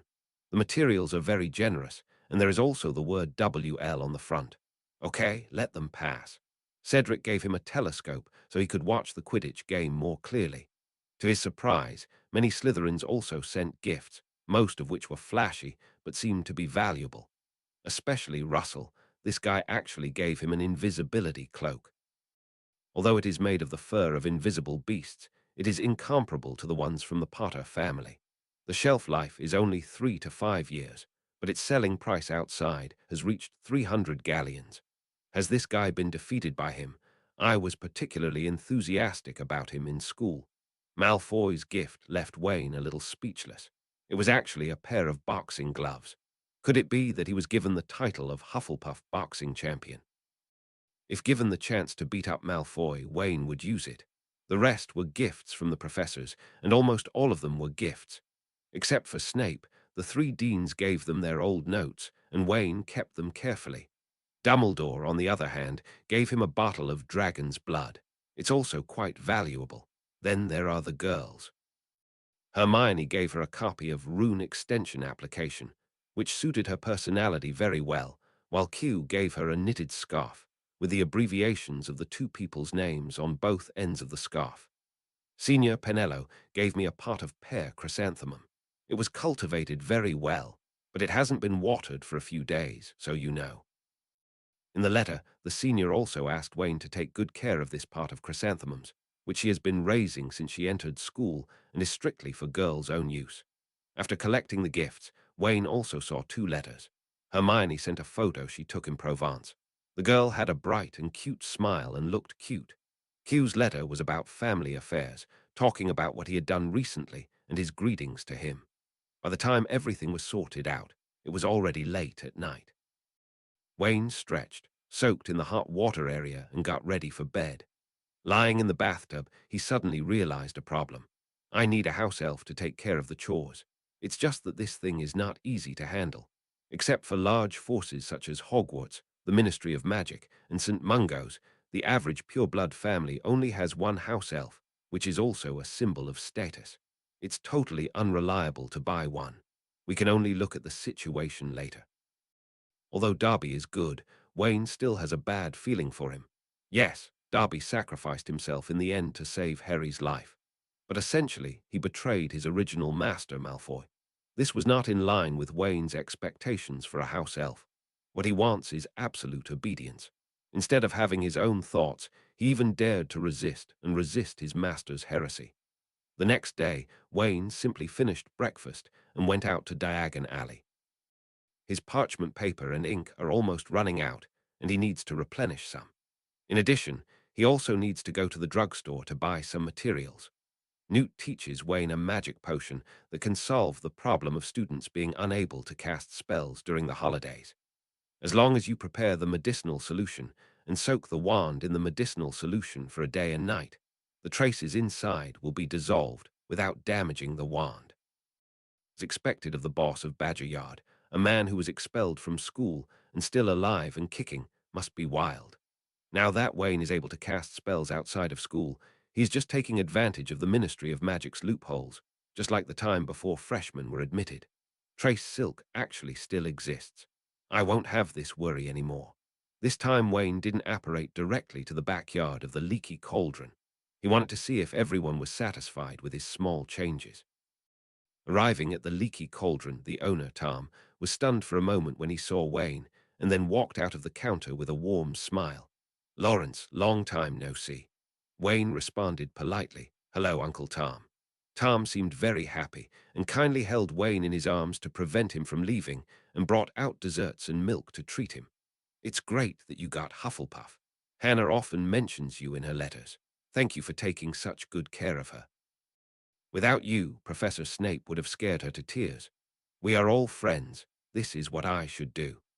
Wayne secretly lamented that Hufflepuff is really powerful in numbers, especially at the grassroots level. On the train, Hufflepuff's little wizard can get discounts on snacks because the saleswoman's grandma is a Hufflepuff graduate and has been working on the train for more than 100 years.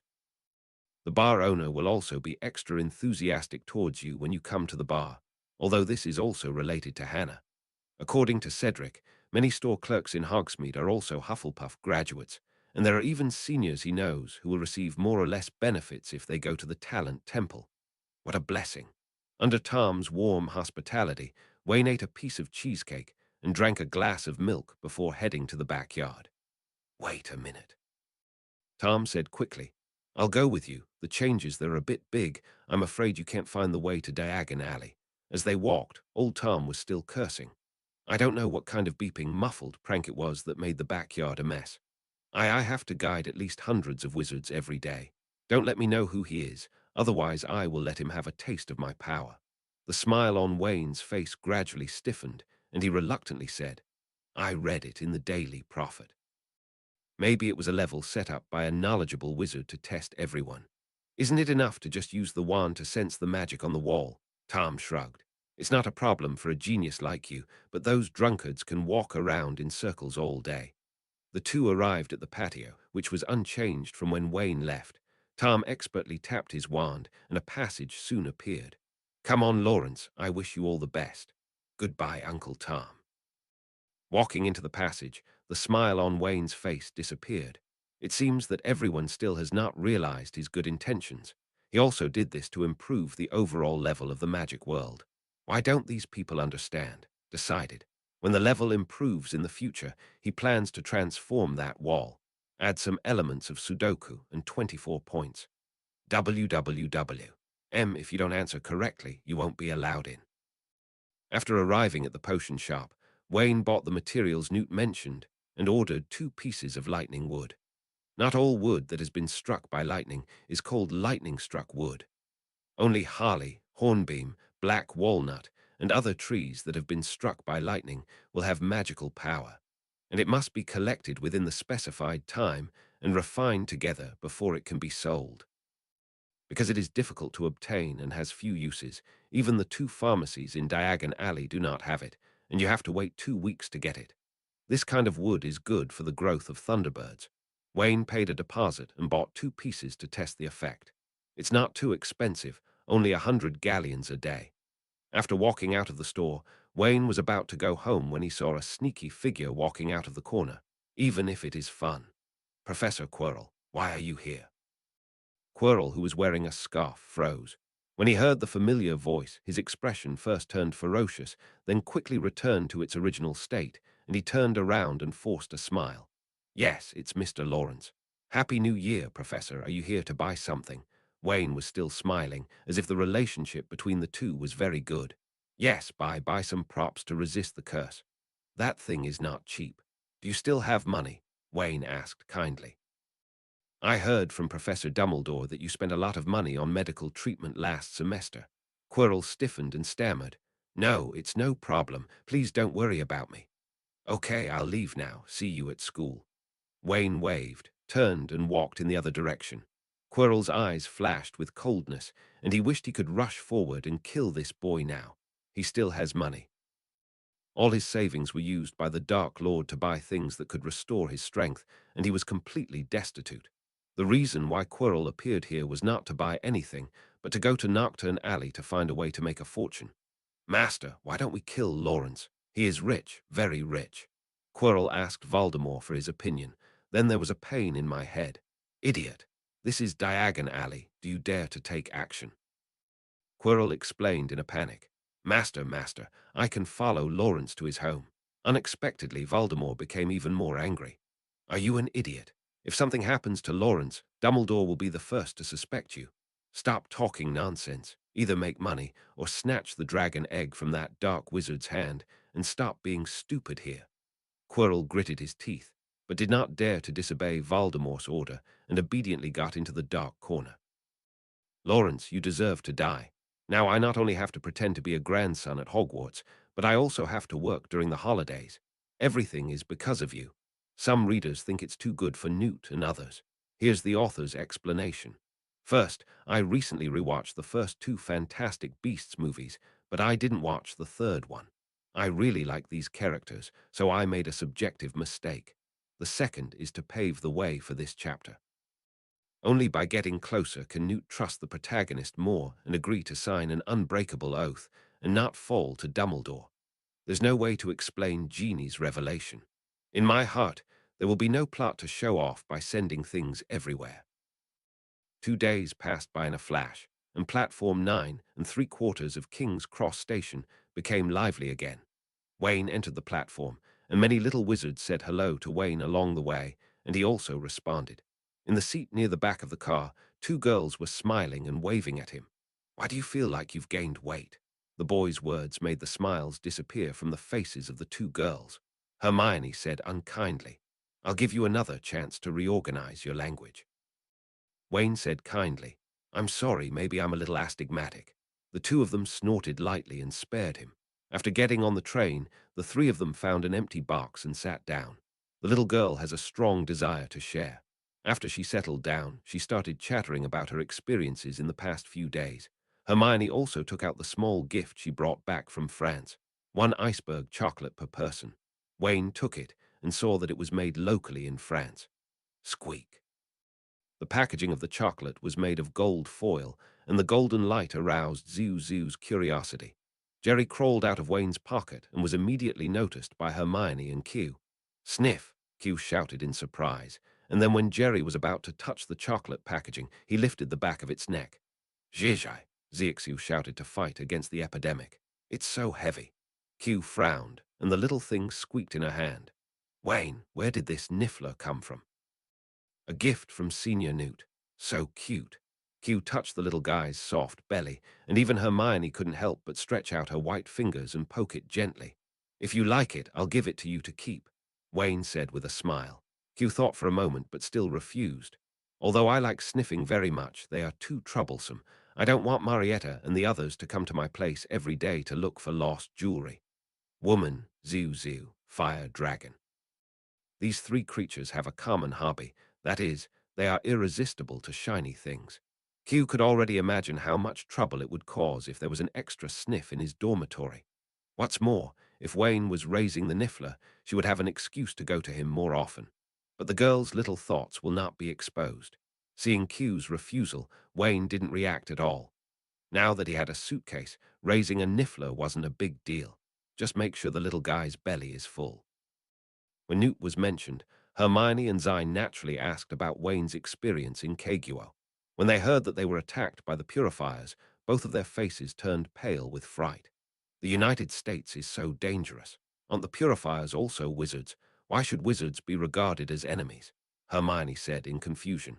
This is how hatred is passed down from generation to generation. Wayne doesn't think there's anything strange about it. Don't humans do enough to kill each other? But then, when the two of them found out that he actually brought back a Thunderbird, immediately forget about the purifier. That's the Thunderbird. Hermione tried her best to suppress her excited voice, and Treasure Chest was afraid to hear it. In many North American myths, Thunderbirds are godlike beings. I'll take you to see my birds when we get to school. Wayne smiled and touched Hermione's head, which was plush and felt good to the touch. When the train arrived at the Hogsmeade platform, it was completely dark. After walking out of the platform, boarding the Yeki carriage, the students headed to the castle in a mighty manner. After being away for more than half a month, Wayne was in a good mood after coming back. Compared to his home in London, he actually liked the atmosphere of Hogwarts better. Wayne once read a saying that a person's mind is not only determined by experience, but also related to a hormone secreted by the body. So even if you are reborn, your body will not be developed to that extent, and your mind will still be a little immature. Wayne feels it makes sense. Because he is now perfectly integrated into the segment back in the common room, Wayne didn't even pay attention to Cedric's greetings. Wayne came to Wallongfinxeo aggressively, looking at him with evil eyes. Okay, you two, you didn't even prepare a Christmas gift for me. Toby and Norman looked confused. We gave it away. I just opened the gifts 2 days ago, and there are none for you too. What did you give me? Impossible. Toby jumped up. I bought you the latest game console and you didn't receive it. Norman also followed suit. Toby bought the game console and I bought the game tape. We gave it to you together. Wayne looked at the two of them excitedly, and it didn't look like he was lying. Even with their icks, they couldn't lie to him. Could it be that I really made a mistake? Wayne fell into self-doubt, but he never received the game console or game. He suddenly figured out something. How do you mail it? The post office. Toby scratched his head. Toby and I bought the gift before we left school, and we didn't have an owl, so we sent it directly to you through the Muggle post office. Wayne held his forehead. The case was solved, and it was indeed his fault. He didn't even check what was in his mailbox. Toby and Norman were wronged. My fault. Wayne apologized sincerely. I will write a letter to my family and put the game console away. Walong Fengchu was still a little disappointed. It would be great if I brought it to school. I also want to play those new games. Wayne looked at them speechlessly. It's been a semester. Don't you know that electronics will fail in school? And even if I bring it here, where can I connect it to the power supply? The two wise men thought the same thing and quickly put the problem of the game console behind them. Cedric, where is Watterly? Wayne looked around and couldn't find the Quidditch captain. Cedric listened to the conversation between the three of them and knew why Wayne wanted to find Watterly, holding back a laugh. Don't expect gifts from Watterly. He just sold his asterisk to buy a robe for his girlfriend this year. We were talking in the car just now that he won't go to Hogsmeade this semester, and he won't be able to afford anything if he does. Okay. Cedric patted him on the shoulder. Go and eat, don't worry about the gifts, you're not short of money. Wayne followed him out of the lounge and said expressionlessly, then return the gift I gave you. No. Cedric immediately jumped away and covered his chest. What you gave me is mine. What does it have to do with you? That was a photo signed by the player. How could it be returned? Wayne looked at Cedric with vacant eyes. Where did the originally upright and kind-hearted representative of the Badger Academy go to become so shameless? Hall. The school, which had been deserted for a holiday, became lively and bustling again. The students' experiences these days became their talk. Malfoy was bragging about his experience of going to Romania with his father to see fire dragons, and even took a group photo. But he said that the photo was left at home, and he couldn't show it to everyone. Blaise Zabini showed off his vacations to watch professional Quidditch matches, where his seventh stepfather is a professional Quidditch player. This one is also a weirdo. Brace Zabini's mother was extremely beautiful and famous. Not only is she famous for her beauty, but more importantly, she has been married many times, but it won't be long before her current husband dies mysteriously, and it won't be long before she marries again. Counting this one now, it's already the 8th time. Everyone was chatting, but their eyes were always looking towards the main chair. Dumbledore, who was sitting on the main seat, was wearing a gorgeous purple wizard robe today, embroidered with exquisite sun and moon patterns, which was normal. What was abnormal was the old man's movements.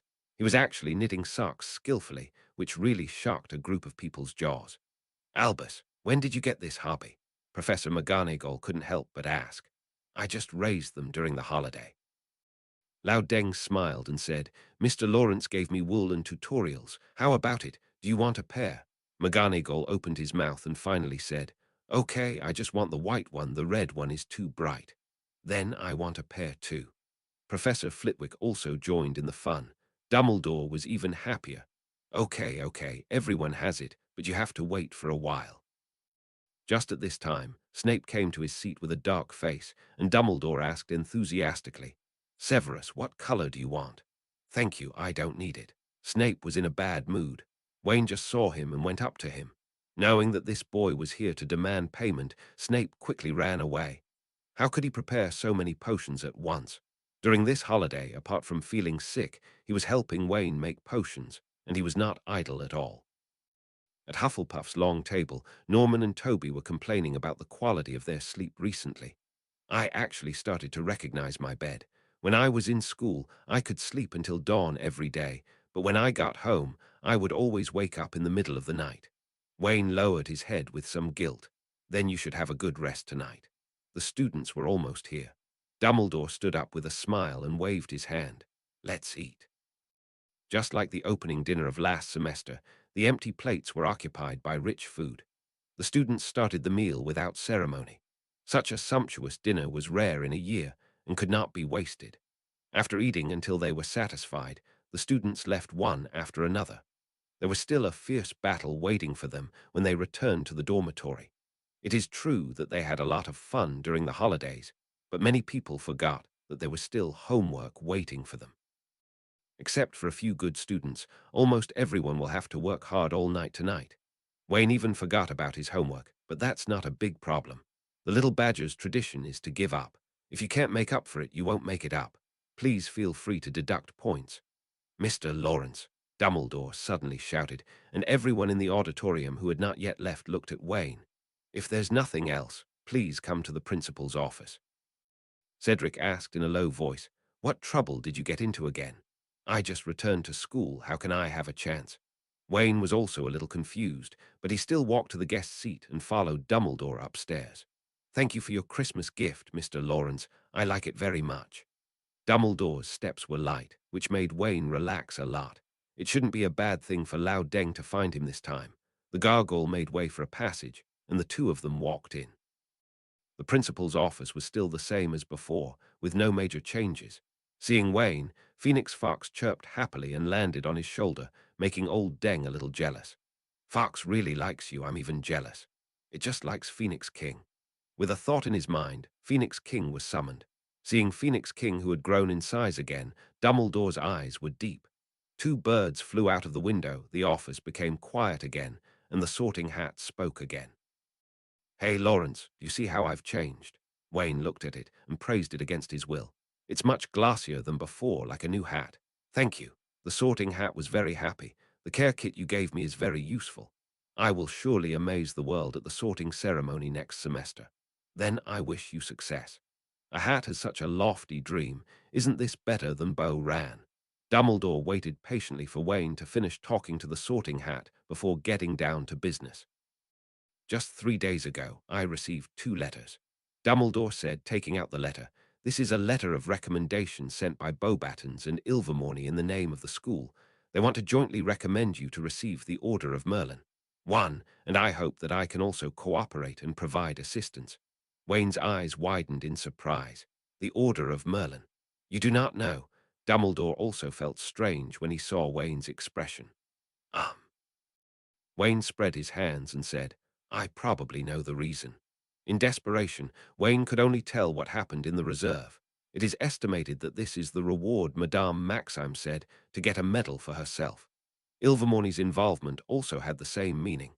After all, he saved the diplomatic relations between the two countries. After Dumbledore listened, he looked at the boy with admiration. "I have said this many times, but I have to keep repeating it. Mr. Lawrence, 1-8, you are definitely the most outstanding student in the history of the school. I already understand what happened, and I will speak to you later." "A moment." Wayne looked at him doubtfully. "Yes." Dumbledore crossed his fingers. "Connolly will be here soon, also for your sake. Like me, he also received letters from the Ministry of Magic of both countries, but he couldn't figure it out. Please wait a moment." Wayne didn't have any objections, and he handed over the bread and desserts that Jacob had brought to Dumbledore. After getting the things, Yinren was also very emotional. "He is my best Muggle friend, and a kind and honest man. If he has the talent to learn magic, he will definitely be assigned to Hufflepuff."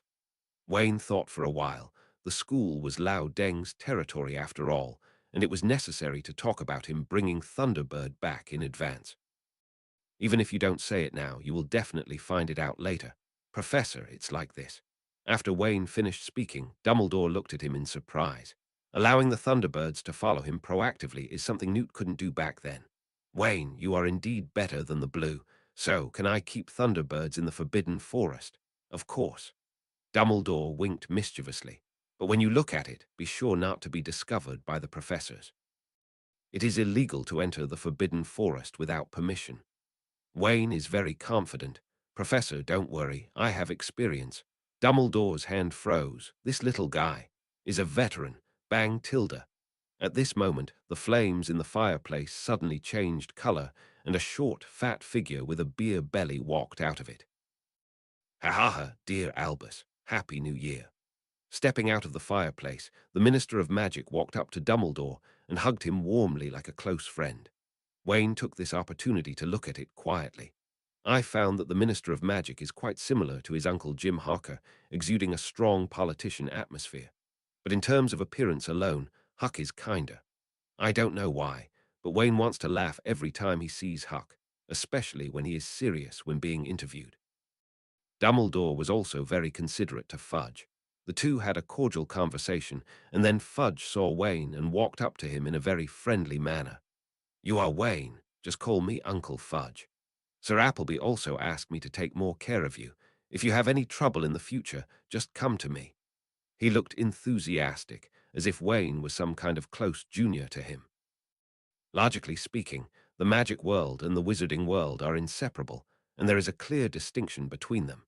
Fudge didn't have to be so enthusiastic, but with the development of the times, the exchanges between magic and the Muggle government have gradually increased.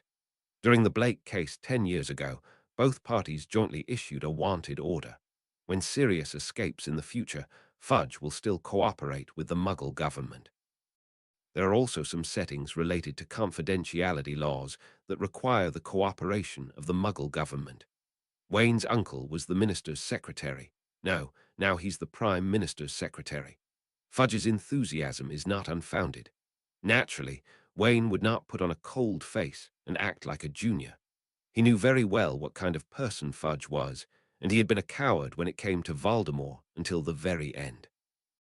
But during the recent period, Fudge believed that Dumbledore would not pose a threat to his ministerial throne, and the two parties were still in the honeymoon period.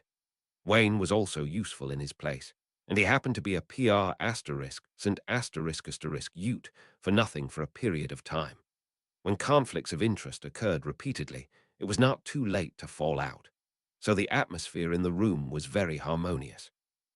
Lao Deng introduced Fudge to the general story of the matter and also showed him letters from 2 magic schools. Fudge agreed very readily. No problem, the first-level medal is impossible, but the third-level Merlin order can definitely be applied for. I will see if I can apply for the second-level medal for Wayne. This is a sign to Wayne that he will also contribute and sell well in advance. The matter settled, Fudge stood up and put on his hat again. Sorry, Albus, Mr. Malfoy invited me to a pure-blood family dinner and I have to go. Go to your business, Cornelius. Dumbledore said goodbye with a smile. Wayne and Dumbledore were left in the room again. Wayne rubbed his cheeks. His face almost stopped laughing just now. Professor, if there is nothing else, I will remember it. Please wait a moment, Mr. Lawrence. Dumbledore stopped him and then said to himself, after all, the magical animals in the Forbidden Forest are the property of the school. If too many of them suddenly disappear, it will cause trouble to me. Wayne laughed dryly. Don't worry, I guarantee you won't notice. After saying that, he ran away quickly. Dumbledore chuckled. If there was a college representing the Foxes in the school, he felt Wayne would be a better fit there. On the way back to the Hufflepuff lounge, Wayne happened to bump into the twins coming up from downstairs. Hey, Wayne. The twins stopped him, one on the left and the other on the right. Haha, what did the principal ask you for just now? It's nothing, Wayne said calmly. It's just that the principal thought I was talented and decided to apply for a Merlin order for me. Fred made a vomiting face. We haven't seen each other for a holiday. How come you have become as shameless as Ronald? Hearing this metaphor, Wayne's eyelids jumped. So your brother is really good. It's indeed not good. George nodded seriously. But it's more appropriate, isn't it? Tell the truth. Have you caused any trouble again? When it comes to pranks, Gemini thinks that they are not inferior to others, but when it comes to making big noises, they feel ashamed. In just a few months, Wayne almost drove away a professor and created the largest conflict between the two houses in history. Neither of them dared to think about it. I'm telling the truth. If you don't believe me, there's nothing I can do about it. Wayne spread his hands helplessly. Come on, Fred sneered. If you really get the Order of Merlin, George and I will turn into giant monkeys and take classes all day. Oh, so serious. Wayne raised his eyebrows and looked at the two of them. Okay, if I don't get the medal, I'll give you 300 galleons. Wait. George quickly stopped his brother. What Fred means is within this semester, not the rest of the year. That's right. With Wayne's talent, it won't be difficult to obtain a Merlin medal in the future, so a time limit must be added. No problem, it's settled. Wayne agreed. The application process for the Order of Merlin usually takes 2 or 3 months to complete, and there is still half a year before the end of this semester. He wins for sure. Seeing how confident Wayne was, the twins started to lie again. Thinking about the difficulty of obtaining the Merlin medal and the fact that Wayne secretly watched their little moves, he immediately felt that this was a scam and agreed. The two sides passed by each other and both smiled proudly. Back in the lounge, it wasn't long before it was bedtime. Wayne is too lazy to go out, so he should be more honest on the first day of school. Thinking of the insomnia his two roommates had mentioned before going to bed, he carefully applied a hypnotic spell to each of them. It has to be said that wizards are also resistant. Compared with when school started, his magic power for using hypnotic spells was much greater. Ah! Early the next morning, two screams came from Wayne's dormitory. Toby wailed, "Didn't I set the alarm clock? Why did I still sleep until I woke up naturally? It's my homework." Norman was about to cry. Is the school bed really so good? They both planned to get up at 4 o'clock to catch up on their homework, but it was already dawn when they woke up. Wayne changed his clothes calmly. Isn't there history of magic in the morning? You still have time. Yes, yes, Toby said hurriedly. Wayne, sell me a manuscript quill quickly. Toby, go and see if Bones has written about transfiguration. The two of them started busy in a panic. It was not until the history of magic class that they lay down on the table and fell asleep, washing papers and turning over the papers with quills. Today, Cuthbert Binns teaches about Mycenaean culture in the ancient Greek period. Most myths and epics come from this time period. Half of the class was struggling to catch up on their homework, and the other half was drowsy, but Wayne listened with great interest. He feels that he has a connection with ancient Greece. The first template card is Andros from ancient Greece. Although he was a figure from the ancient Greek city-state period, he was nearly 1,000 years later than the Mycenaean culture. There is also the Shield of Equus, which is also the legendary symbol of Athena. It was also rare for Hermione to see Wayne listening so carefully in the history of magic class. She blinked curiously and listened extra carefully with a spirit of refusing to admit defeat. She filled 2 parchments with notes. After class, Wayne asked Hermione to go first, while he stopped Cuthbert Binns, who was about to leave through the wall. Is something wrong, Mr. Sean? Wayne's mouth twitched. Cuthbert Binns is notoriously bad at remembering things other than history, and it's normal for him to not be able to remember his own name. Without correcting his mistake, Wayne got right to the point. Professor, do you know anything about the ancient Greek wizard, the invincible Andros? Cuthbert Binns frowned. Mr. Sean, this is not a first-grade course, but a fifth-grade course. Professor. Wayne interrupted him. Tian Fen looked at Bayassi sincerely. You won't refuse to learn Ravenclaw, right? As a Ravenclaw, the knowledge is right in front of me, but you make it 4 or 5 years before I can access it. This is so painful. The eyelids of the little wizards who had not yet gone out were twitching wildly. Wayne, could you please change your robe before you say this? There's also Hufflepuff's emblem on it. What surprised them was that Cuthbert Binns actually believed Wayne's lies, with a look of emotion on his face. Since you are so thirsty for knowledge, well then.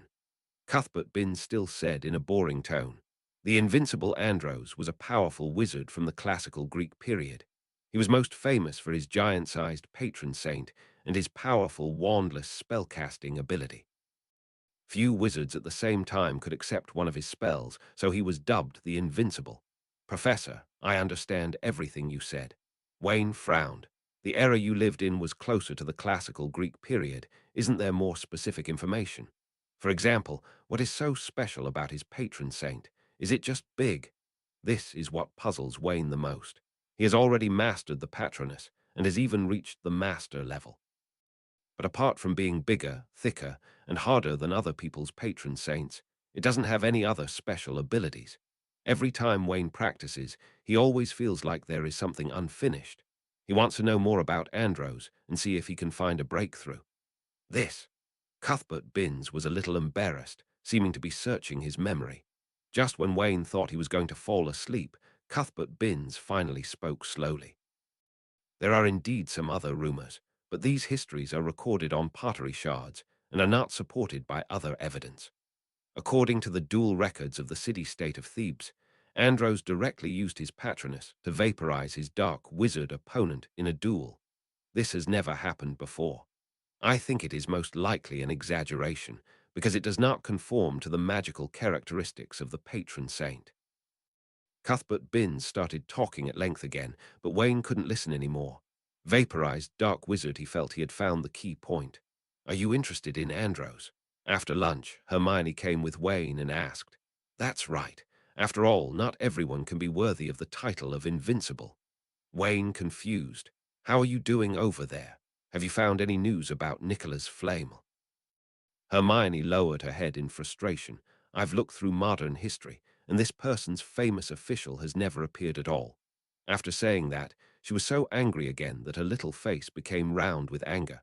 Harry and Ronald only focused on playing during this holiday and completely forgot about this matter. You can leave it alone. Wayne helped her straighten her messy hair.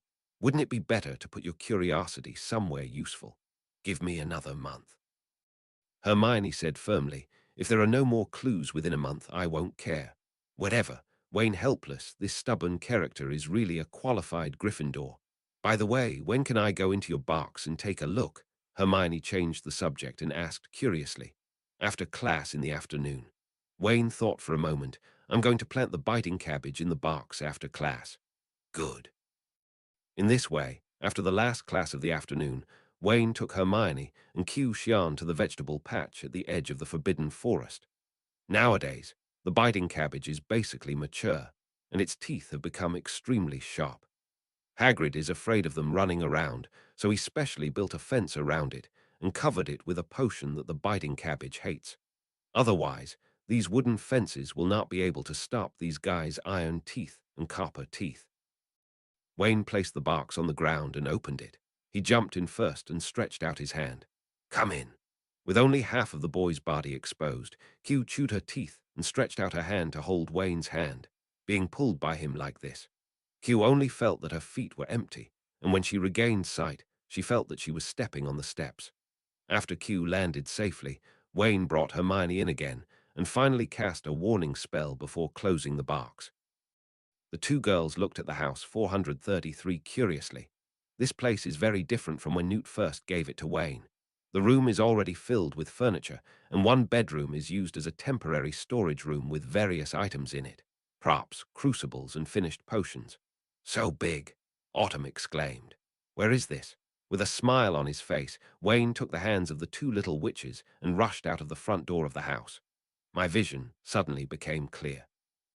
Blue sky, clear lake, not too dense woods. Hermione and Cho felt hot all over, because they wear too much. You must know that it is -10 degrees outside, but inside the box it is indeed as warm as spring. Wayne said considerately, take off your clothes quickly. Q rolled her eyes, feeling that there was something in this guy's words, but she also took off her robe and down jacket, as did Hermione. As soon as Wayne waved his hand, their clothes flew back to the cabin and hung up on their own. Chinese letter tilde. The clear chirping of birds came from a hill, and soon the sky became gloomier, with a faint arc of electricity appearing. A small thunderbird with a wingspan of less than 5 meters flew over and landed in front of Wei Sheng under the expectant eyes of Hermione and Q. The little thunderbird nuzzled Wayne intimately, and fierce electric arcs were generated between the two of them. You haven't learned to control your own electricity yet, Mia. Wayne quickly added a shield for himself. The current that Thunderbird unconsciously leaked was not very powerful, but it was no problem to electrocute him into an afro. As if realizing that he was in trouble, Thunderbird carefully let go of Wayne, and then looked at him innocently with his big shining Caslan eyes. "Who did you learn this trick from?" Looking at Mia, who was pretending to be pitiful, Wayne couldn't help but laugh or cry. The red electric arc danced on his fingertips. Mia immediately stared at it, and after getting Wayne's permission, she swallowed it in one gulp. Chinese letter tilde. No, I can only eat so much today. He also accidentally discovered that the thunder he created using his talent seemed to be of great help to the Thunderbirds, but Wayne was afraid of eating too much, so he limited it every day. After Mia finished eating, Wayne asked Q and Hermione to come over, but seeing the lightning flashing from time to time, the two women still didn't dare to touch it. But just seeing it was enough to excite them. Apart from anything else, how many people in Hogwarts have actually seen Thunderbirds? Let's go pick up Hester and Diana tonight. It's much safer here than in the Forbidden Forest, Hermione suggested while looking at the boy who was feeding beef to the ptarmigan. It's still too boring here. Wayne shook his head. I'll take them away when I leave school. Hermione thought the same thing, then just go and see them. I'm afraid I can't do it tonight. Let's try another day. What are you going to do? Q asked curiously. Go to the Forbidden Forest to stock up. Dumbledore's hints were so obvious. How could Wayne not take action? I'm going to catch some cuties tonight. Both girls are smart people. When I heard Wayne talking about going to the Forbidden Forest to purchase goods, I was stunned for a moment, and then I immediately understood after looking at this space. Q was a little dumbfounded. You are too courageous. The school may not care about a few of them, but once there are too many. Don't worry, I've already told Professor Dumbledore. Wayne waved his hand. He agreed with my idea, but it must be done in moderation. The good thing about Dumbledore being the principal is that he is always willing to give some care and even favor to his favorite students. From the original Newt to James Potter's gang of robbers, and even now Harry. As long as your actions are within his tolerance range, Dumbledore will not interfere too much, and sometimes will provide help to guide students to grow in the direction he wants. Wayne is obviously one of them. Senior Newt made a great contribution to this. Being able to get the suitcase from him is equivalent to celebrity certification, and your character is naturally guaranteed. As long as Wayne doesn't go too far, Lao Deng will turn a blind eye. Seeing that Wayne knew what he was thinking, Q nodded and said nothing more. The world is indeed a bit desolate. Okay, Mia, let's play for a while. She's been staying here alone lately, and it's really a bit boring. With that said, Wayne handed the two of them a pair of rubber gloves, which could isolate the current from the Thunderbird's inadvertent leakage. How about you? I'm going to transplant the biting cabbage and water the small trees in the forest. Wayne once again felt that he really needed a house elf, and a female assistant with a bulging front and back would be fine. You don't have to do these trivial things yourself. Q originally wanted to help, but biting cabbage was dangerous, and Wayne, who was afraid of her being injured, refused. It was not until 7 o'clock in the evening, when the school dinner was about to be suspended, that the three of them hurried back to the auditorium with some unfinished thoughts. Watching Wayne take care of his little world little by little, Q and Hermione later came to help, and they actually had subtle emotions that they were the creators of the world. While eating, Wayne glanced at the guest seat and found that Snape was still not there. This guy has been hiding from him for a day. Could it be that he wants to default on his debt? Wayne, where were you this afternoon? Another female voice came from behind, and Cedric's hand holding the knife and fork froze, revealing his dead eyes. Can't you take a break? The three girls are the most beautiful in each grade. Damn it. Senior Penello, sit down. Wayne greeted warmly while giving Cedric a look next to him. The young man moved out of the way knowingly. Thank you. The blonde senior's sweet smile made Cedric blush. He quickly lowered his head to eat and ordered another glass of lemon juice. Penello sat so close that Wayne could even smell her scent, which was different from Hermione and Q's. I guess I used a different brand of shower gel. Penello whispered. I have developed 3 products. The twins said there is no problem, but I am still a little worried. Do you want to try them? Wayne looked at her in horror. Senior sister, you and I have no grievances. Why do you want to harm me? What she developed are prank products, fat tongue toffee, nonsense chewing gum. You won't be able to stop talking for 10 minutes after eating it, and she chi by you, helping people experience the thrill of riding a bus. Will he be able to get better if he tries these things? Penello also realized that there was something wrong with what he said, and his pretty face turned red, and he quickly explained. What I mean is that I'll make it again, and you'll see if there's anything wrong with it. Although Wayne is only a first-year wizard, Penello still puts his level higher than his own. It's simple. As for the products Wayne made, except for maps and replica quills, she couldn't imitate them at all. Not to mention the protective items that would be snatched away by pure-blood families if left outside. She heard in Ravenclaw's dormitory that several students had taken money from home and were preparing to buy his defense ring. Don't be nervous, Senior, Wayne comforted. You have to believe in your own ability, not to mention that both George and Fred said it's fine. If you're really worried, you can let the two of them try. Penello couldn't help but smile, exuding a charming charm. You're such a bad person. How did you get into Hufflepuff? Because I am an honest person. By the way, I just learned how to read palmistry. Let me see what your recent fortune is. Cedric on the side. 3 more cups of lemon juice, more lemon, no sugar. The bright moon hung high, and a black shadow rushed out of the castle, knocked Yaya unconscious at an extremely fast speed, and then disappeared into the forbidden forest. Time is tight, and the task is heavy. If you want to sleep today, you must move faster. Meow Tilda, meow Tilda. On the way to the moon-crazy beast clan, several cat calls reached his ears, and Wayne immediately stopped and waved his wand. The vines on the ground grew wildly, turning into whips and lashing into the bushes. The cat meowed more intensely, and black shadows flashed in the jungle. Wayne kept moving forward, controlling the vines to pursue, and followed up. 2 minutes later, the 5 civet cats were firmly trapped, and they immediately became furious when they saw Wayne appear. Little things are really hard to catch. Catnivit is a 3x level magical animal. It is not too aggressive, but it is very difficult to catch. It seems that most cat creatures have the ability of legilimency, such as cats and leopards, who are natural masters of legilimency. Although cat knives are not as powerful as cat leopards, their ability to sense danger is very strong, which makes them difficult to catch. Wayne also relied on his dynamic perception ability and powerful magic spells to succeed. With his talents fully activated, he took out dried fish and cat food to seduce a few little ones. It took a long time for these cats to agree to go home with him. When Newt handed the box to Wayne, he said that the animals must agree to be kept in it. Since he agreed at the time, Wayne would naturally not break his promise. He's a Hufflepuff. After getting rid of the cat knives, Wayne realized that he was running all the way and was getting further and further away from the group of beasts he wanted to go to. He quickly changed direction. Fortunately, his memory was amazing, and there was no chance of him going the wrong way. Another half-hour later, we arrived at the hill where the 2 girls last encountered the moon-crazy beast.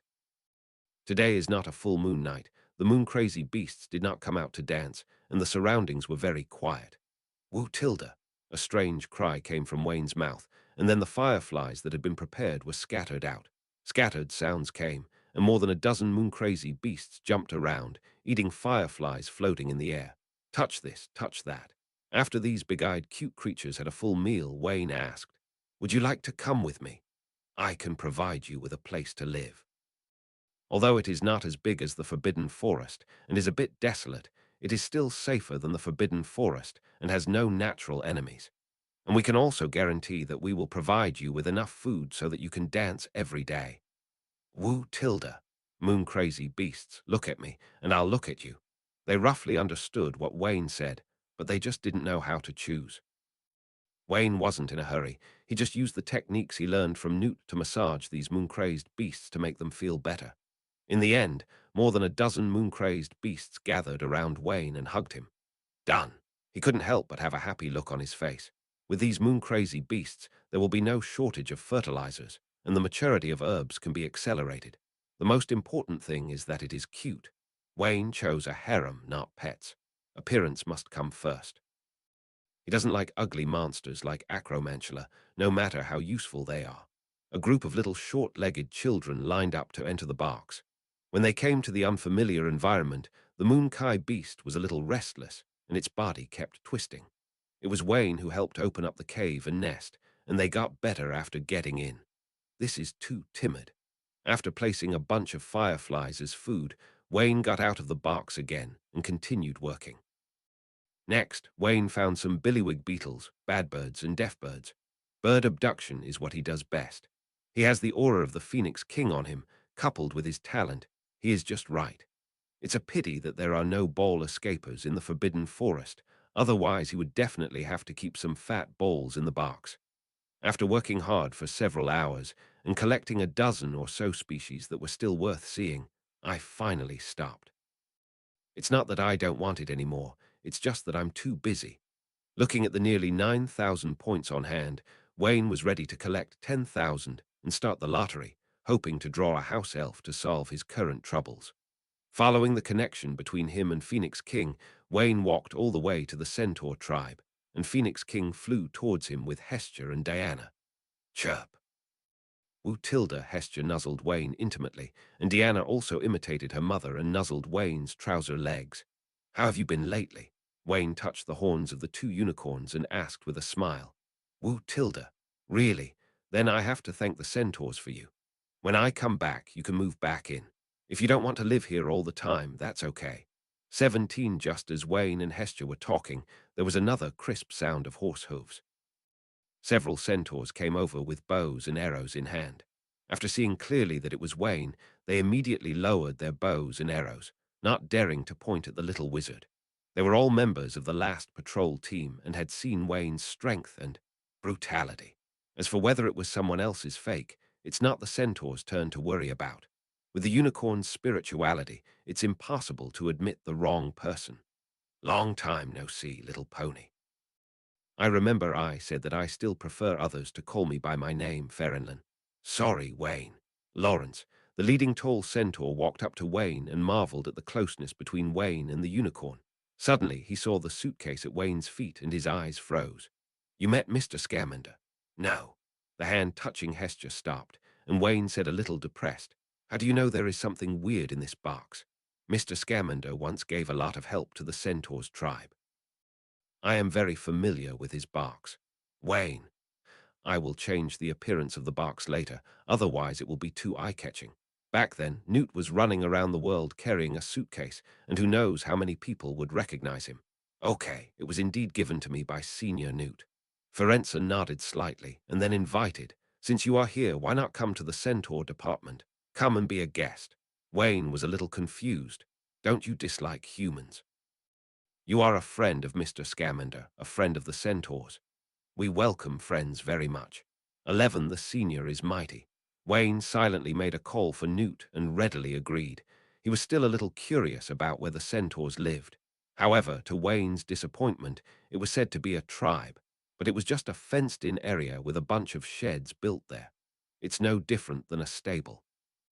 That's right, centaurs, like horses, can sleep standing up, which makes it easier for them to wake up at any time to escape or fight. So building a house is not necessary, but will be a hindrance. Arriving at a soft haystack, Wayne blew away the snow on it and sat cross-legged on it. When they first came in, the other centaurs were still very wary, especially Bane, who was knocked away by his spell last time. He roared angrily and wanted to rush forward. As a result, Ferenza reprimanded Bane and named Wayne as Newt's friend, and the centaurs instantly calmed down. This also made him more curious about what Newt had done to make the centaurs so grateful. Thank you for taking care of Hestia and Diana during this time. Wayne started the topic first. The centaur and the unicorn are friends, and you don't need to thank your friends for helping them. Ferenza shook his head slightly. It's you. How did you know that a dark wizard came to this forbidden forest?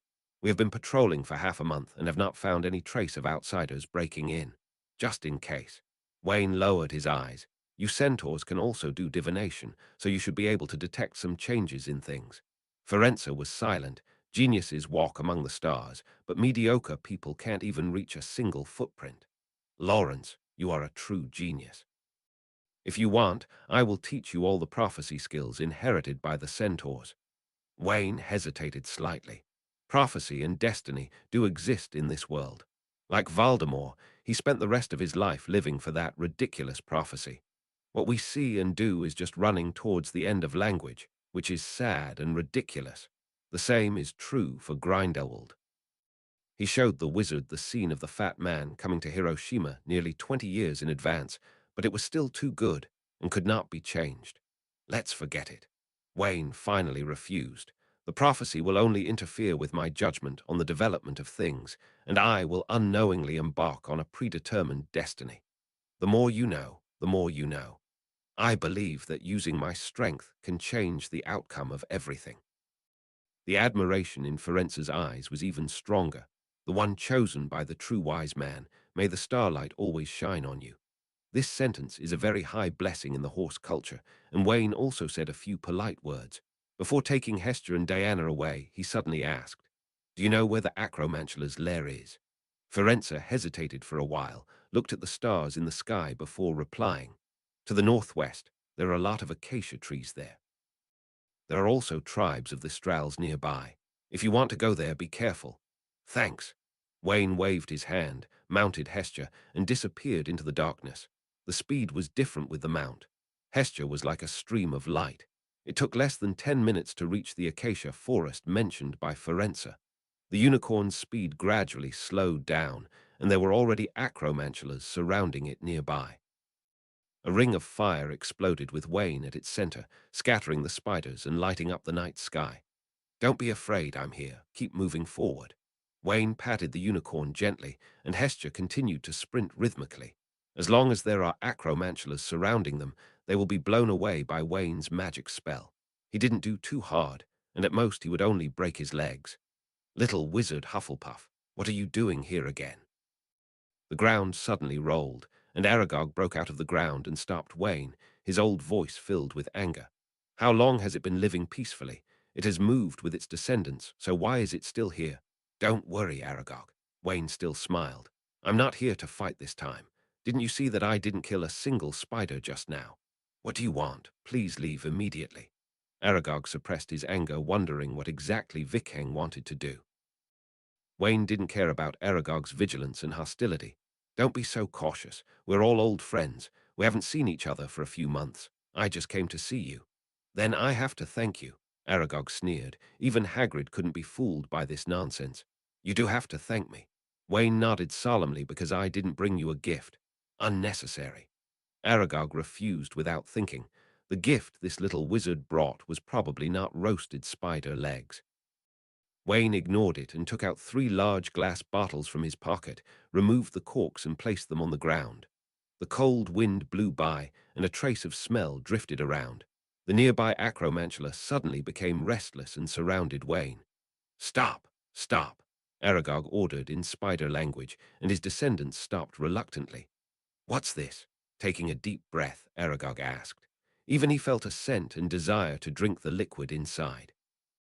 Animals have the sharpest intuition, and spiders are among the best. Aragog could feel that this liquid was of great benefit to him. Wayne smiled and said, "How do you like the spider tonic I brewed specially for you? Is it interesting?"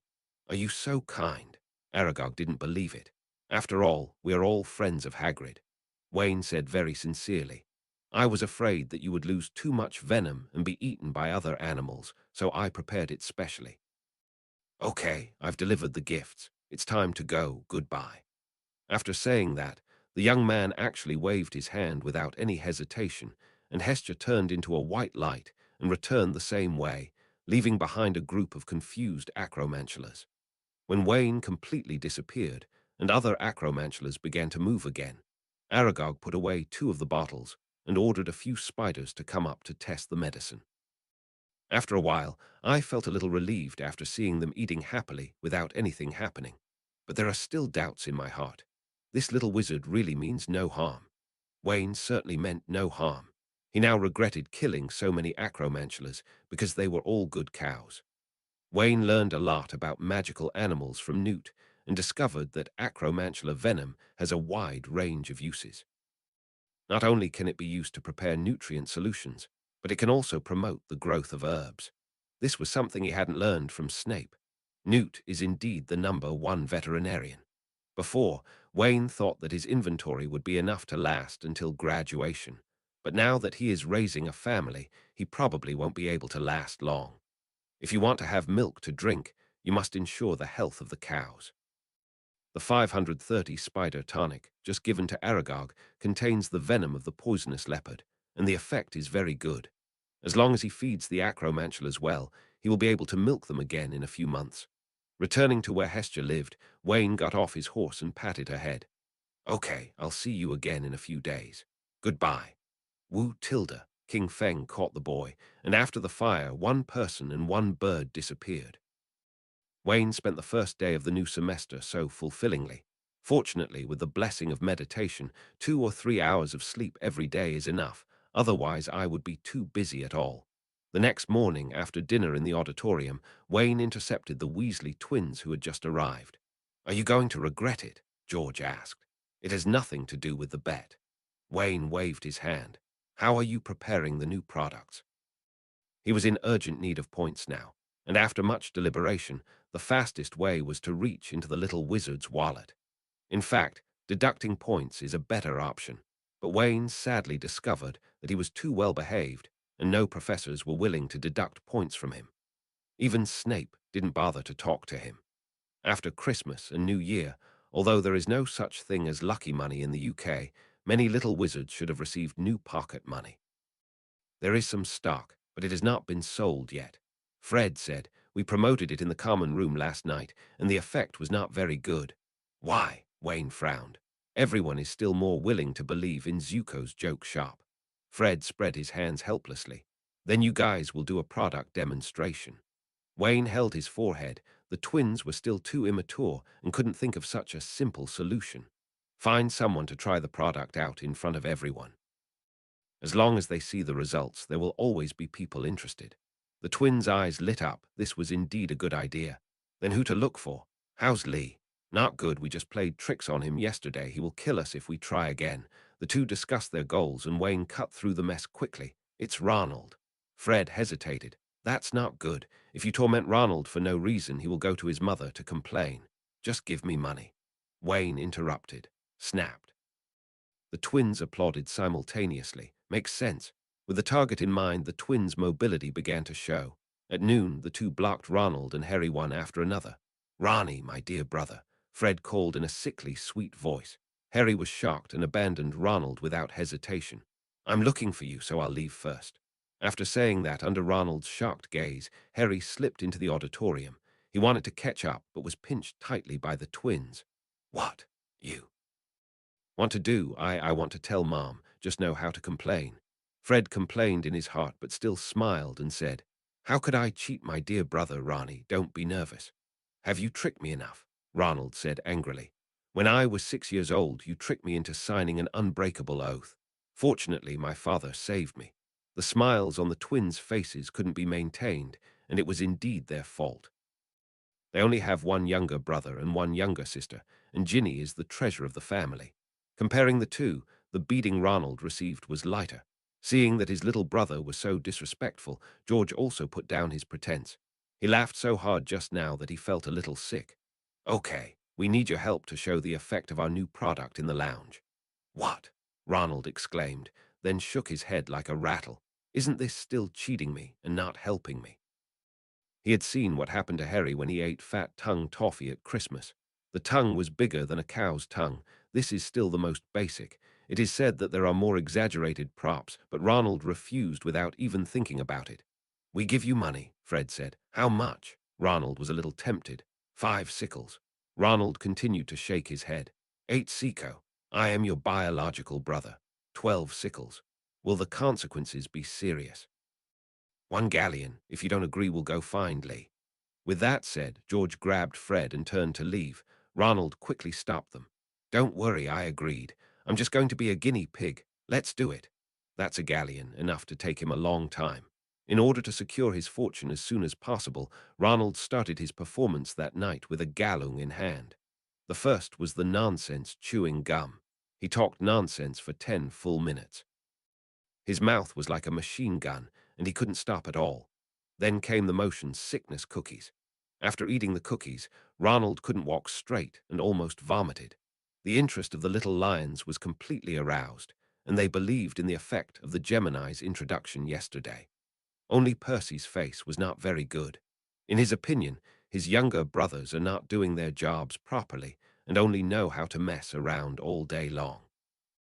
For the last fat-tongued toffee, Fred stopped Ronald and didn't let him try it. That's enough, Ronald. The effect is already very good. After all, he is his younger brother. With 3 prank props in a row, Gemini was afraid that he would not be able to sleep tonight. Ronald was a little dizzy and held on to the galleons tightly. Well, then I won't refund the money. You don't need to retreat. The effect is so good, I can give you 1 more galleon. Fred was already surrounded by students, and George took out another galleon and stuffed it into Ronald's hand. Now Ronald was no longer dizzy, his mouth was no longer dry, he was no longer nauseated, and he immediately came back to life. He held George's hand tightly with tears in his eyes. Fred, I finally believe that you are my biological brother. If you ever encounter something like this in the future, feel free to contact me, but you'll have to pay extra. George, it's better not to take this, brother. Wayne, who was far away in the Hufflepuff common room, also saw prompts popping up on the system from time to time. The 3 products are not expensive at all. The most expensive nonsense chewing gum is only 3 cents, but you can tell by the frequency and speed of the system prompts that the sales are good and you can save a lot. Wayne, Watterly came over. What's wrong? Wayne looked up and looked at him confused. The Quidditch match is about to start next week. I want to ask, do you want to officially join the Quidditch team? Watterly said expectantly. With Wayne's flying skills and strength in fighting, even if he is not a seeker, he is still an extremely good player in other positions. He has already talked with the other players, and everyone has no objection to Wayne joining, even if he will be substituted, as long as Hufflepuff's Quidditch strength can be increased. Sorry, Watterly. Wayne shook his head and refused. I really don't have that much time, and I don't have much interest in Quidditch, so I won't join the team. He is almost too busy now. If he joins the Quidditch team again, he will inevitably have to train, which Wayne naturally doesn't want to do. Seekers don't have to cooperate with others, and they don't have to follow the training every time. If you want to be a seeker, I can be a chaser. Cedric also came over and extended the invitation. With your joining, our Champions League will be secure this year. Seeker is so boring, Wayne said with disgust. You can only play with the golden snitch throughout the game, and there is no sense of participation at all. Even if I join, I will be a batsman and I can hit people honestly. Cedric's head was full of black lines. He was the seeker and the focus of the audience. He was not as bad as Wayne said. It's a ball, a bludger, not a hit. Watterly quickly corrected. You can also be a batsman. As long as you agree, the position can be whatever you choose. Forget it, Watterly. I'm really running out of work. Wayne finally didn't agree. Although the 2 of them were regretful, they did not force it. The first week of school went by very quickly, and before I knew it, it was Friday. After Snape disappeared for a week, Wayne finally stopped him this morning. Professor, you don't want to default on the debt, do you? The young man said with some vigilance. It's okay if you don't agree, just give me back the Phoenix King's tears, and I'll go find Professor Quirrell to make a deal. His voice was not deliberately lowered. Seeing Snape, the little wizards around him wanted to hide far away, and there was no way they could get close to him. Snape's face turned blue. Who do you think I am? And didn't you say half a year? How long has it been? Why are you avoiding me if you're not a bad person? Wayne still refused to let go. The 6 months I gave is the deadline. You haven't given me a bottle of potion until now. What if you give me the stuff by then? After using it up, I won't lose much if I die without any evidence. Snape's hands were trembling, and he subconsciously reached for the wand on his waist. After living for more than 30 years, this was the first time he experienced the feeling of being chased for a debt. Follow me. With an angry groan, Snape strode downstairs, followed by Wayne. Arriving at Snape's office, there were several cauldrons in the room, with potions being brewed and hazy steam floating in them. Wayne was relieved now that these medicines were all on the list he gave him. Snape fiddled with it for a while and took out a bottle and a half of Felicity potion, a bottle of potential potion, and several bottles of other high-level magic potions, such as Wolfsbane potion. Take these first and don't bother me for the next 2 months. Snape pushed things in front of Wayne, shooing away people like flies. Professor, you didn't poison me, did you? Wayne rubbed his chin and asked suspiciously. Roll. Well, I'm so excited, so it's probably okay. After putting all the potions away happily, Wayne was still smiling and had no intention of leaving the office. What else do you want to do? Snape was really angry, but there was nothing he could do about this kid. If they fight, the two of them will be tied at most, and Wayne will not be afraid of points being deducted.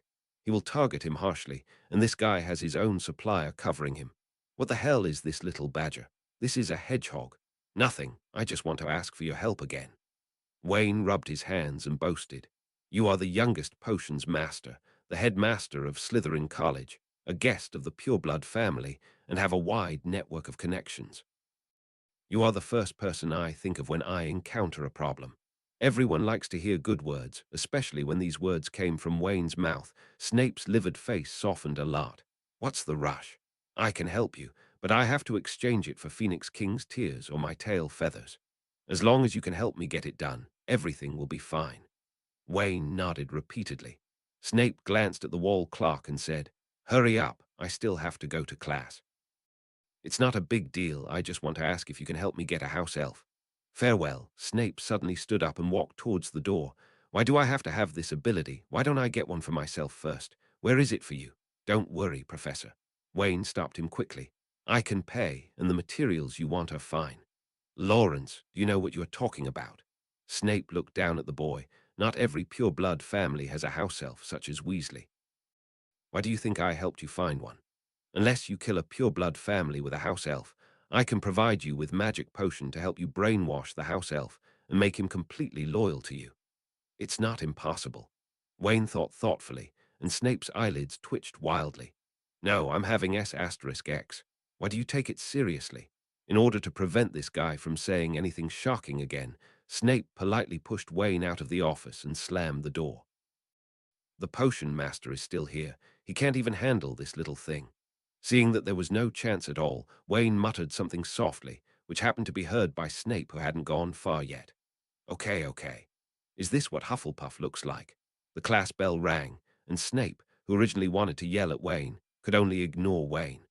When he arrived at the potions classroom, looking at Po T, who was chatting and laughing with Seamus in the classroom, several veins popped out on Snape's forehead. The anger reached its peak. How dare you laugh at me? Po T suffered death. Seeing Snape walk into the classroom with a gloomy face, the noise inside immediately disappeared. Even the Slytherin snakes lowered their heads and did not dare to breathe. Pote, did you laugh very happily just now? What are you talking about? Say it to make everyone happy. Harry stood up bravely. Professor, let's talk about Quidditch again. Oh, Tilda, Snape said in a longer tone, and Malfoy looked at Harry with a snicker full of schadenfreude. Since you like Quidditch so much, why not let you go to practice now?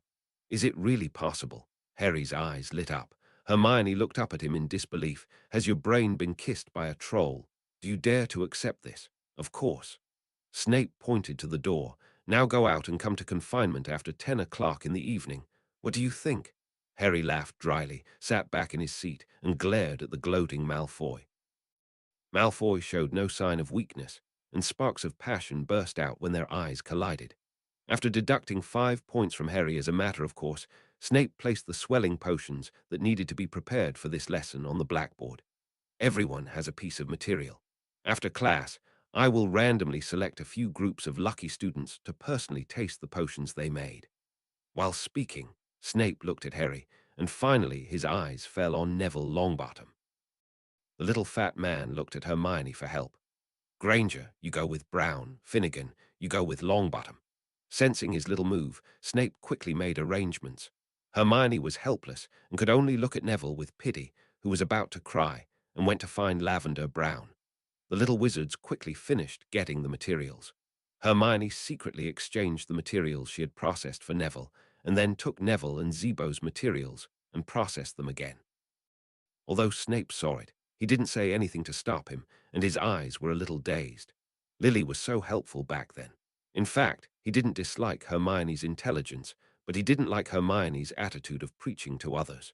That would remind him of his old self. What if you could pluck out the special eyeballs, transplant them to Hermione, then dye Hermione's hair to Weasley's color, and finally make her mute? A perfect young Lily appeared. Snape was so touched that he was distracted throughout the class and wandered around the classroom unconsciously. Unknowingly, he was behind Neville and Seamus. The shadow of terror loomed over them, and both of them swallowed. Zixia put the chopped, dried nettles into the crucible beautifully. Reach out with your wand and stir. Neville was agitated, and an inexplicable panic appeared in his heart. He wanted to stop Seamus, but it was already too late. Boom. After a roar, the crucible exploded, and then 3 people screamed. Hermione, who was right next to her, watched in horror as the splashing liquid flew towards her.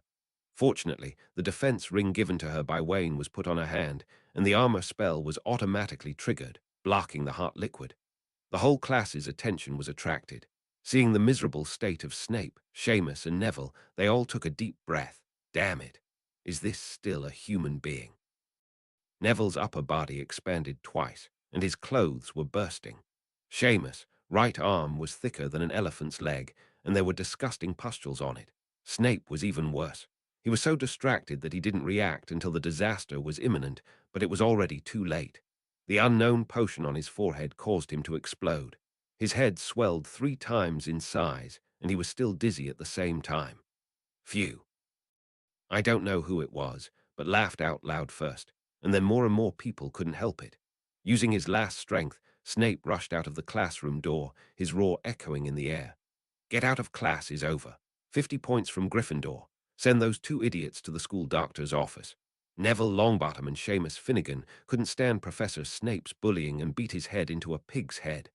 By lunchtime, things had reached this version of events. Ronald recounted the scene with great joy, surrounded by a group of senior students.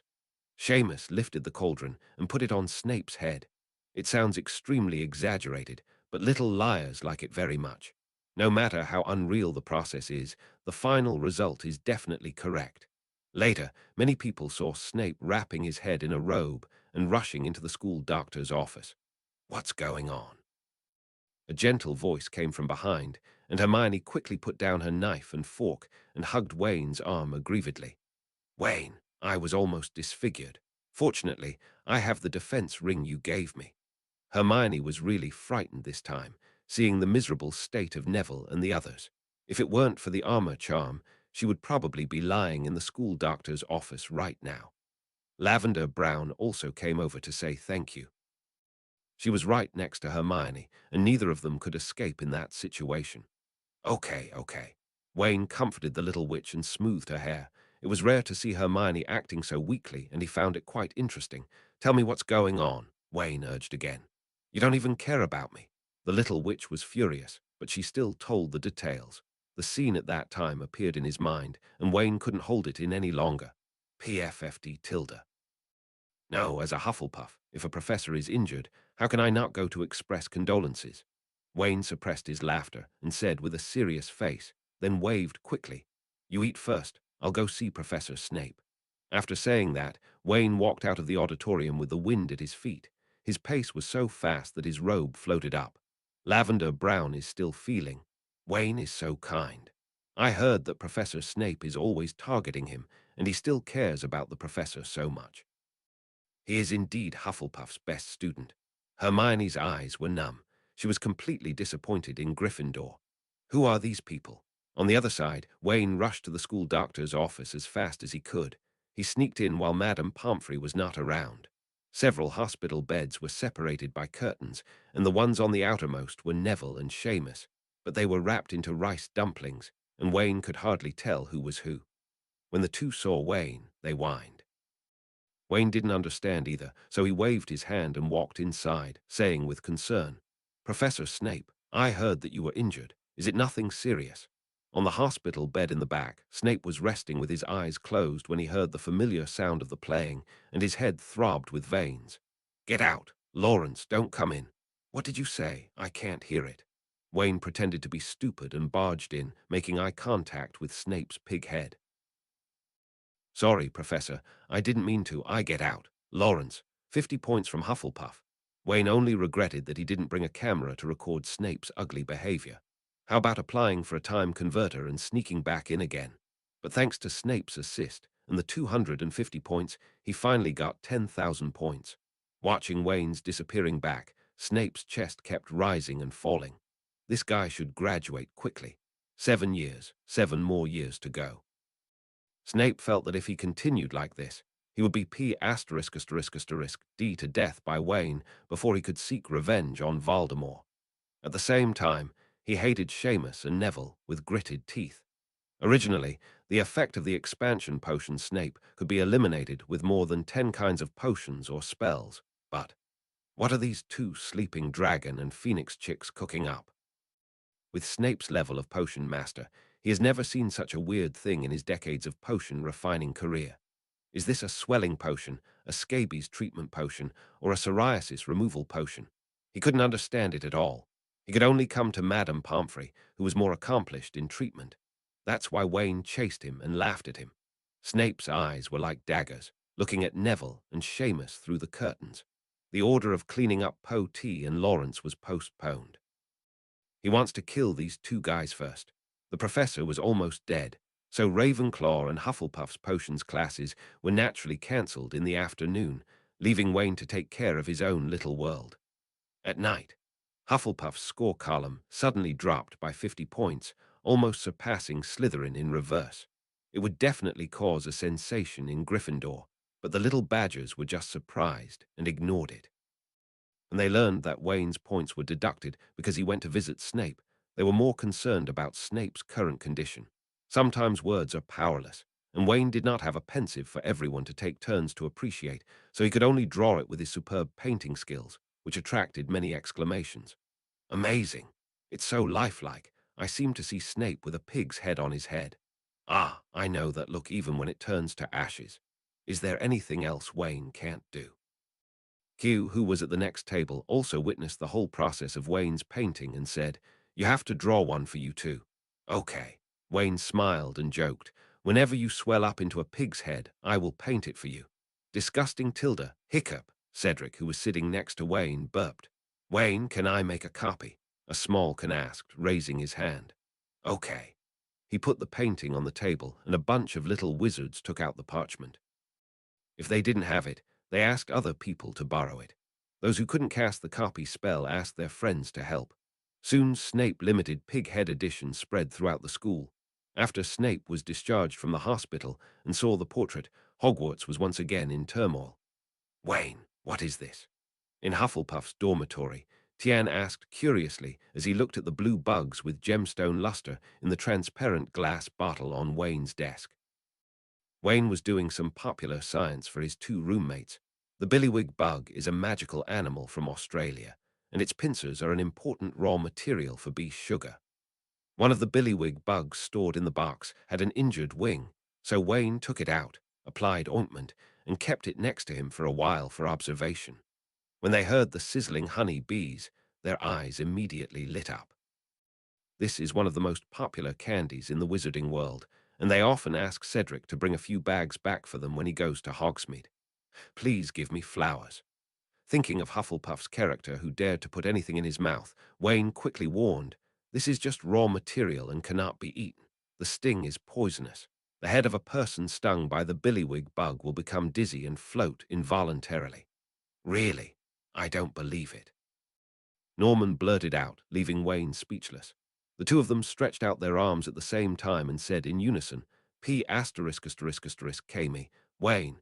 So of course he had to satisfy the outrageous request. 1 minute later, Toby and Norman were dizzy, their feet half a meter above the ground. "Wayne, why have you become so short?" "Hey, why did my fingers become 6? Hey, hey, hey, big sister with black stockings." The two of them were completely high, and after another half an hour the S*X disappeared. "Do you believe me now?" Looking at his two roommates who were unable to stand firmly, Wayne said helplessly, "I believe it, I believe it." Norman nodded repeatedly, but his eyes were unconsciously looking at the little bottle. This feeling seems pretty good, late at night. After letting his two roommates close their eyes peacefully, Wayne got into the small world of the box. He hung the portrait of Merlin that was popular in the magic world on the wall of the living room, lit 3 sticks of ambergris, and bowed 3 times. "My lord Merlin, I am willing to sacrifice 10 years of luck for Cedric, Norman, and Toby in exchange for getting what I want in this lottery." After making his wish, Wayne bowed deeply and then put the incense in the incense burner. He didn't know if this trick would be useful to the system, but he would say goodbye first. Useful is the best, useless. It's not his luck, it doesn't matter. Taking a deep breath, Wayne sat on the ground leaning on a high stool, forming a large formation of green smoke above his head. System, start the lottery. The first 10 consecutive rounds are over, and the purple card is the Patronus charm. At the end of the second 10 consecutive rounds, the purple reward is the fire spell. The third 10 consecutive rounds are over, and the purple reward opens the way for Vulcan. At the end of the fourth 10-game run, the purple reward is part of Nicolame's alchemy experience. Wayne stopped and rubbed his brow. His body was a little swollen. For 4 consecutive 10 consecutive spells, he extracted a large amount of ordinary magic. In addition, coupled with the results of his own hard training, more than 10 magic spells were broken in succession to a large extent. Division level. The thin band of mana flow takes effect passively, and the magic level in the body increases rapidly, so it must be slowed down. After half an hour, the discomfort of stomach bloating was mostly gone. Wayne looked at his panel. Magic power. 6 seconds, this magic power. Is neither up nor down. Compared to ordinary professors and elite auras, Wayne's magic power is definitely far ahead. But compared to Lao Deng and Voldemort, I don't know how far behind he is. When will this standard unit be replaced? Come again, Lion. After resting, Wayne started with a few more purple rewards, but still didn't get the house elf. Wayne's face gradually darkened. Could it be? Cedric has no luck at all. It shouldn't be. Xyrosai looks like a human, and he's only 5 or 6 inferior to him. He's not that bad, right? For a moment, Wayne had some doubts about whether there was something wrong with the person he chose to inspect. Come again. It was another 10 consecutive rounds, and the blue and white cards were simply ignored. Wayne clicked on the purple card and felt refreshed. Finally, something good is out. Talent, walking on water effect, gives the host the ability to control water flow. It can still walk on flat ground above the waves. When fighting in water, the recovery rate of magic power increases. As long as it's a talent-type skill, Wayne has never drawn a bad one. It's the same this time. After seeing the effect, Wayne ran out of the room and went to the lake to try it himself. As soon as he thought about it, the calm lake started to ripple, and a lifelike water dragon took shape and soared in all directions. Wayne's feet on the water, as the system introduces, are no different from those on the ground, and are even more flexible. As his thoughts change, the water will take him where he wants to go. Place. It's a good talent, and it's suitable for wandless casting. Wayne finally commented. Come again. His spirit was also lifted, which was a signal to ship. In the 8th 10th Company, the purple reward stone pier was dispatched. The 9th 10th Company, another contract parchment of an unbreakable oath and a legilimency. In the last 10 consecutive rounds, Wayne has become accustomed to guaranteeing withdrawals. He clicked on the purple first. It was boring. It was just a killing curse. Finally, with trembling hands, he clicked on the golden reward. Elf. It must be an elf. After the golden light dissipated and the contents of the card were clearly seen, Wayne's mouth gradually grew larger enough to fit an egg into it. There was only one thought in his mind. Sorry, Cedric, Toby, Norman. In the next 10 years, you may not have a girlfriend. Thank you all readers for your support. This book has reached its 100th chapter. I am asking for monthly tickets again.